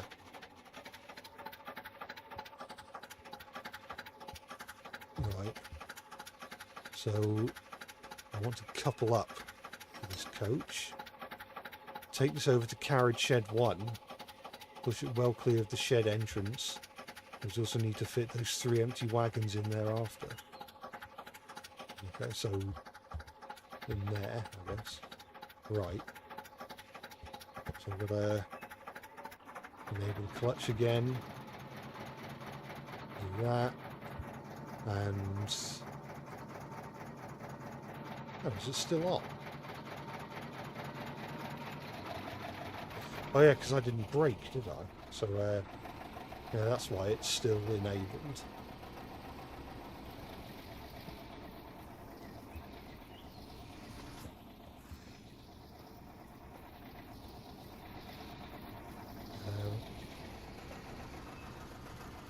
Can I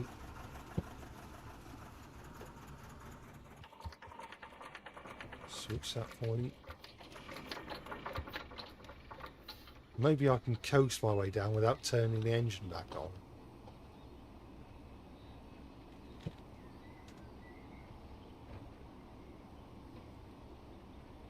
It's an idea.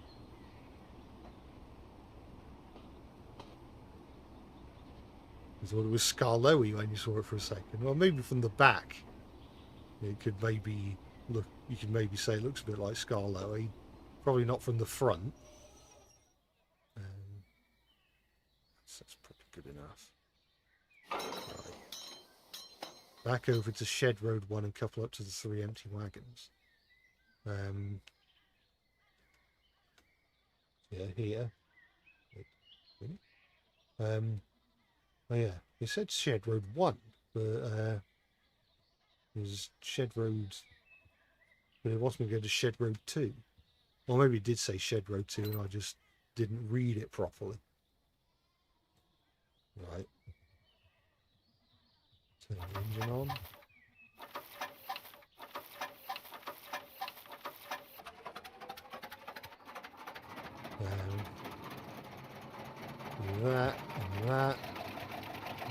that.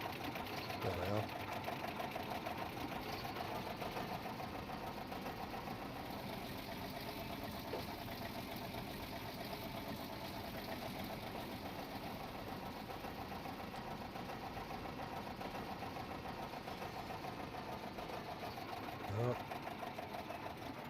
Again, I can do it. Oh wait, did he? Well, the engine's turned off again. But perhaps I can coast my way there. In fact, I can definitely coast my way there. I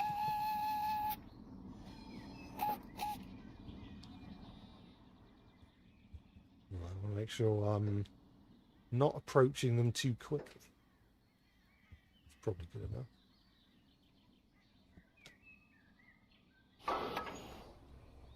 No. Oh. Well, that's brilliant. Now I've got to turn the engine on again.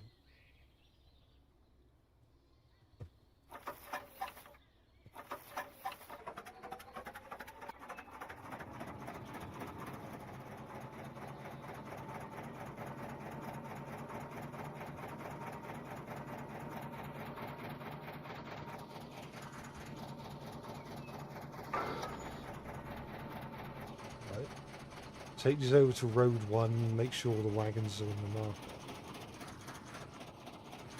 Right.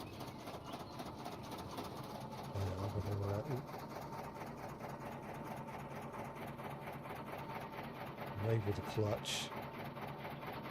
Then disable the clutch.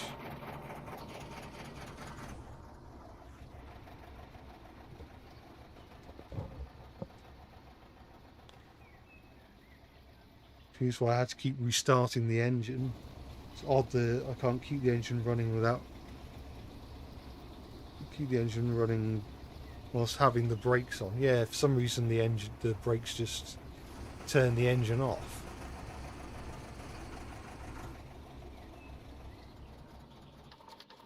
Oh. Now it's just turned off again. But again, hopefully... We're not even halfway through this level. Oh god. Oh. Is the whole thing going to make it in? I do wonder. Also, I think I'm going too slow, actually.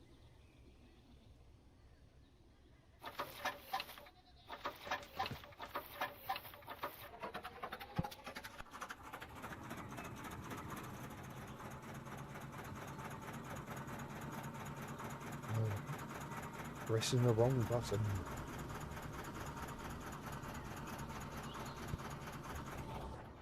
Right, so question is, can I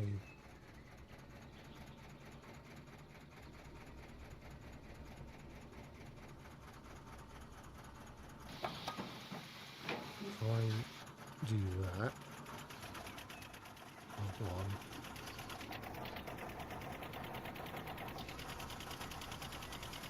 So I'll make sure everything's in the shed.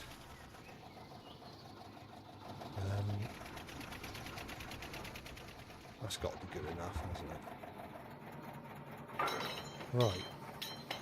It says now we can get the 2 flatbed wagons, have an over and couple up, which is...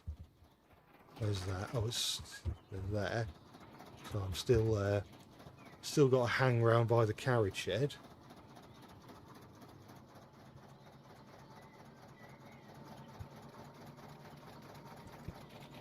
No.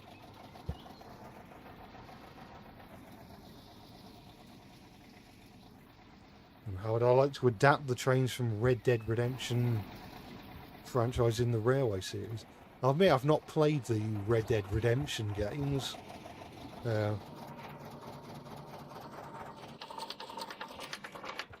I'm guessing because it's like Wild West, it'll be, I guess it'll mostly be like those American style 440s and 260s and stuff like that.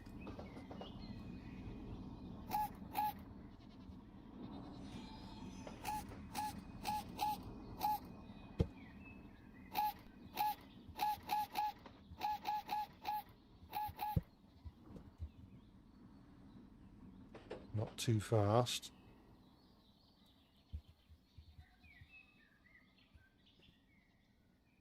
In fact, not fast at all.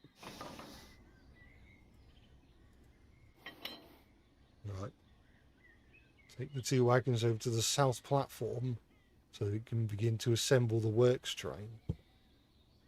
Right. I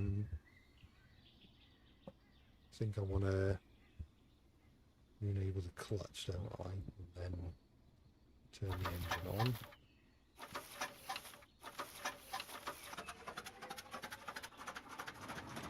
And undo that. And we can get the heck out of here. With the Friendly Fairborn Railway books. I'm not sure if I have. The name sounds familiar. Have I played it? Or read it?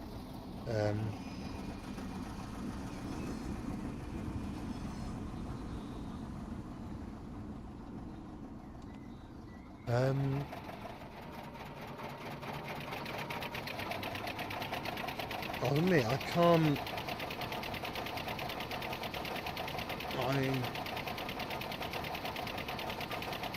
can't find any information on the Friendly Fairborn Railway books.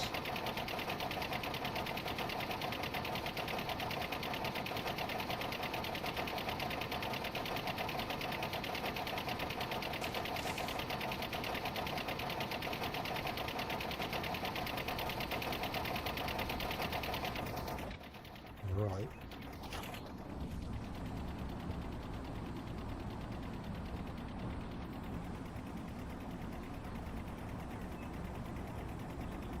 Oh no. What's going to happen now? I mean, we didn't derail, but now we're... Oh no. Oh no. What? That's not fair.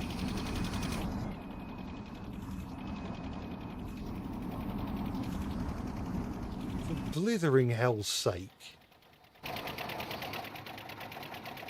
Wasn't even a particularly interesting crash.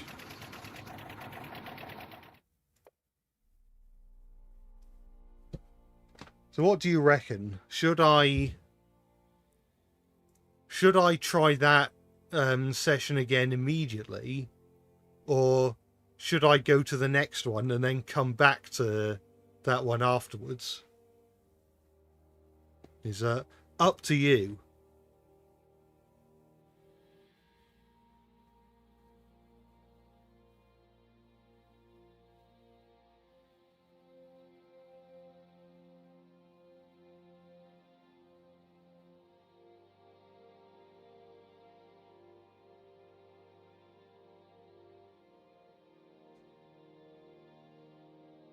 Well, someone said next, so I'll move on to this one. Then we can cover those other ones. Cover the two that I failed last. Now a delivery of building supplies due tomorrow morning, bound for the new station. Assemble a set of flatbed wagons ready for tomorrow at the station.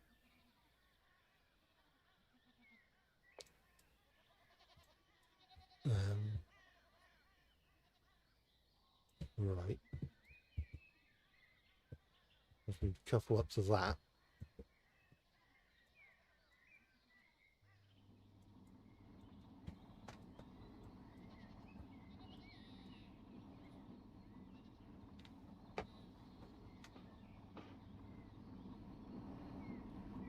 Oh no, I'm not gonna withstand that. Oh, or that.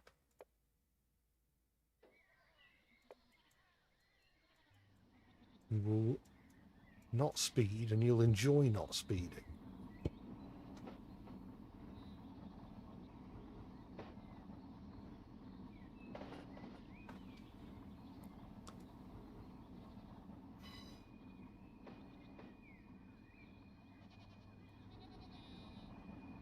no, no, no, no, no.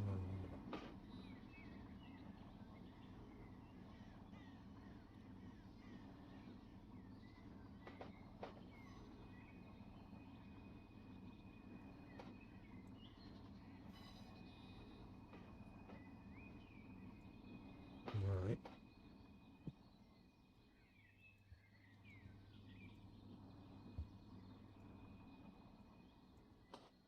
Well, we're going to continue on the merry way.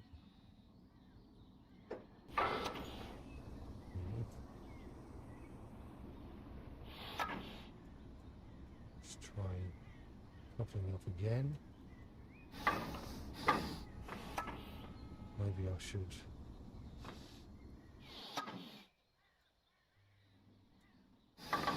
do that. Right. I'll take to the south platform, waiting for the points to change at the south shunt reversal point.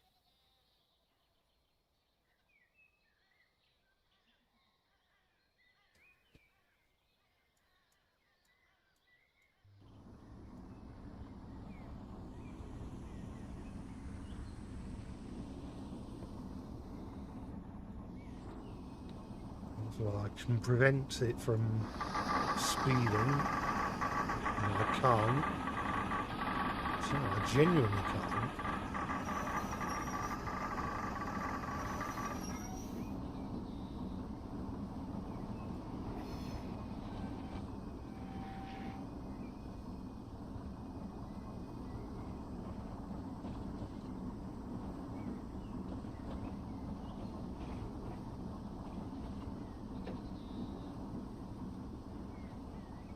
Right.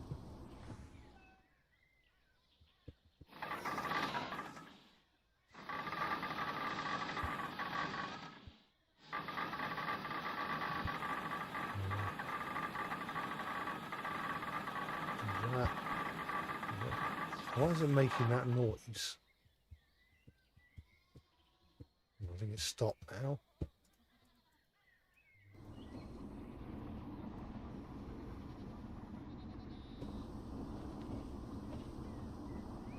How's it going? It's going all right. I mean, I screwed up the previous mission, but hopefully this one should go a bit more smoothly. Oh, I haven't got the thing open. Oh.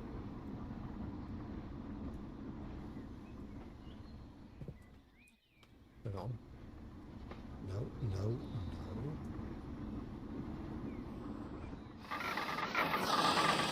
There's...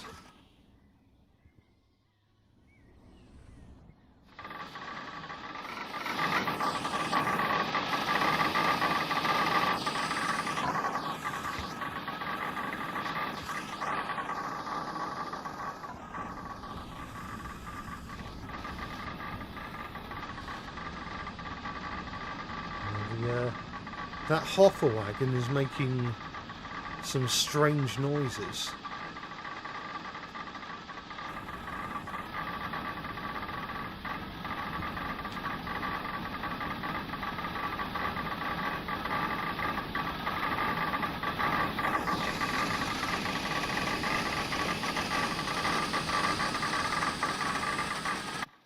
No.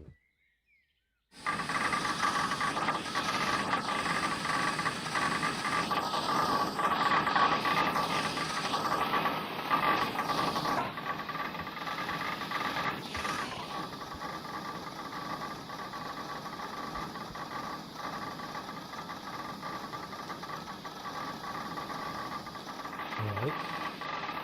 I'll drop the flatbed off at the south platform.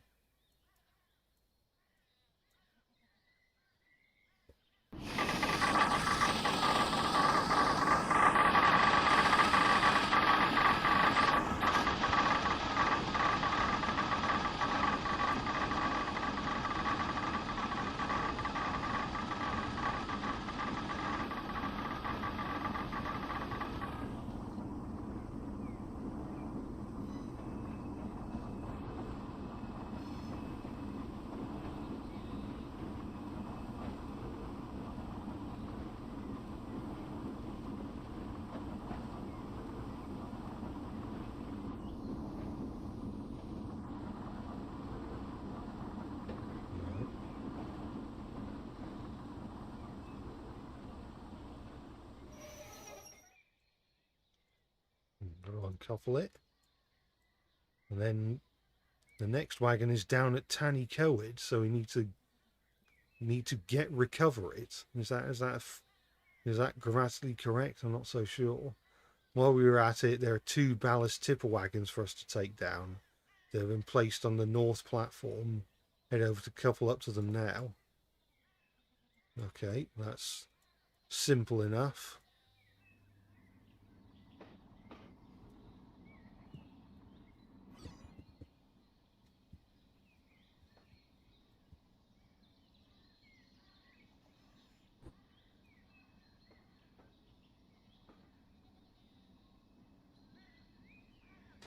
What I might do when I replay the mission with the with number 5, or the shunting mission with number 5, I might do some quick saving, like I did in the last Train Simulator Classic mission, or last stream even, not mission.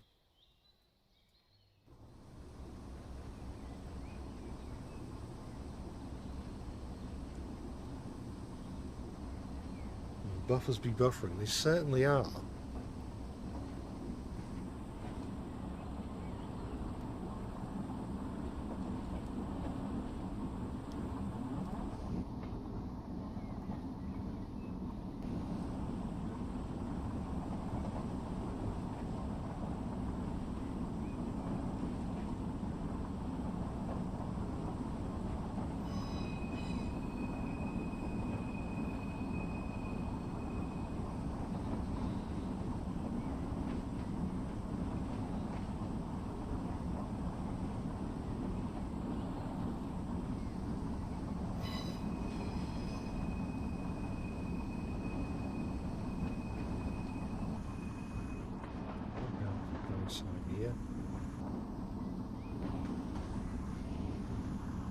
The hopper's not making stupid noises anymore, so that's something to be thankful for.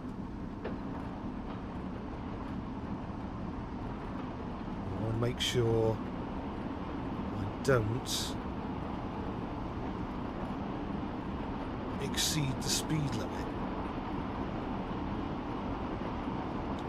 I'm sure as hell going to try and get me to break it, isn't it?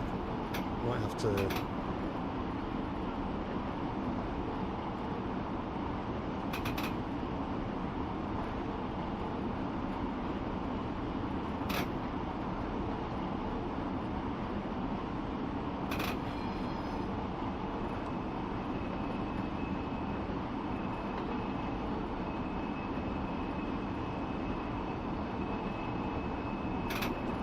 Only going 12 miles an hour, we're still going faster than the cars.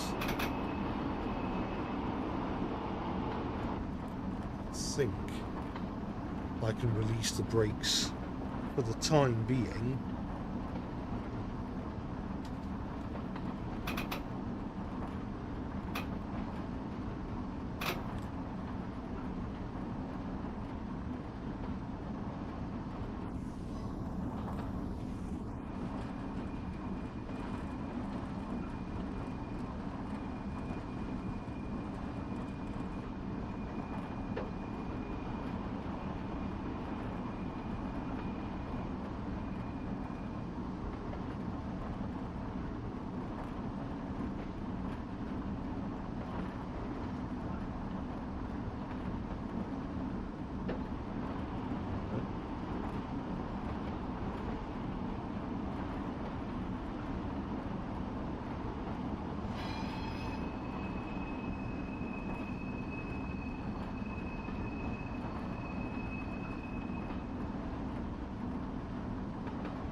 Well, it's quite a nice day at the moment.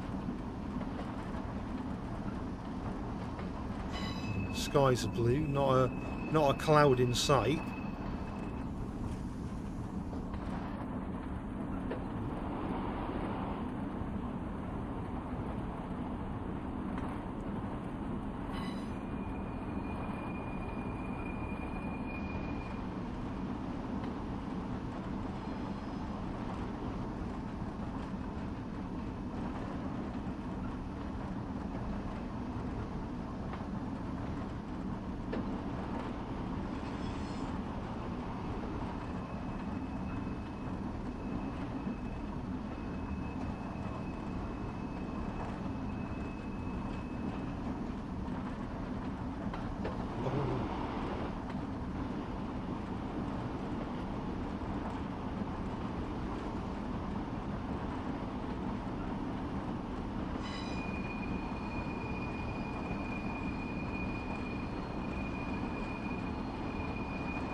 Escargiliog, but we're not stopping here. We're going to keep going.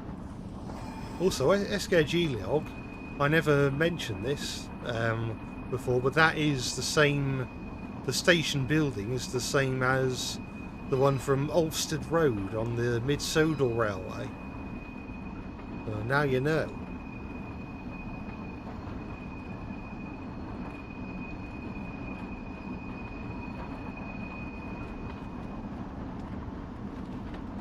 Oh!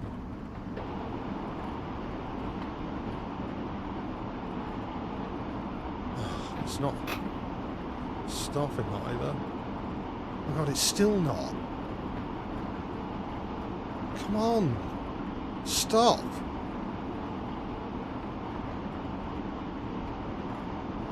There's no handbrake either. I'm just hemorrhaging points.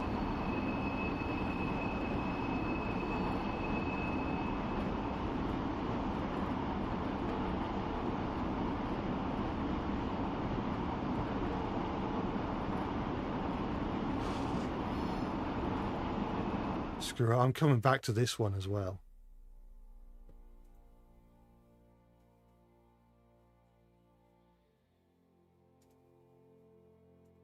Let's move on to this one.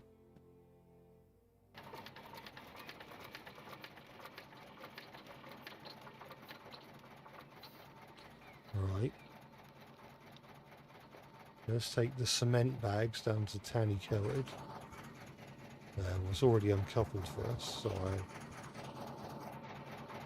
guess we'll just go into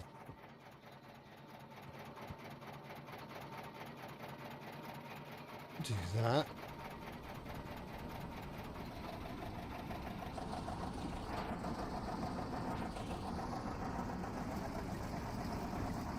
Oops.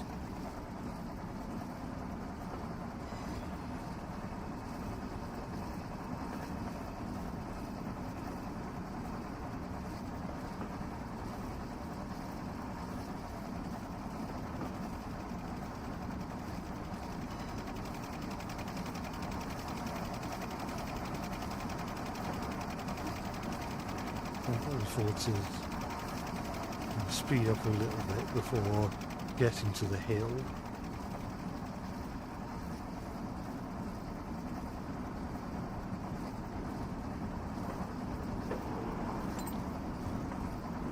And brakes on this are a bit more powerful.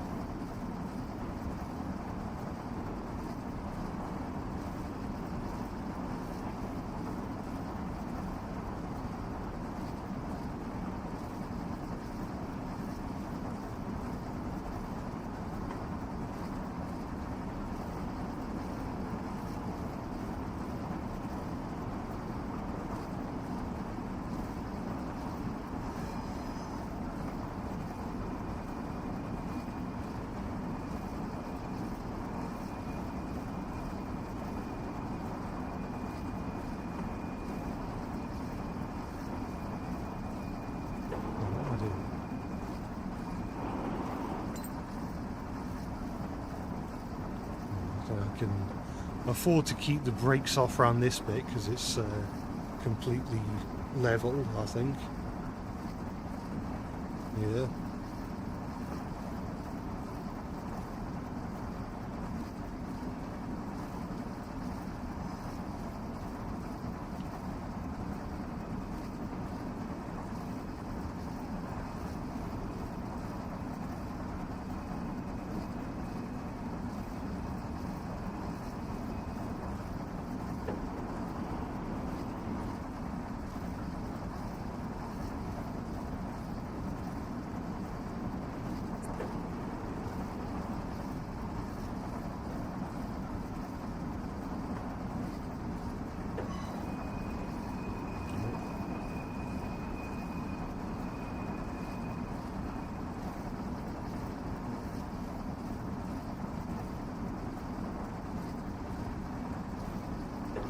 I'm sure there must be some sort of sweet spot where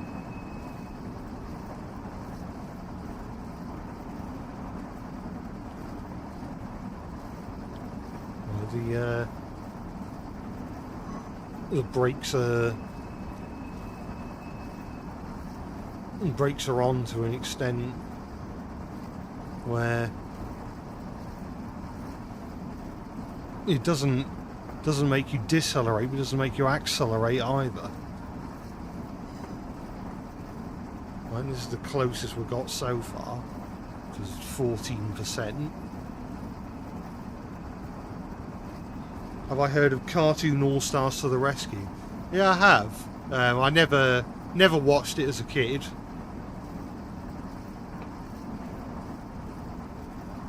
No, I think there was, because at the beginning of the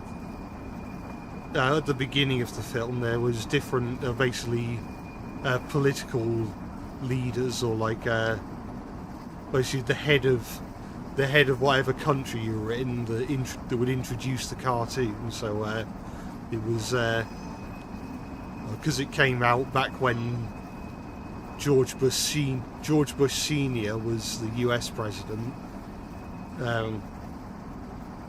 He introduced the US version. I'm not sure who introduced the UK version. I forget, because I don't know whether it was the PM, the Prime Minister at the time, or the Queen. I don't know. I'm sure I could probably look up the answer. But yeah, getting back to the actual film. Yeah, I never watched it as a kid. I mainly know about it. To be honest, I mainly know about it from people on YouTube covering the film.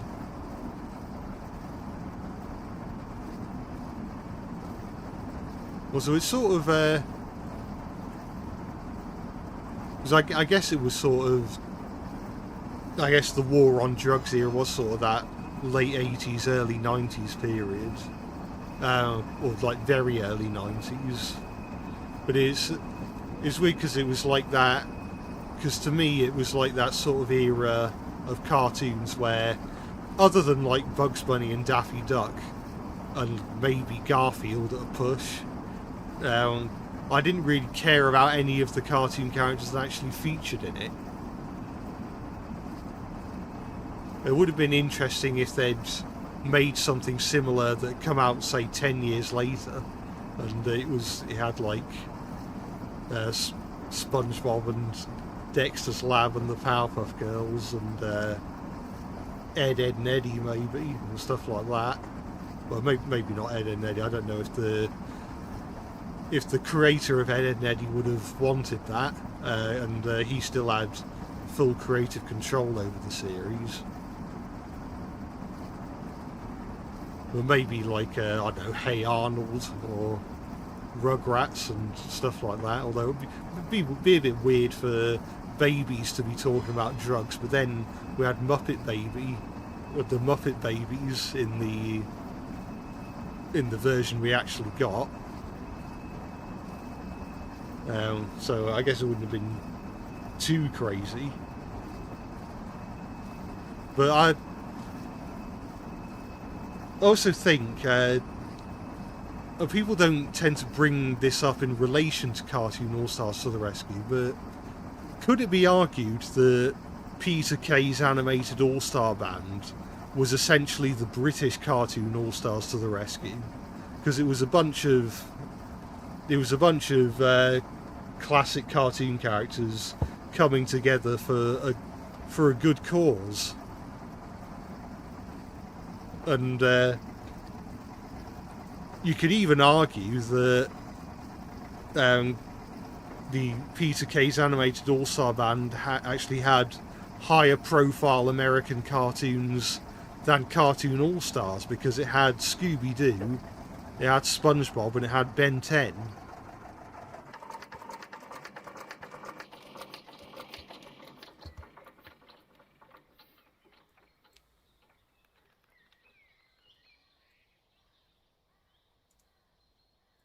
Right. Should I uncouple them now, or do I need to wait? I think I'm going to do it now. 2 ballast wagons are now being unloaded and placed onto the loop. Alright. I will do that.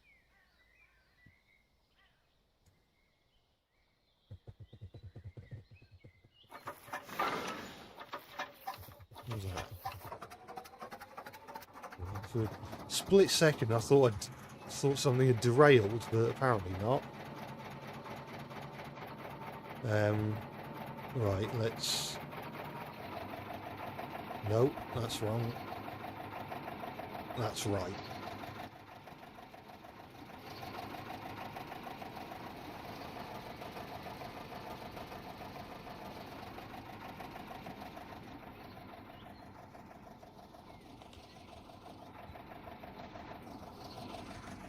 I've heard of B-Stars, I can't claim to have watched it. Can I? No, I'm not going to risk it.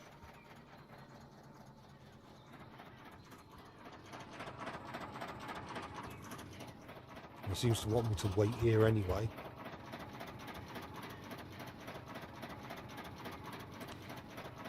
Mind you, the engine's not turning off, so that's something.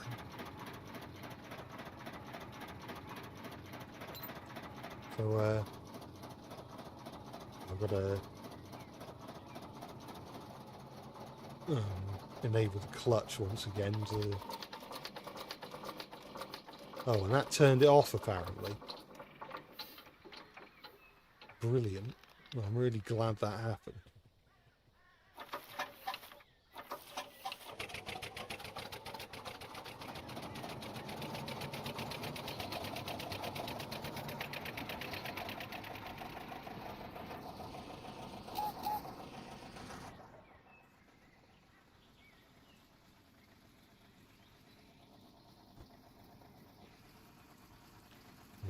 No, not too fast. Right, let's couple them and stop at Minesporth North platform. No, right, time to get a move on.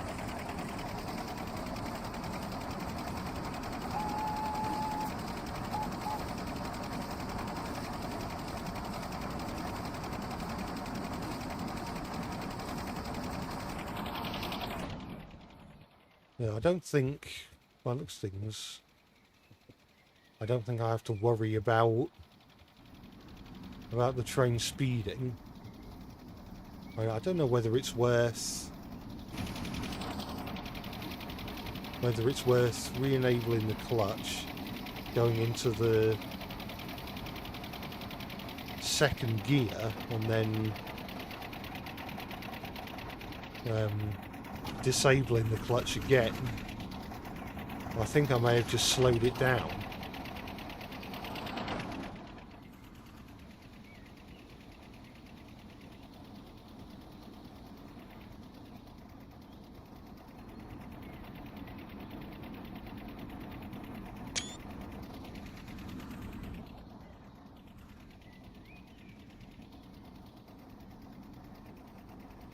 Now I can take some screenshots. Why do I keep pressing F11? It's a useless button that serves no purpose. Who uses F11 for anything? Well, hello, just stopping by. Well, hope you enjoy your visit.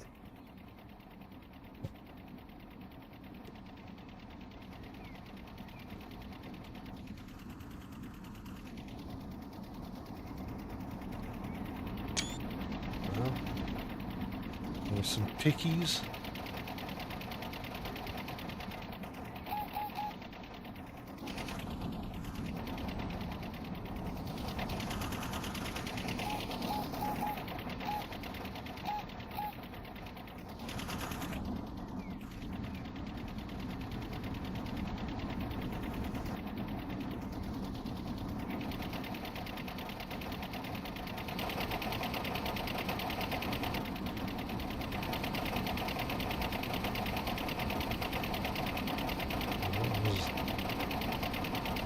There's old Baldy in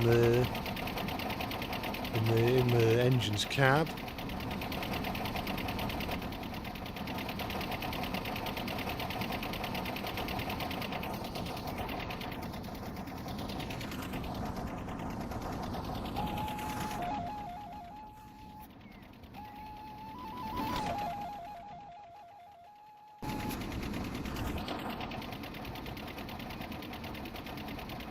What a fun little whistle.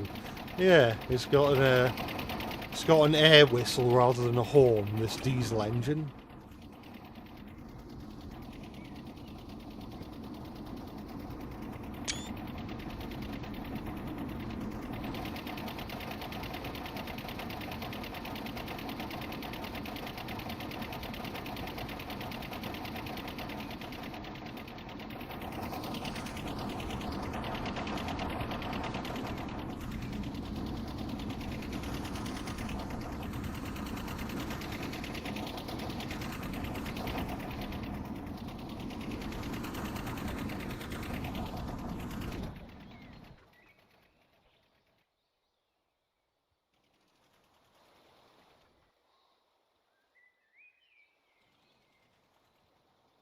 Oh, let's explore. This is boundary break. Well, it's not really boundary break because it's not really breaking any boundaries. I didn't think I could explore this far away. Yeah, here's the parts in the far off background that you don't typically see.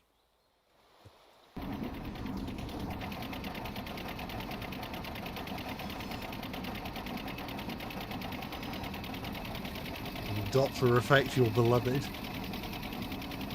And pretty much, it's this is one of those games that with a you can abuse the Doppler effect quite a bit.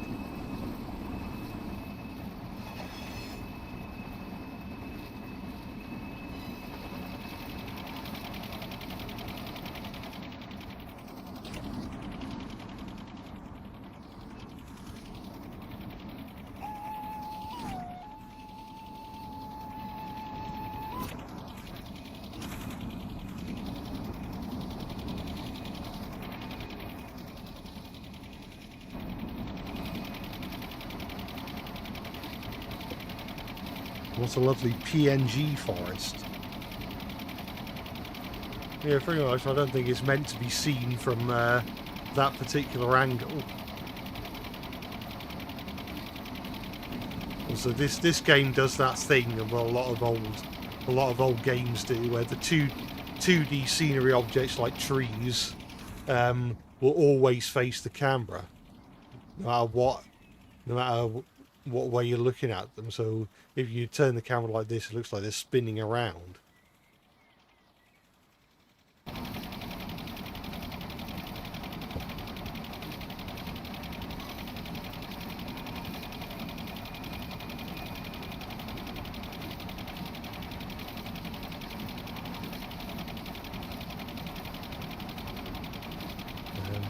Bring up the what's it again.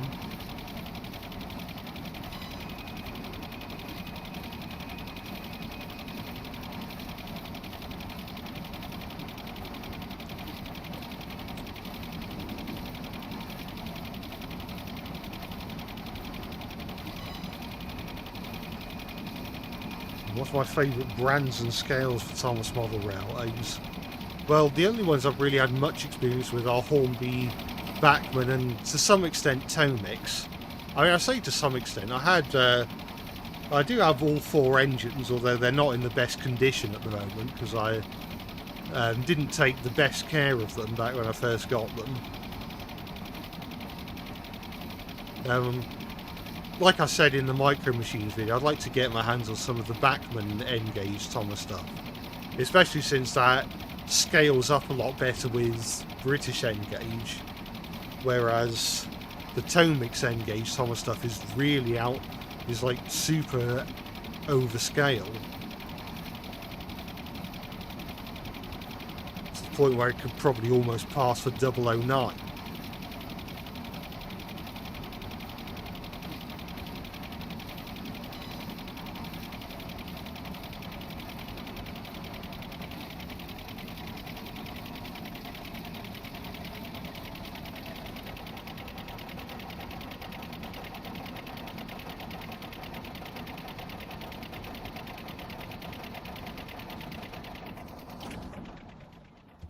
You know, I've never experienced any,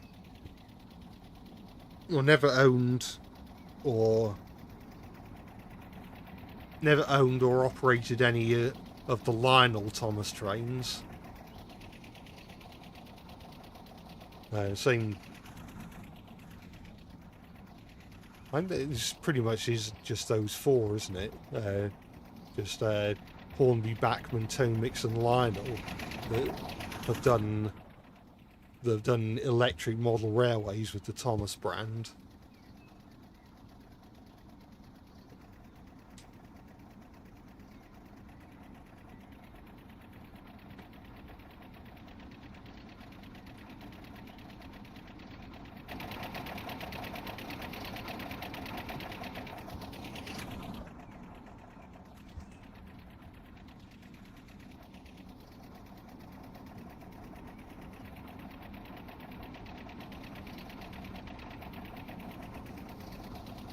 Wasn't Tomix the first company to offer Thomas and N scale? Yeah, they had their range many years, or in fact several decades before the Bachmann N-gauge Thomas.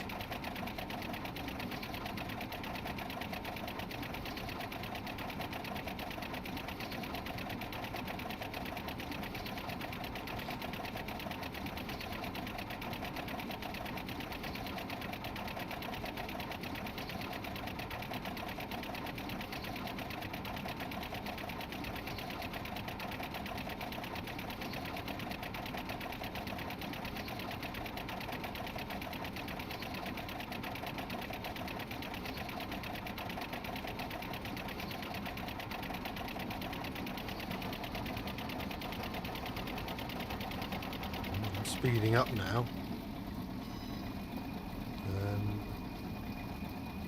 Right. Is it going to put me in the right siding? I think so. Yeah.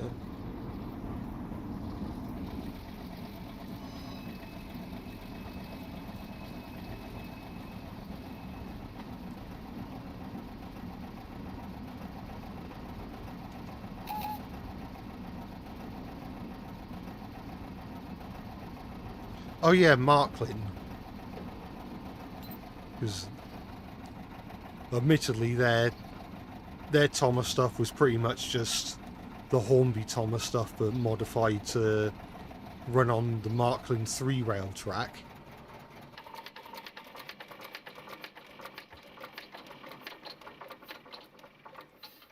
Would have been interesting if Marklin had made like original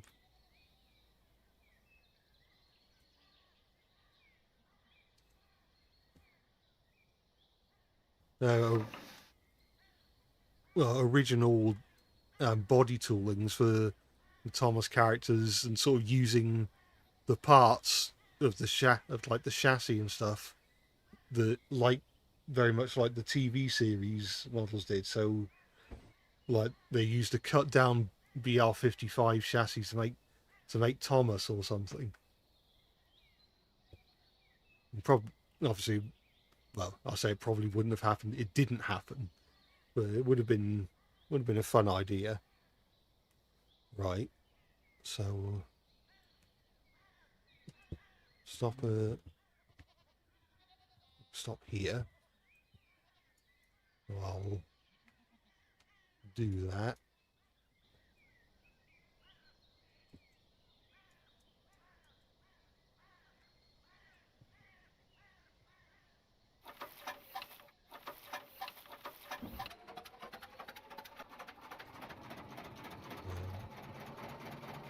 Do that.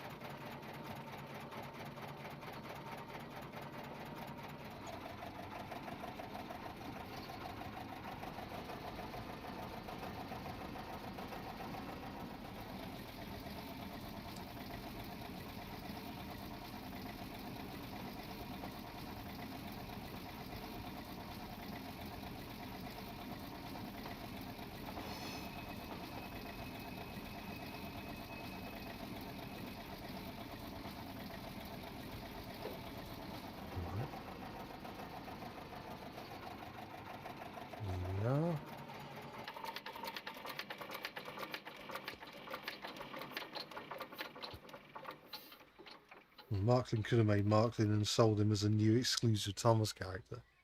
And maybe they've just been putting their standards like BR80 in new packaging.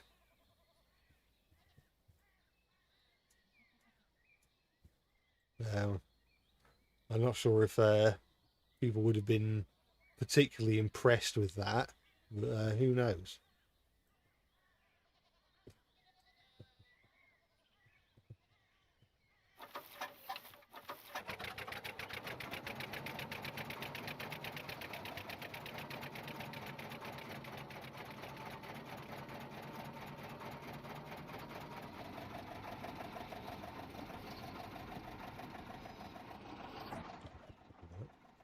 I want to make sure I'm not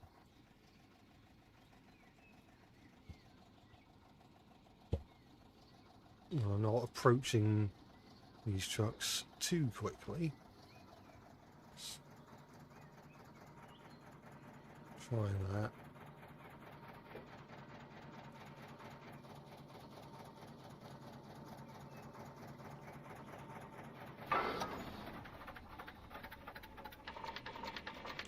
Oh no.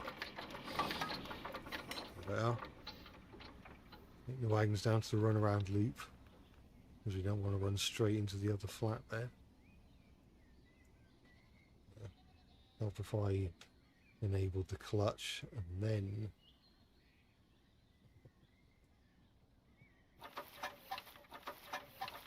start.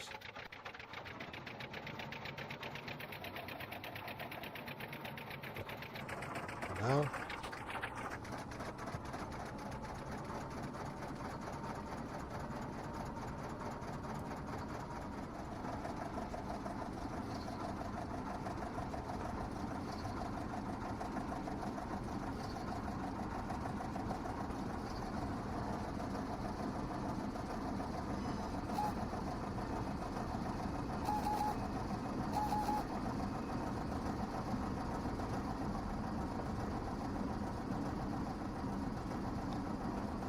In case I missed your comment, the train in Forza Horizon 2 is called the Horizon Express, but the tender says Wellard?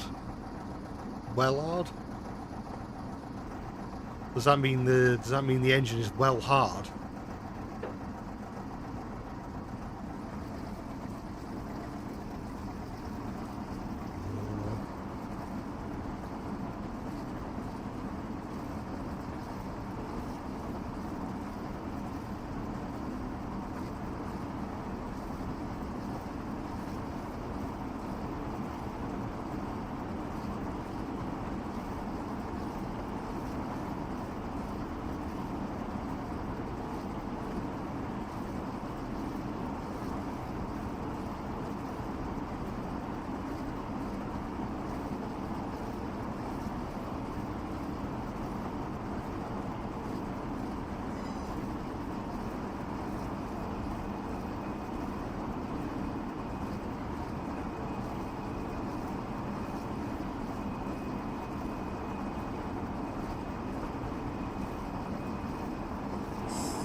Close one.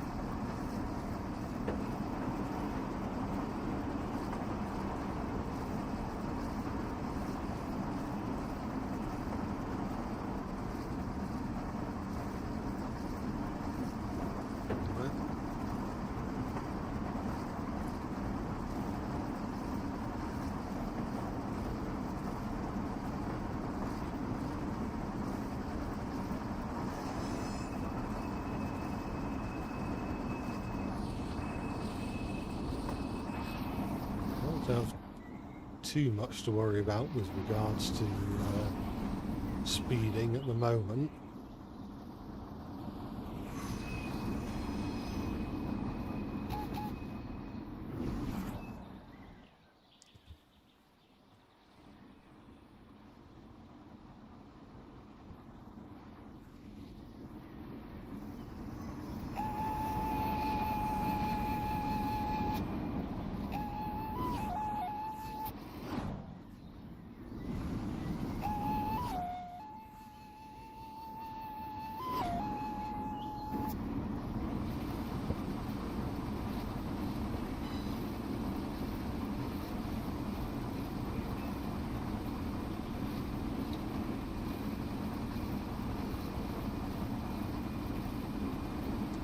Forza Horizon 6 is a Cape gauge subway train.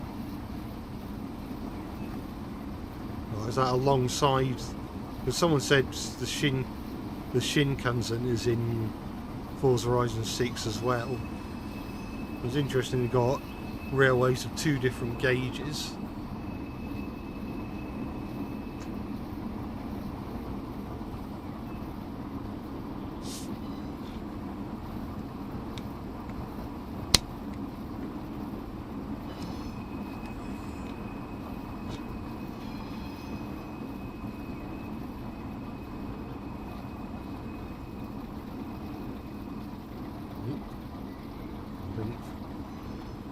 Going through there, I can probably afford to take the brake off a little bit.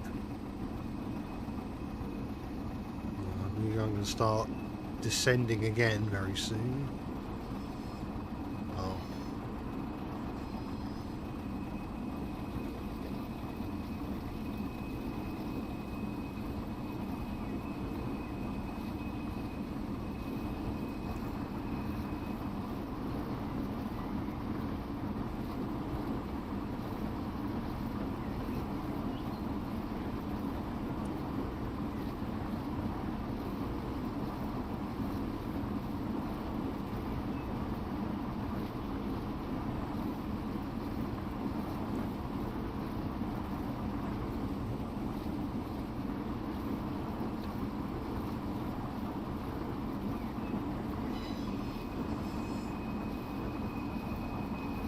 Forza Horizon 6 is the first Forza game to include 2 trains with different gauges.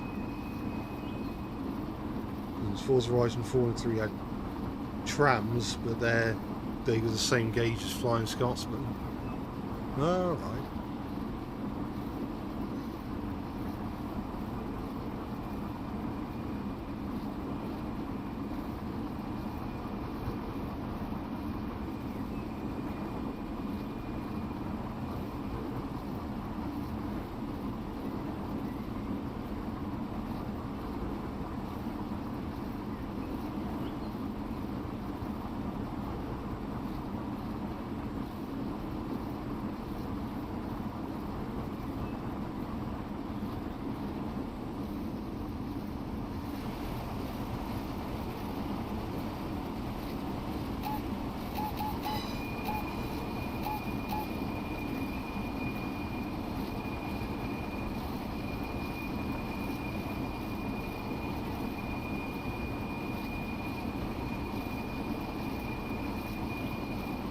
Almost there.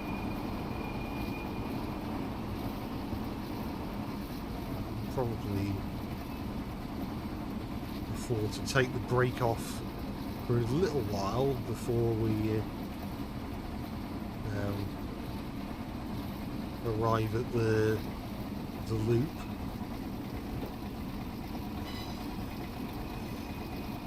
And,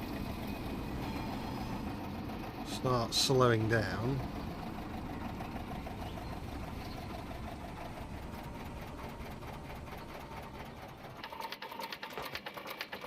Well,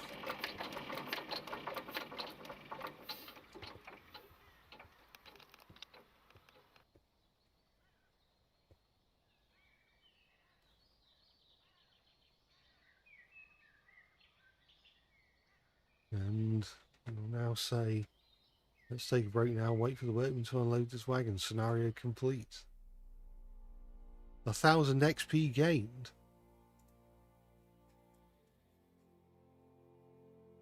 So now it's a case of going back to the scenarios that I didn't manage to succeed at. So I'll try and go through these as quickly as I can. And I will try, I'll probably do some quick saving along the way.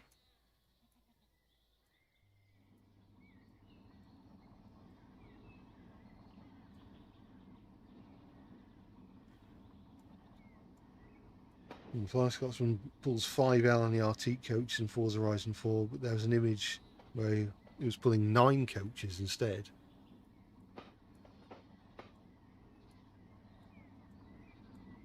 Maybe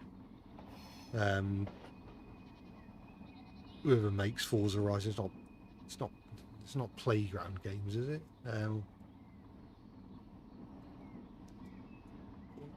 Maybe they were. Maybe they didn't have the technology to make their Flying Scotsman model pull as many as 9 coaches.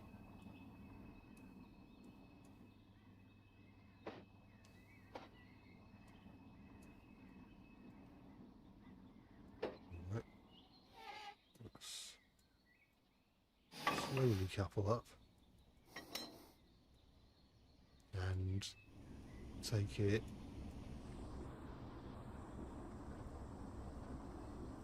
down here.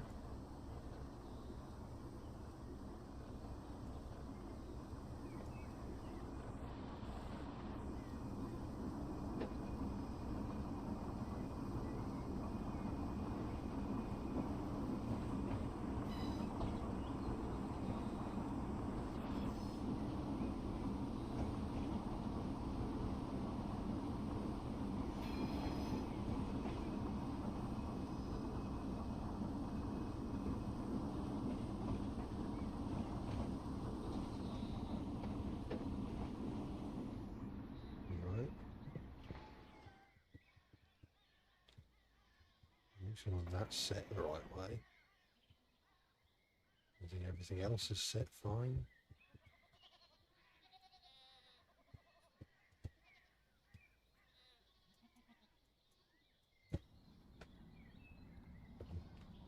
The Forza Horizon franchise was developed by Playground Games. Yeah, I thought it was.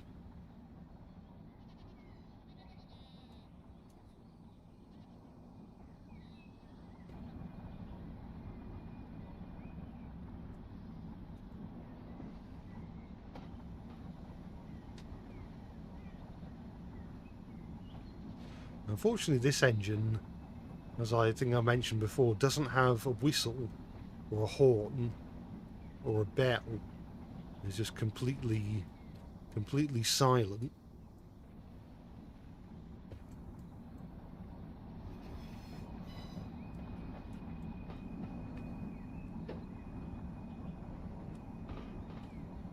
Let's stop that there.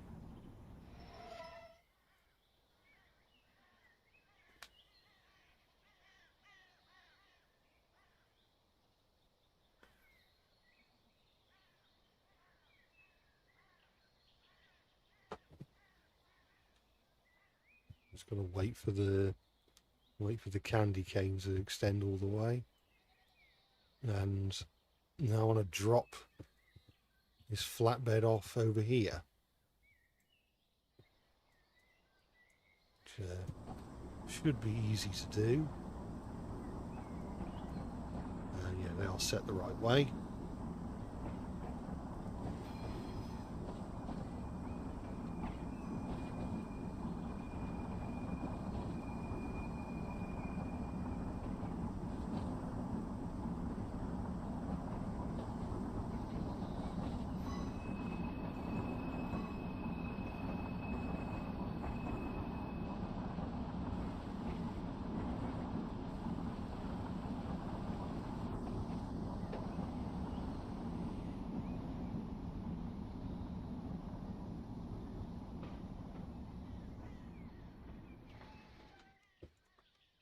Drop that off.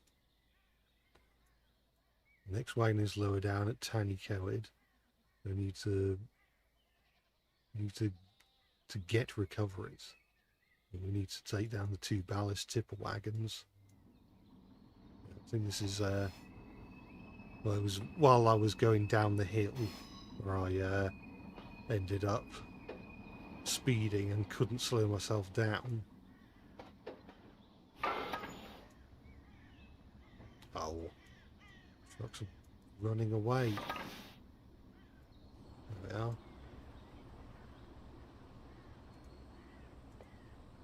So let us, I'm gonna save so that if I run into the same situation again, I don't have to do all that stuff at the beginning.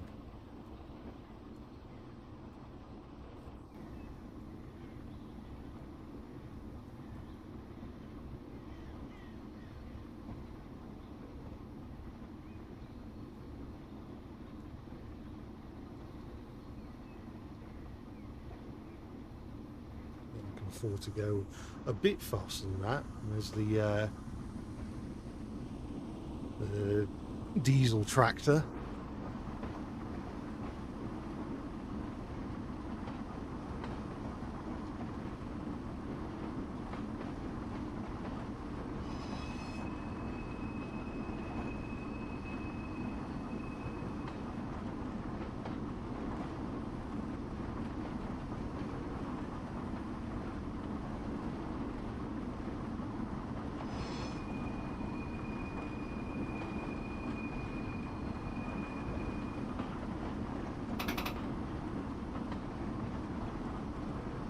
I don't think I'm going to need to use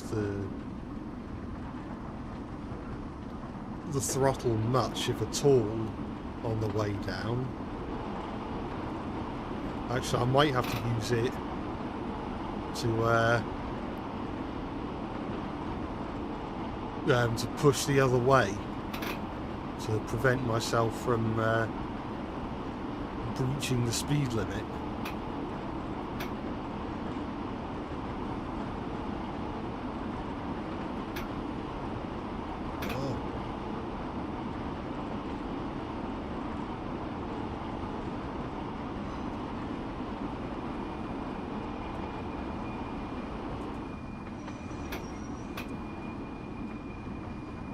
Driving into your dreams.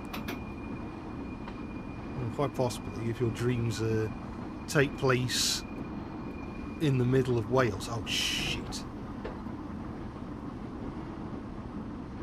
Well, it's not going to be perfect, but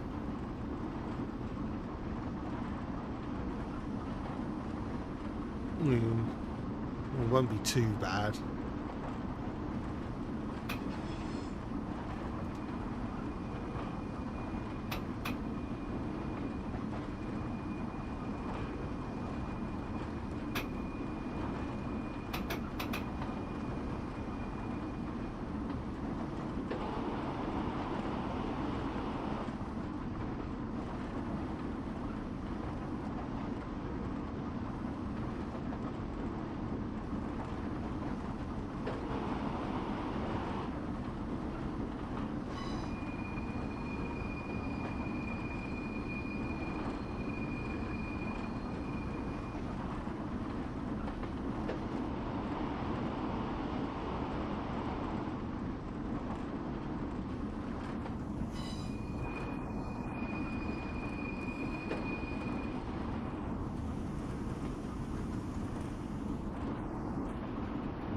That goes to nowhere.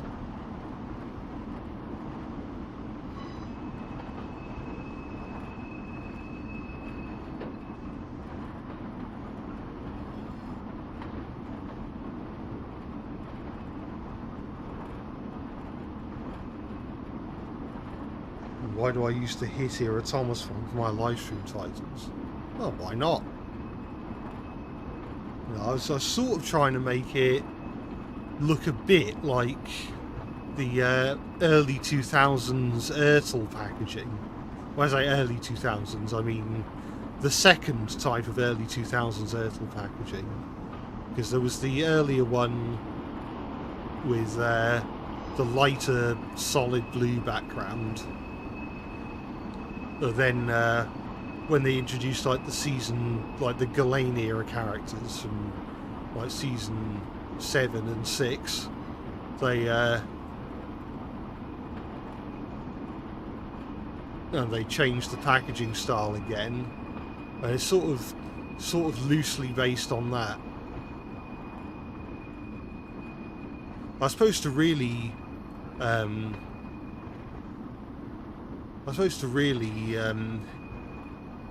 finish off the effect, I could do like the sort of orangey red banner at the bottom with like the like the Thomas iconography, with like the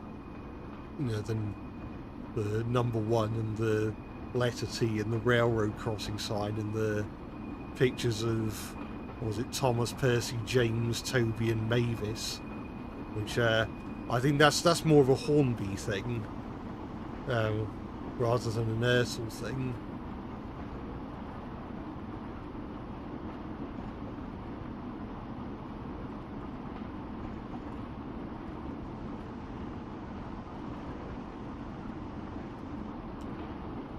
Favourite class of steam engine is a tattoo class. I think we will be revisiting the tattoo towards the end of the live stream, because I failed a mission with the tattoo earlier and I've got to replay it.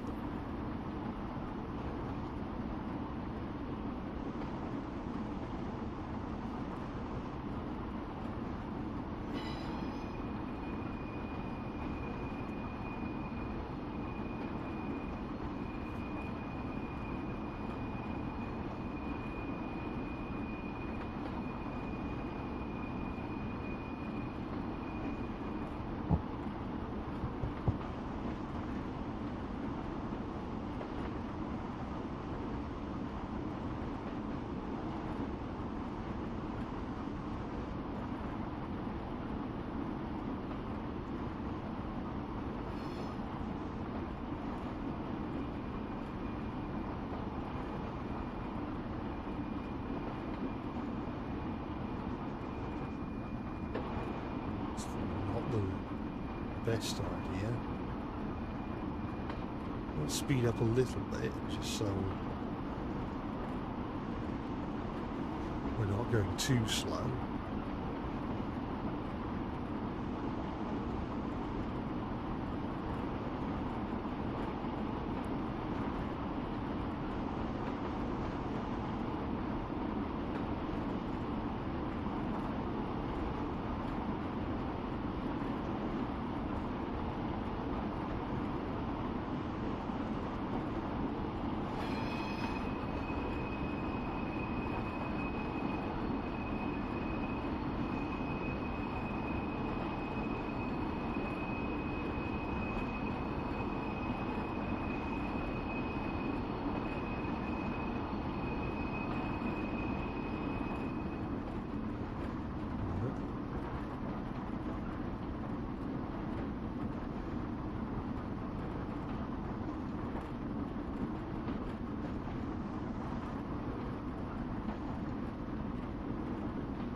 Take too long to stop.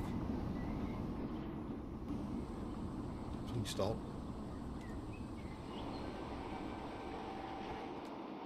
Right. Uncouple them and reverse into the head shunt.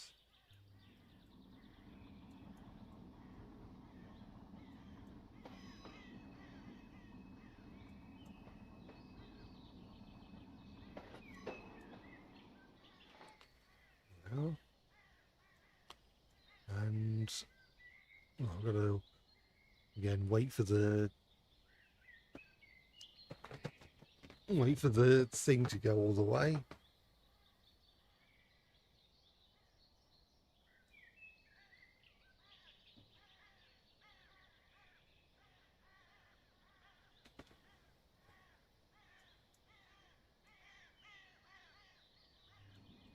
And I've got to couple up to this thing.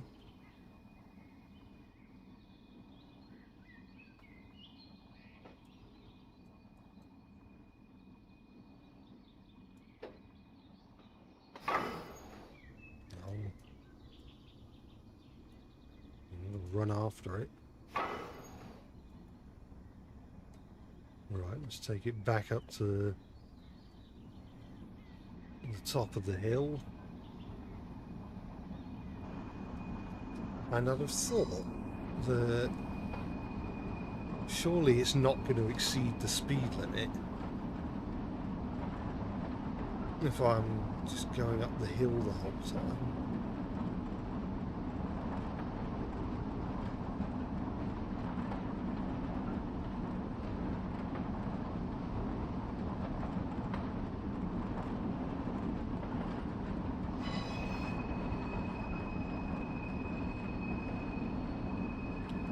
I don't think we have to worry too much about the speed limit. Not for now, anyway.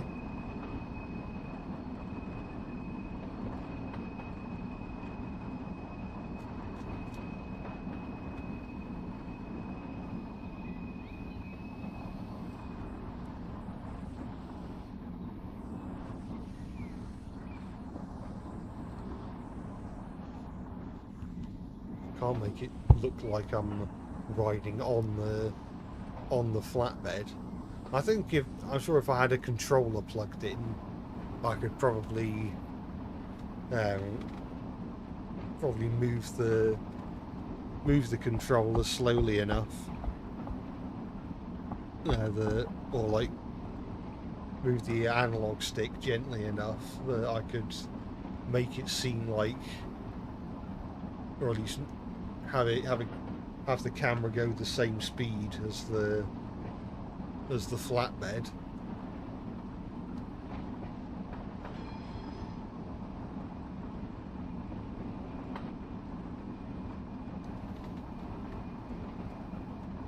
Have I considered doing train build on Gary's mod? I can't say I have. Maybe it'd be interesting. I've never played Gary's mod.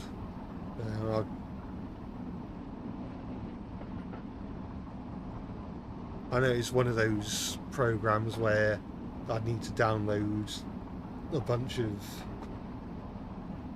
of other games, or I need to buy a bunch of other games in order for Gary's mod to have most of its assets.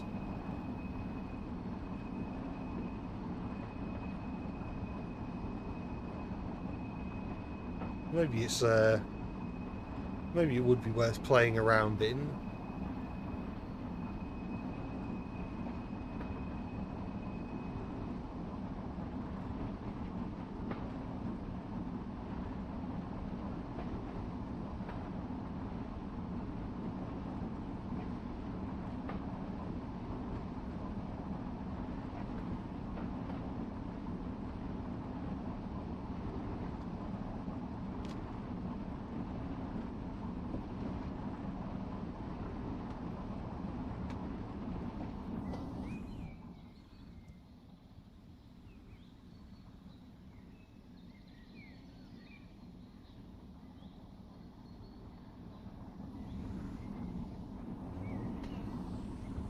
Slowly but surely getting there.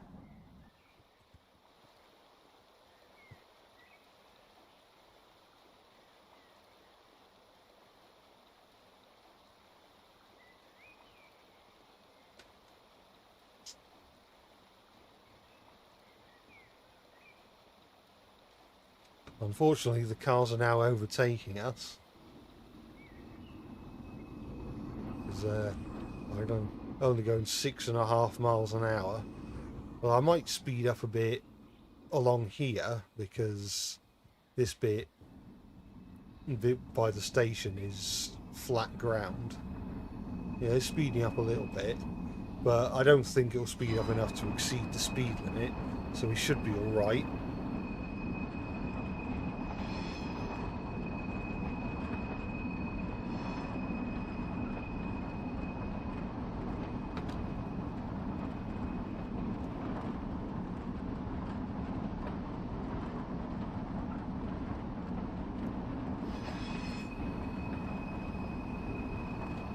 Servers that do train build and have now dedicated add-on lists, so I don't have to find them all separately.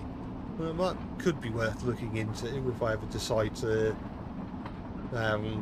do anything with that. Maybe stream it. Who knows?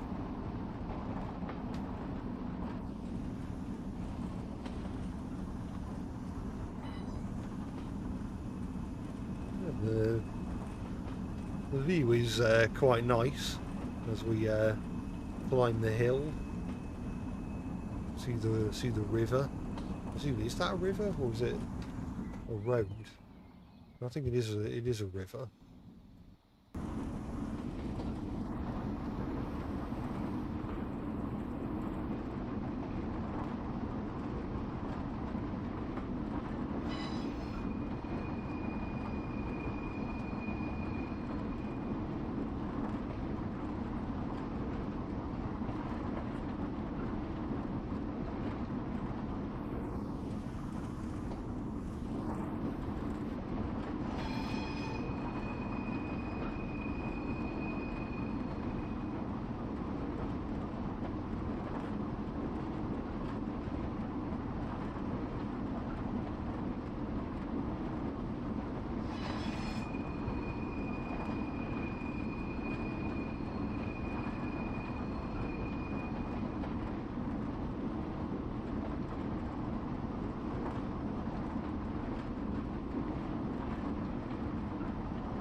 Too long to go before I need to stop where I need to stop.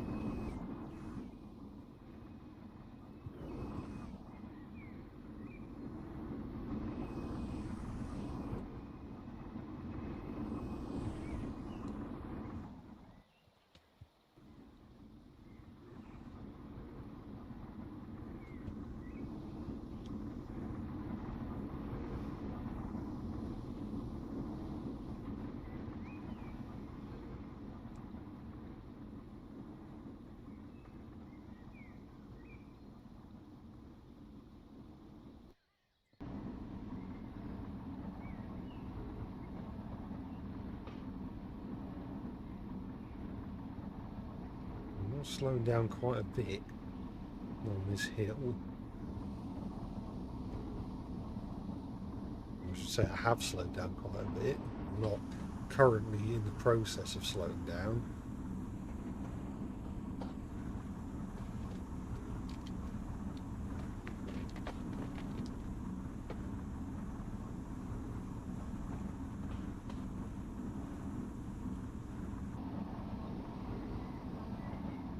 So I think 48 is this flatbed here.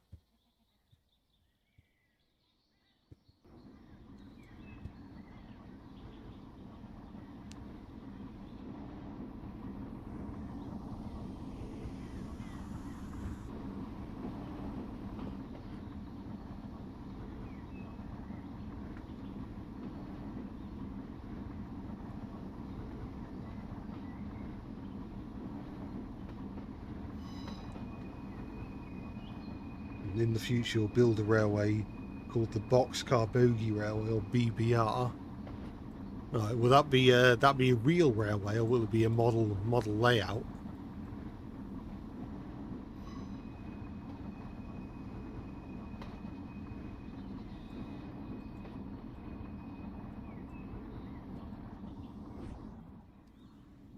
Probably think about slowing down.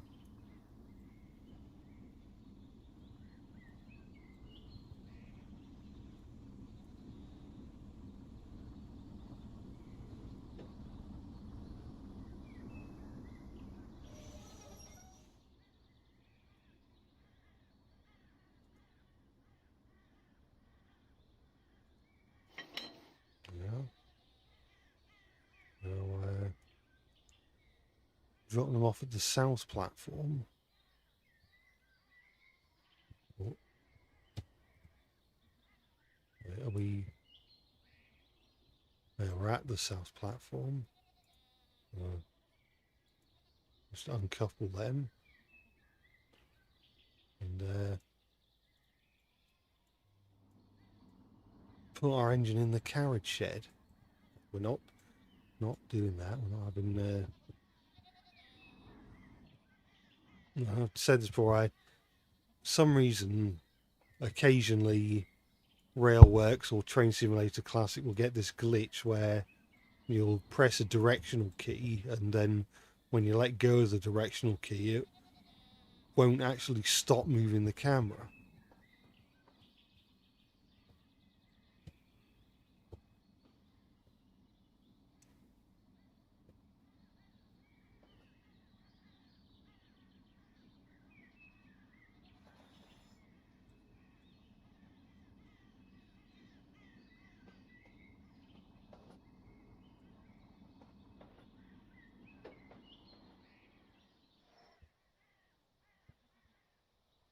Alright, that's now set the right way. Here's berth 1 that we want to enter.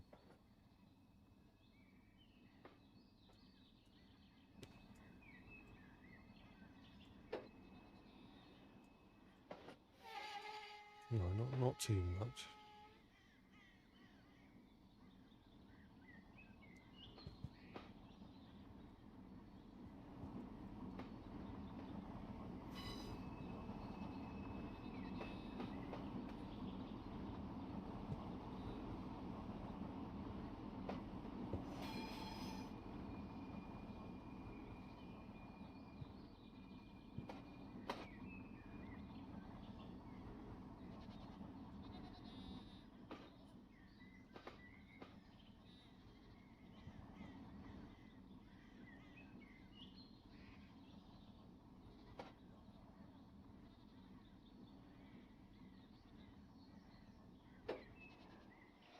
Right. So that's that mission done. I think. Why does it say? If that means, well, it says stop there and it's got an X next to it. That better not mean that. Well, I ain't trying again, I can assure you of that. So, yeah, no, I'm not doing that a third time. If I didn't complete that correctly, then frankly, I think that might be on you.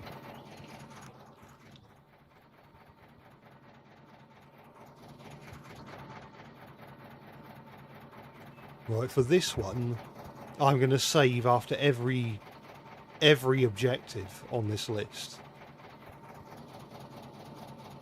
Because I'm not doing it a third time. Oh shit, what was that?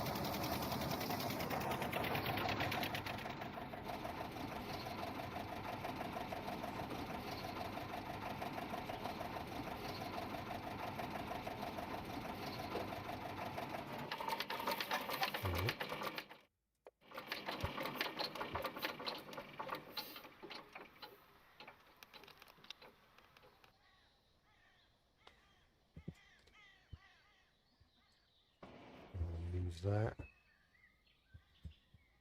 That's already set. Get the ballast wagons and the hands to the siding.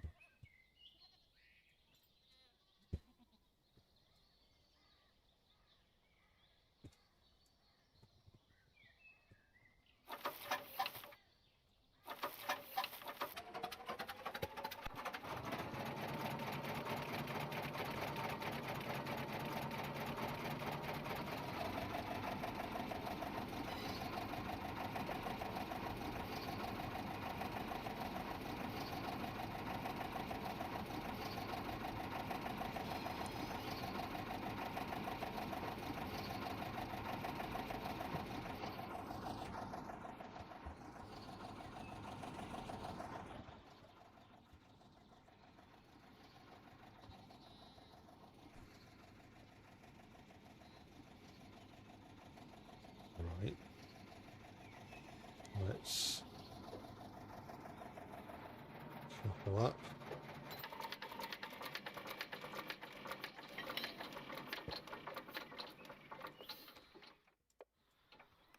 And now it wants me to go to there.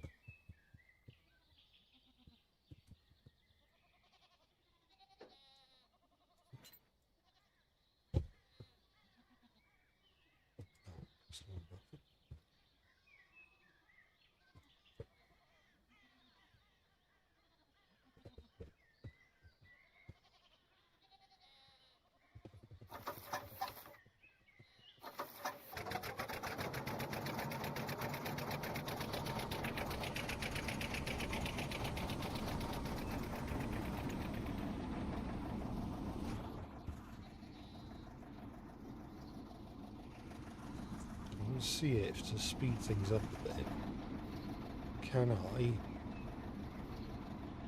apply the clutch there? No, it's, how can I not? Well, now I can. And then do that, and then release the clutch again. That's good. I didn't have to brake. Or I didn't have to... No, I didn't have to brake, but I didn't have to turn the engine on. Turn the engine... Didn't have to let the engine go off and then turn it back on.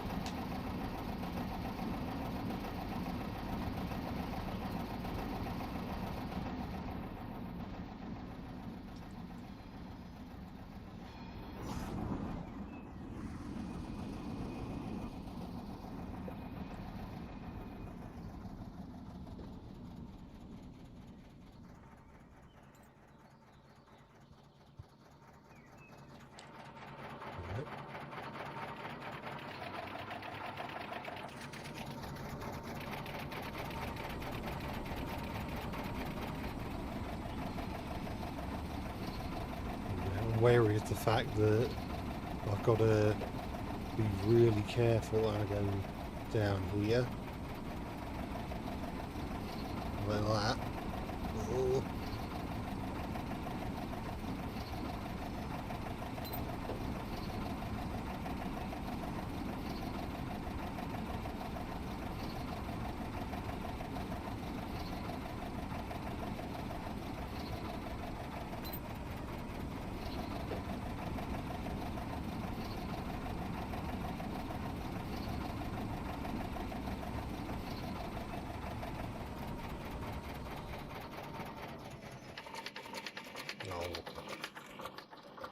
That's the engine off. Make sure that's set right.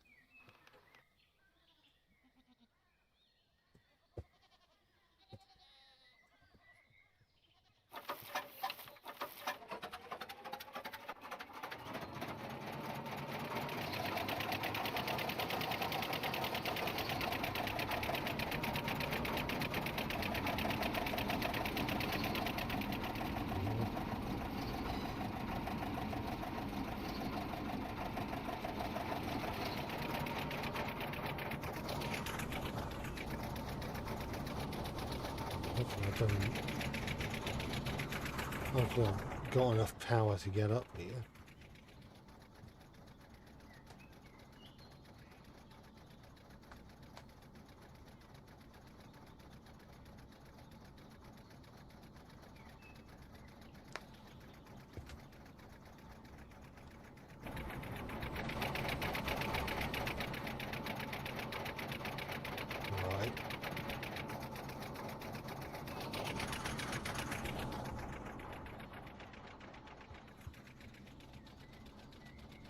Try and make sure that these trucks don't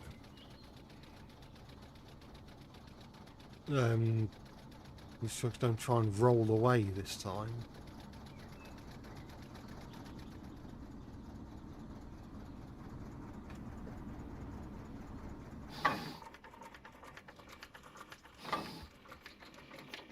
Well, I mean,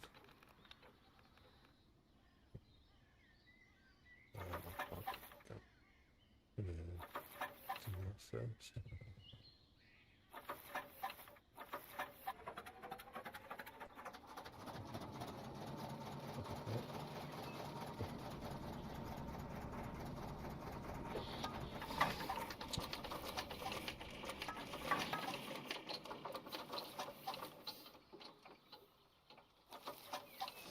Screw it.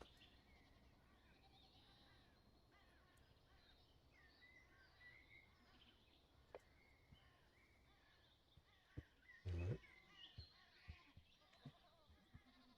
No. Right. At least it's set right now.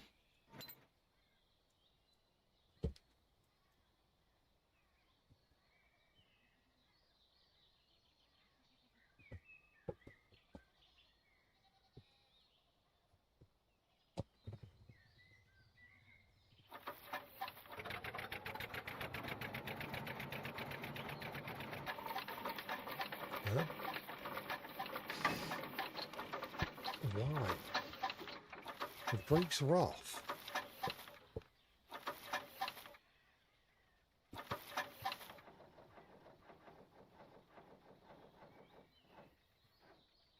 What's the matter now?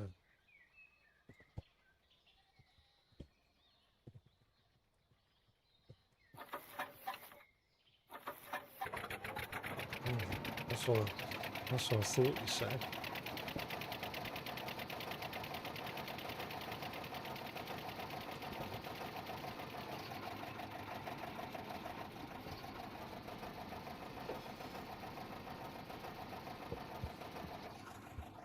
Check something.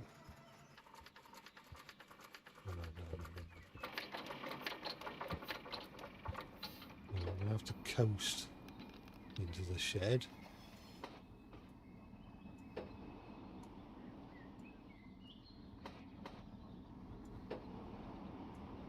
No, fuck off.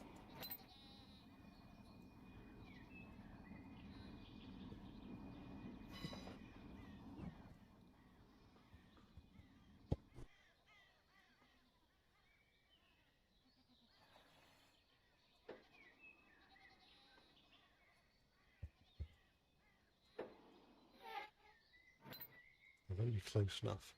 Why isn't it?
Oh.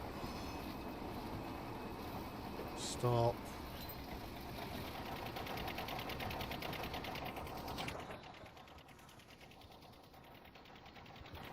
At this point, I just want to get them done.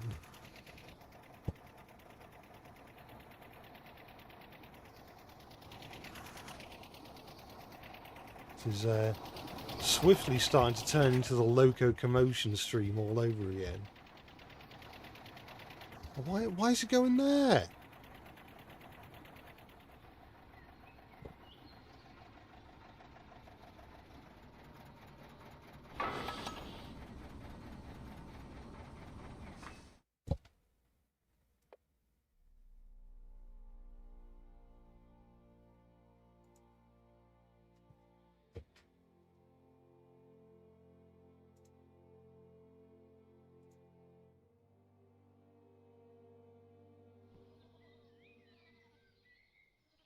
Oh, you.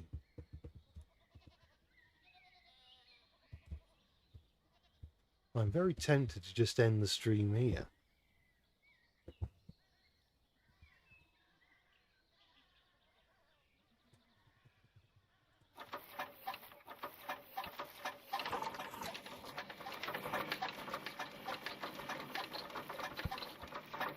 Oh, jeez, that's boring.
Let's save here.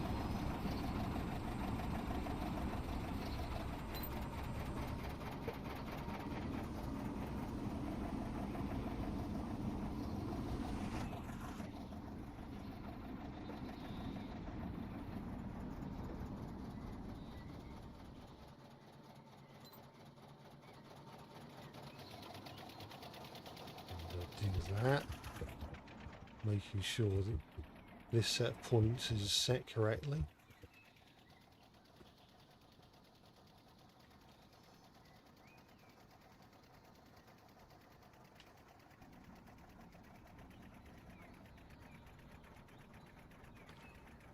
What if Train Simulator Classic had a horror scenario and it jump scared you if it failed, or if you failed? Well, if it did have that, I probably wouldn't play it, because I find jump scares to be a bit annoying.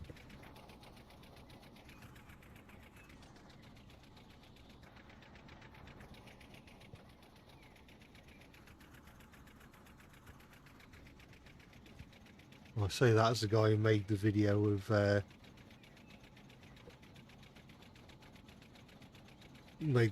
where Diesel jumps out of the pond in front of Thomas and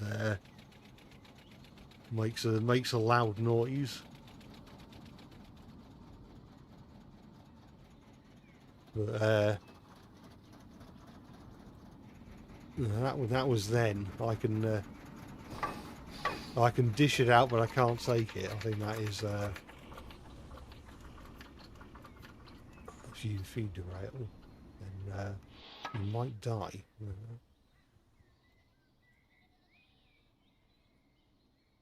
Oh.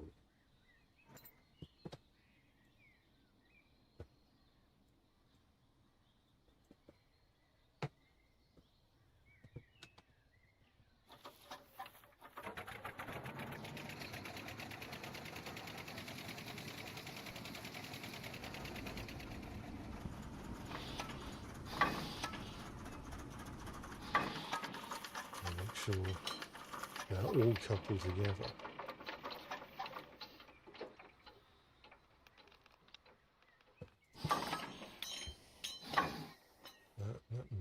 No. Stop that, stop that.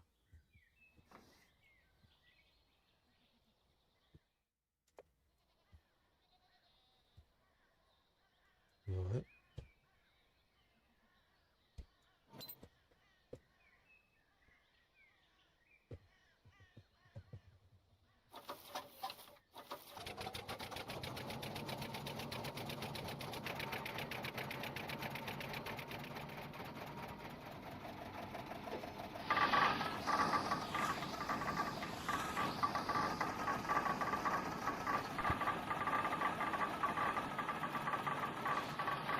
I've been streaming for 6 hours. Yeah, I didn't expect the career to take this long, frankly, but I've only got this scenario and one more to go. Oh, shit.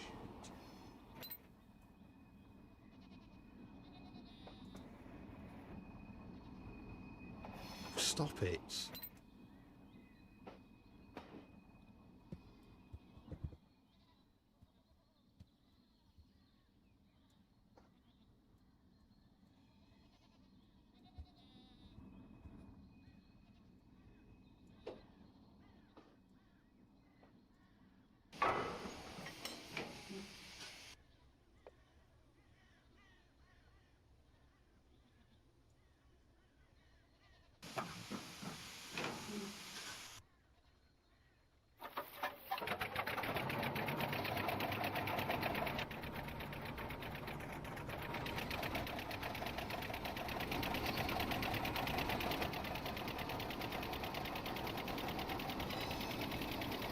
Oh, shit.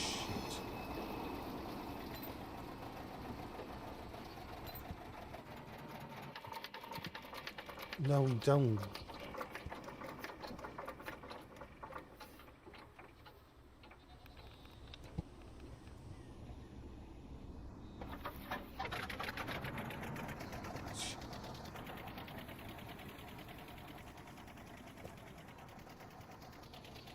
At this point, I don't care how well I do.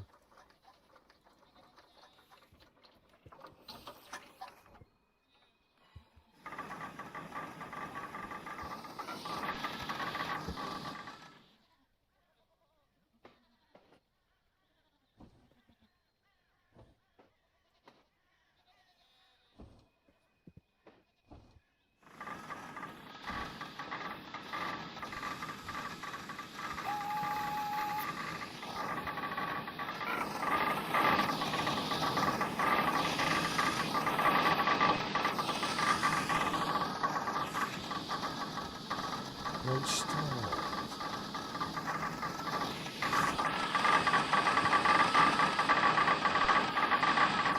I'm trying to change it, right?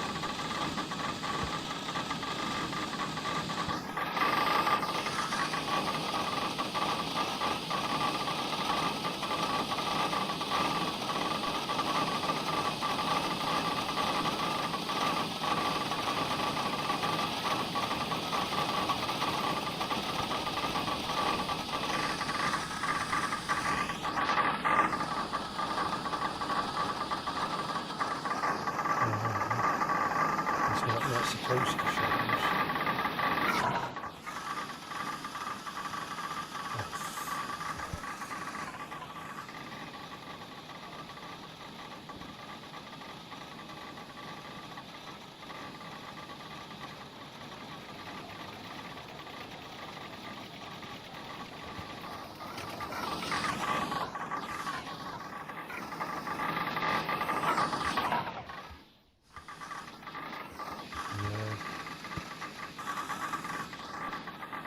Sound that those trucks are making is not helping.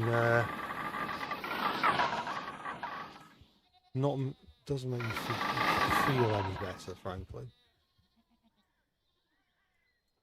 Especially when it tricks me into. What is the matter?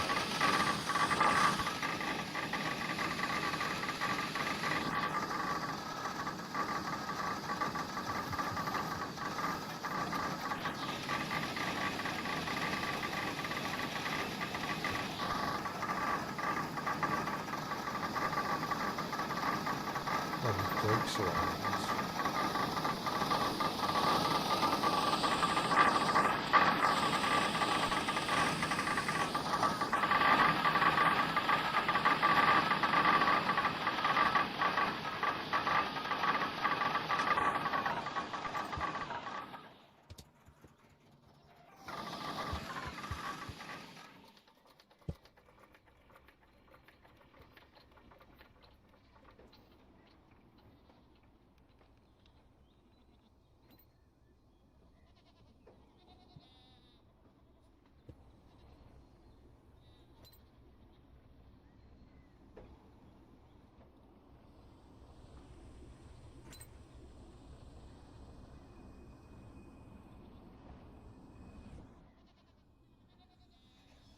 Don't even... What? You can't just change.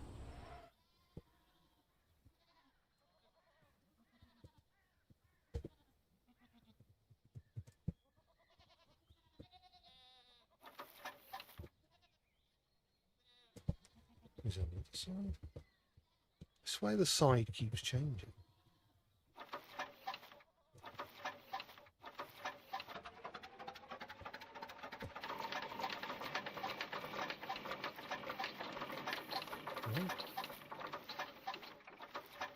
I don't think you understand that you're not actually supposed to be there.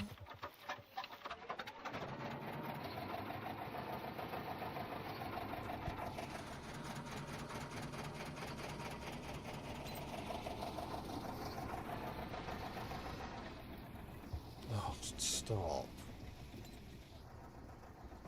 Find a hobby.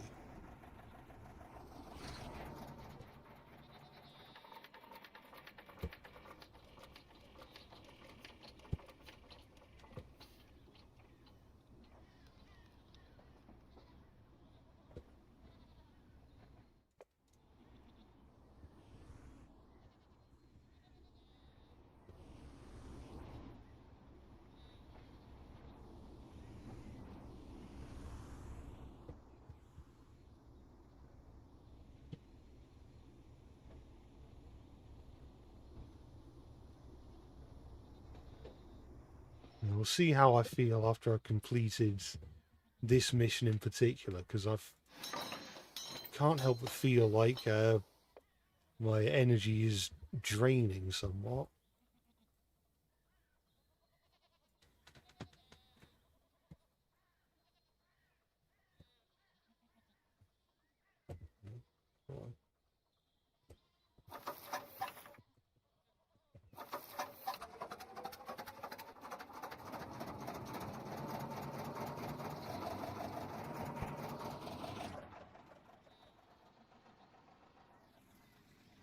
Oh, stop.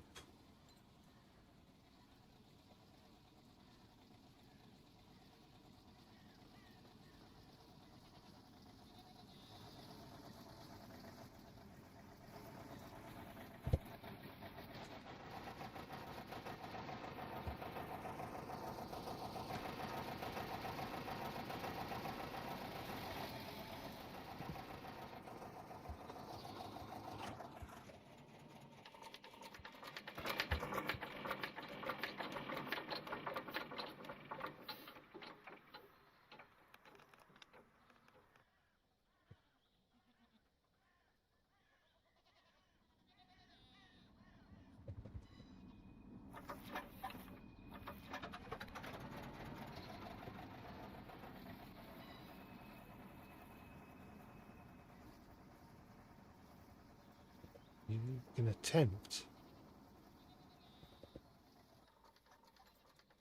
Don't stop. Do not.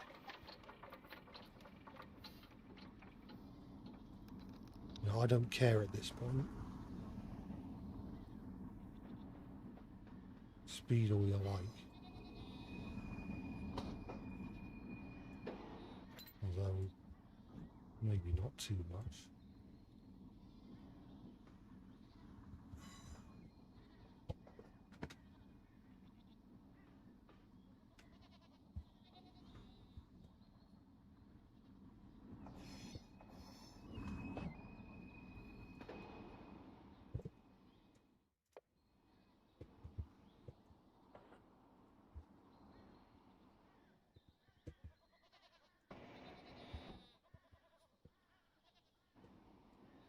Why is it still attempting to move?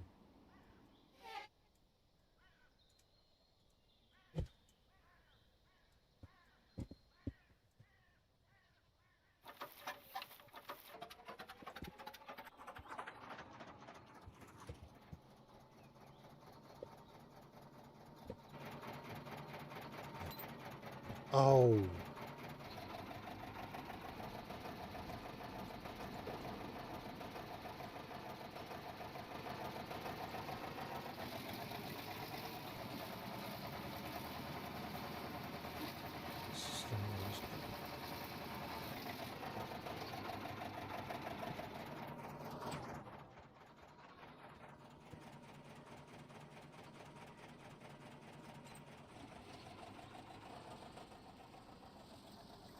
No.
Right.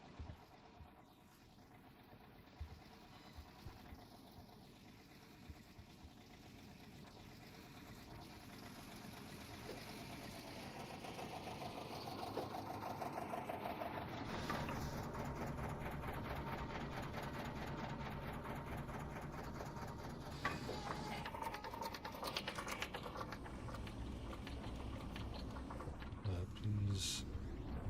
No. Right, I think I'm done with that one.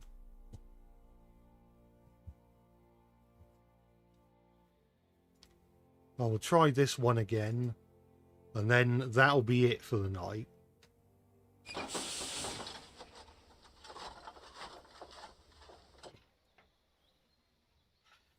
Right, so I need to stop just outside the shed to start with.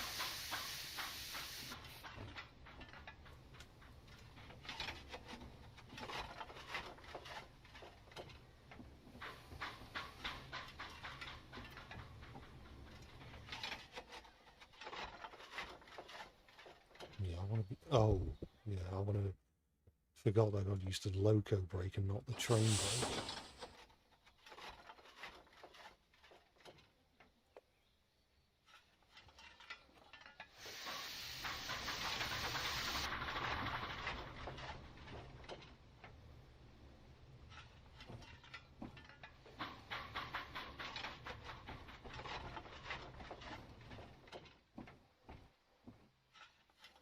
Right. Let's make sure that's set right.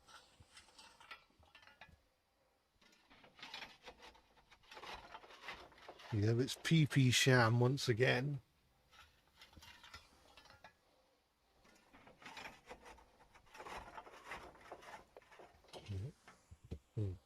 The points are already set. With that, I will journey out of the siding.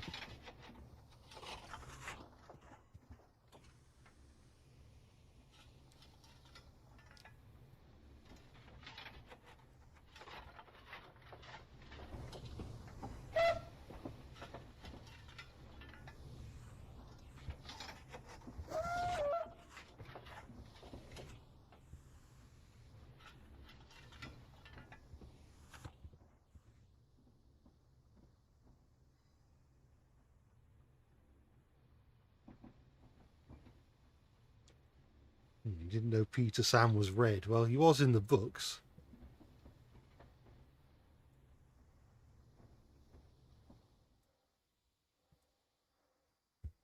Yeah, very much like Wonders of Sodor Percy. We're going to be getting a lot of wheel locking.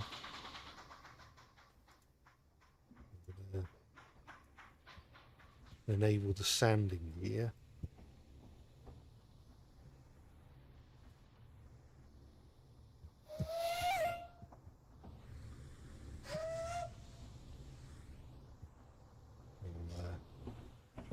And slow down, so I'm not that much. Just want to make sure that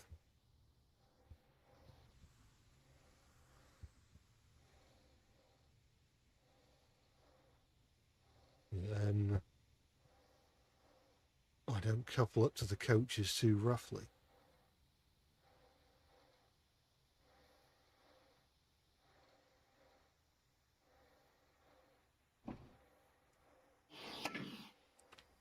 Right. Now, where did that go? I want to pick up the passengers.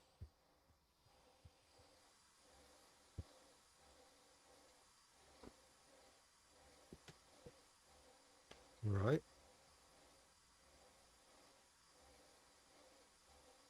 And now we're heading to Corris, preferably without too much wheel slip. Well, that may be too much to ask for.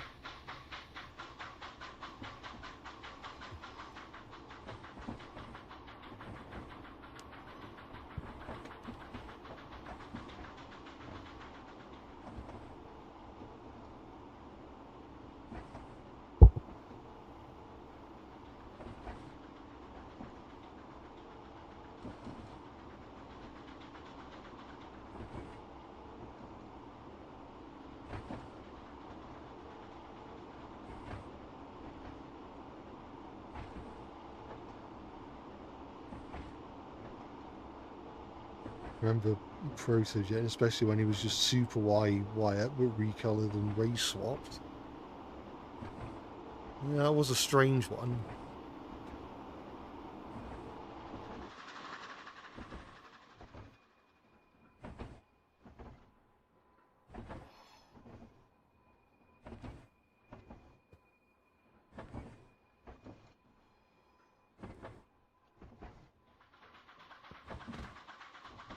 I can afford to... Well, not... Well, I can afford to open the regulator, but not afford to make my wheels slip too much.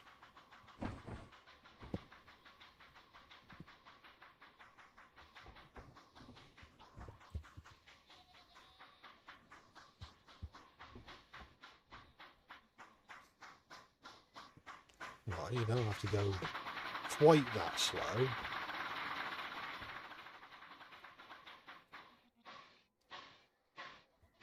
I don't remember it being quite as bad last time as this.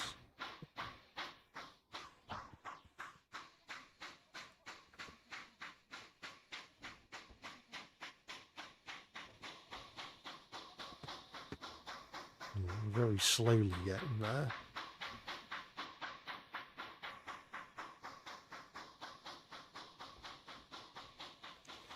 Tried to reverse James up Gordon's Hill and in Wonders of Sodor and his wheels locked up. So I guess it's not just Percy. Well, that's interesting. I think I've only ever seen Percy's wheels lock in the game.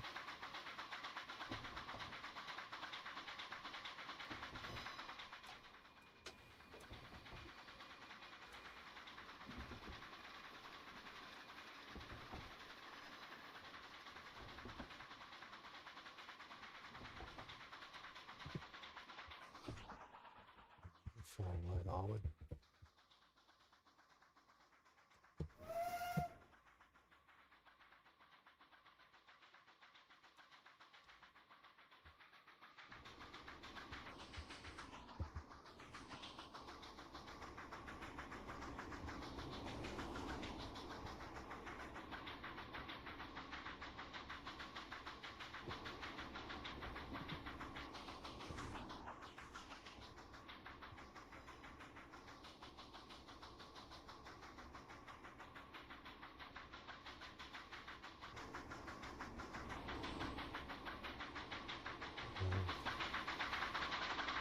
no, that's just gonna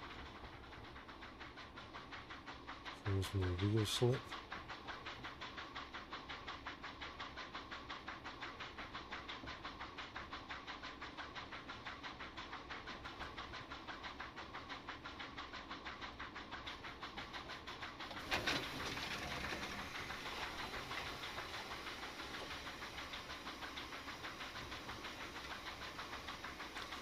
We've seen Diesel's wheels lock as well.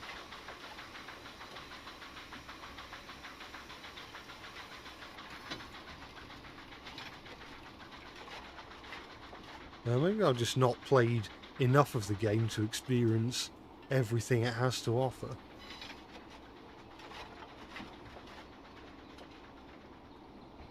I don't know why I'm so interested in seeing wheels locking for engines other than Percy, but hey ho.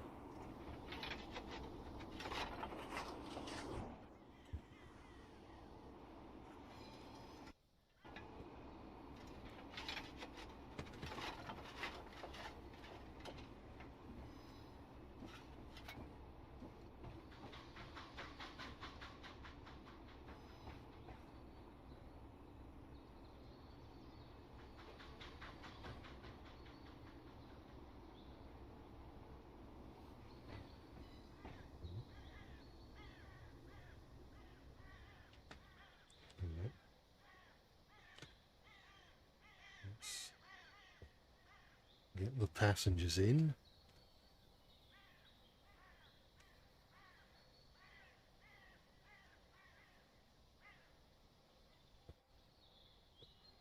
In your opinion, Train Sim World is the best, not just because they have good models, but because it's a simulator on how to be an engine driver.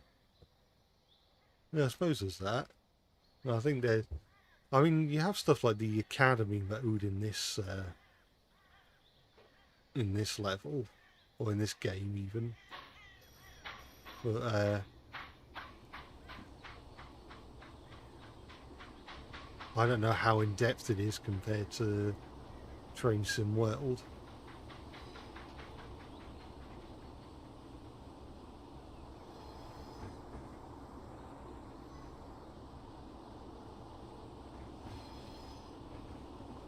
I shouldn't really have to use the regulator at all on the return journey.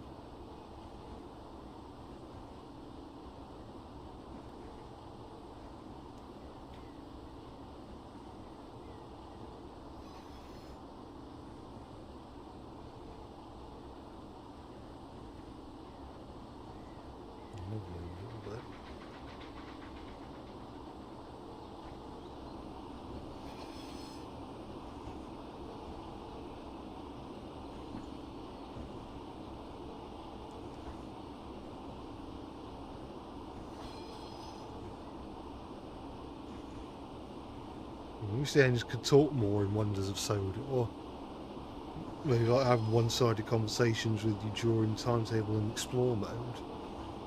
Well, that would be cool. And make them feel more alive. Well, there's that, and I know a lot of people have said this before, but it would be nice to have background music in the game.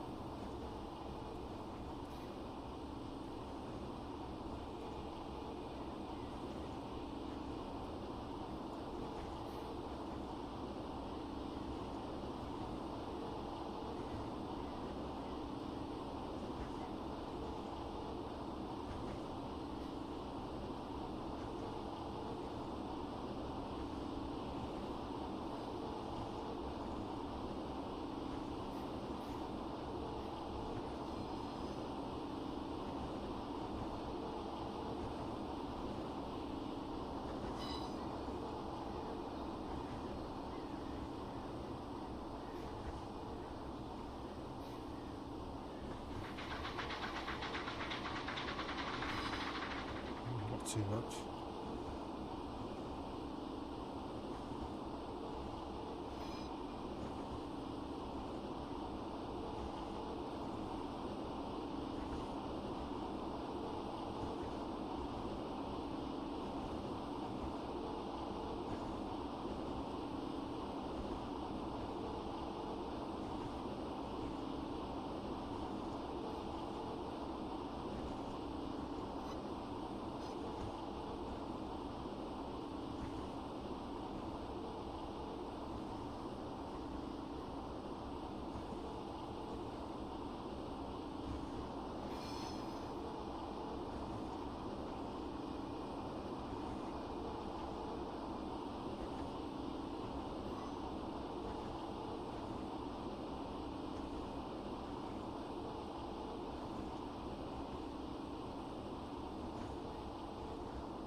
Right.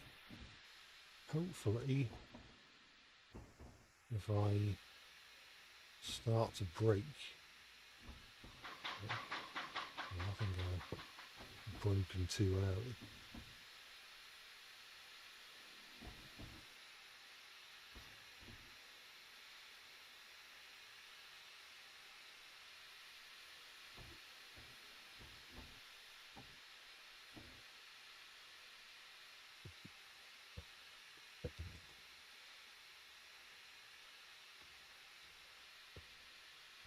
My favourite engines are driving ones of Solar. And I quite like the fact that James is a fast accelerator and also goes quite fast as well. Not as fast as Gordon, I suppose.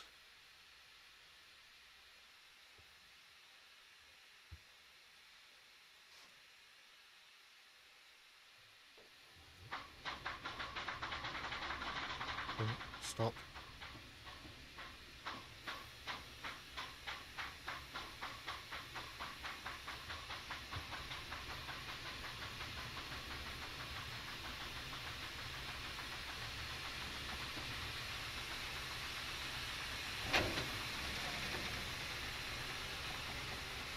Do what I can to remain speedy without going over.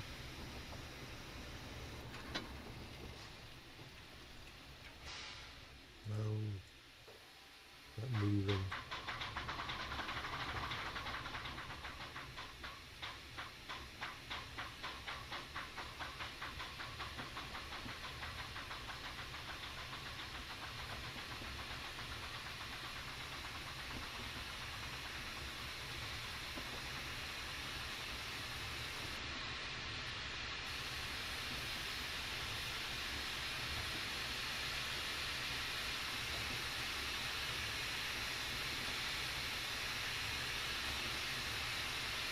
Not doing too bad in terms of speed at the moment.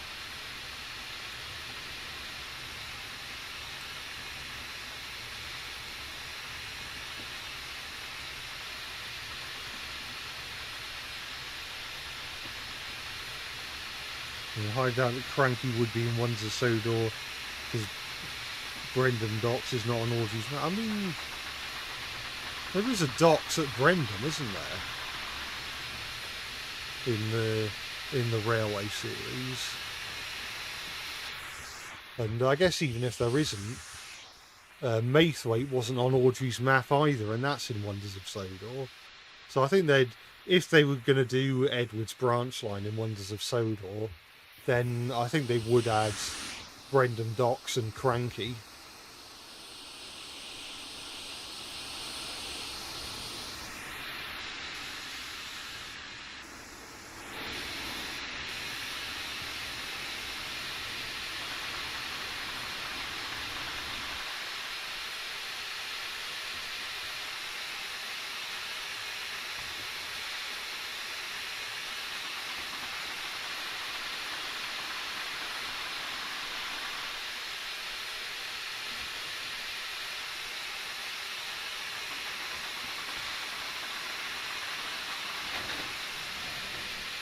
Come on.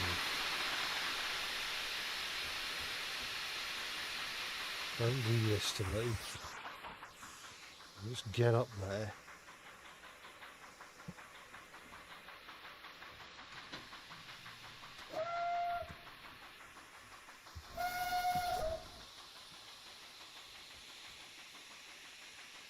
Yeah, Cranky then gets salty doing it too. Yeah, you could probably be in addition to the Edwards branch line fleet. Along with Edward, obviously, and probably Bill and Ben as well.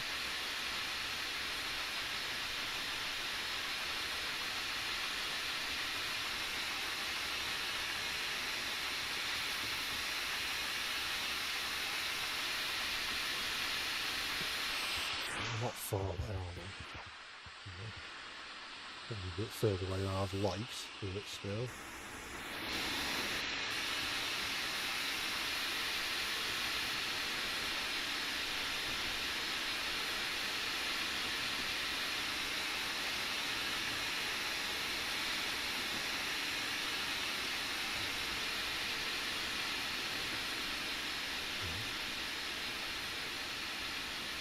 sure it actually stops.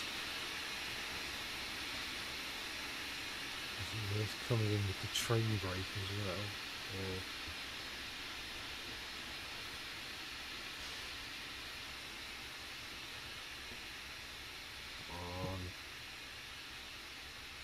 Come on. Oh, of course.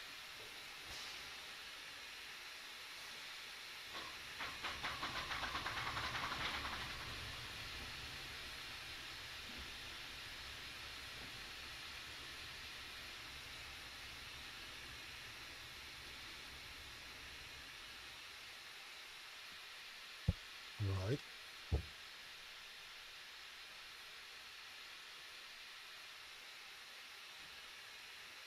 Well, I think with that mission done, I think I'm going to call it a night, because we've been streaming for almost 7 hours now.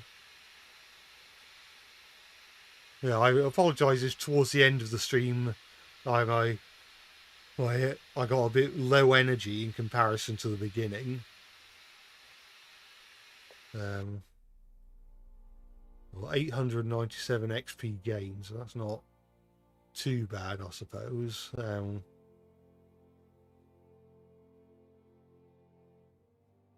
was well, I got a silver star for that. But yeah, no, I hope you managed to enjoy some of the stream. If I do more Train Simulator Classic streams, I'll try not to maybe do a shorter campaign than that. I'm just checking to see if there are any ones that are a bit shorter than the Corris one. A lot of them seem to be longer. Or possibly I might do more self-imposed shunting challenges. Maybe one with Edward, because he's in the game. But also maybe one with Smokey Joe, because he's I think that would be a very fun stream. That would be an interesting challenge. I think I'd be more amused than frustrated if I get things wrong.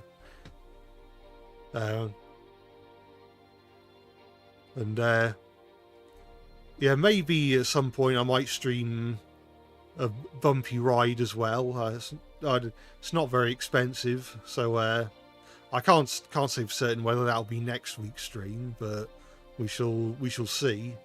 And but with that, I will not starting soon. That one, there we are. Yeah, I will see you at some point next week. I can't say for certain when the next video will be out, but I'll try and make sure you're not waiting too long for it. And with that, I'm going to sign off.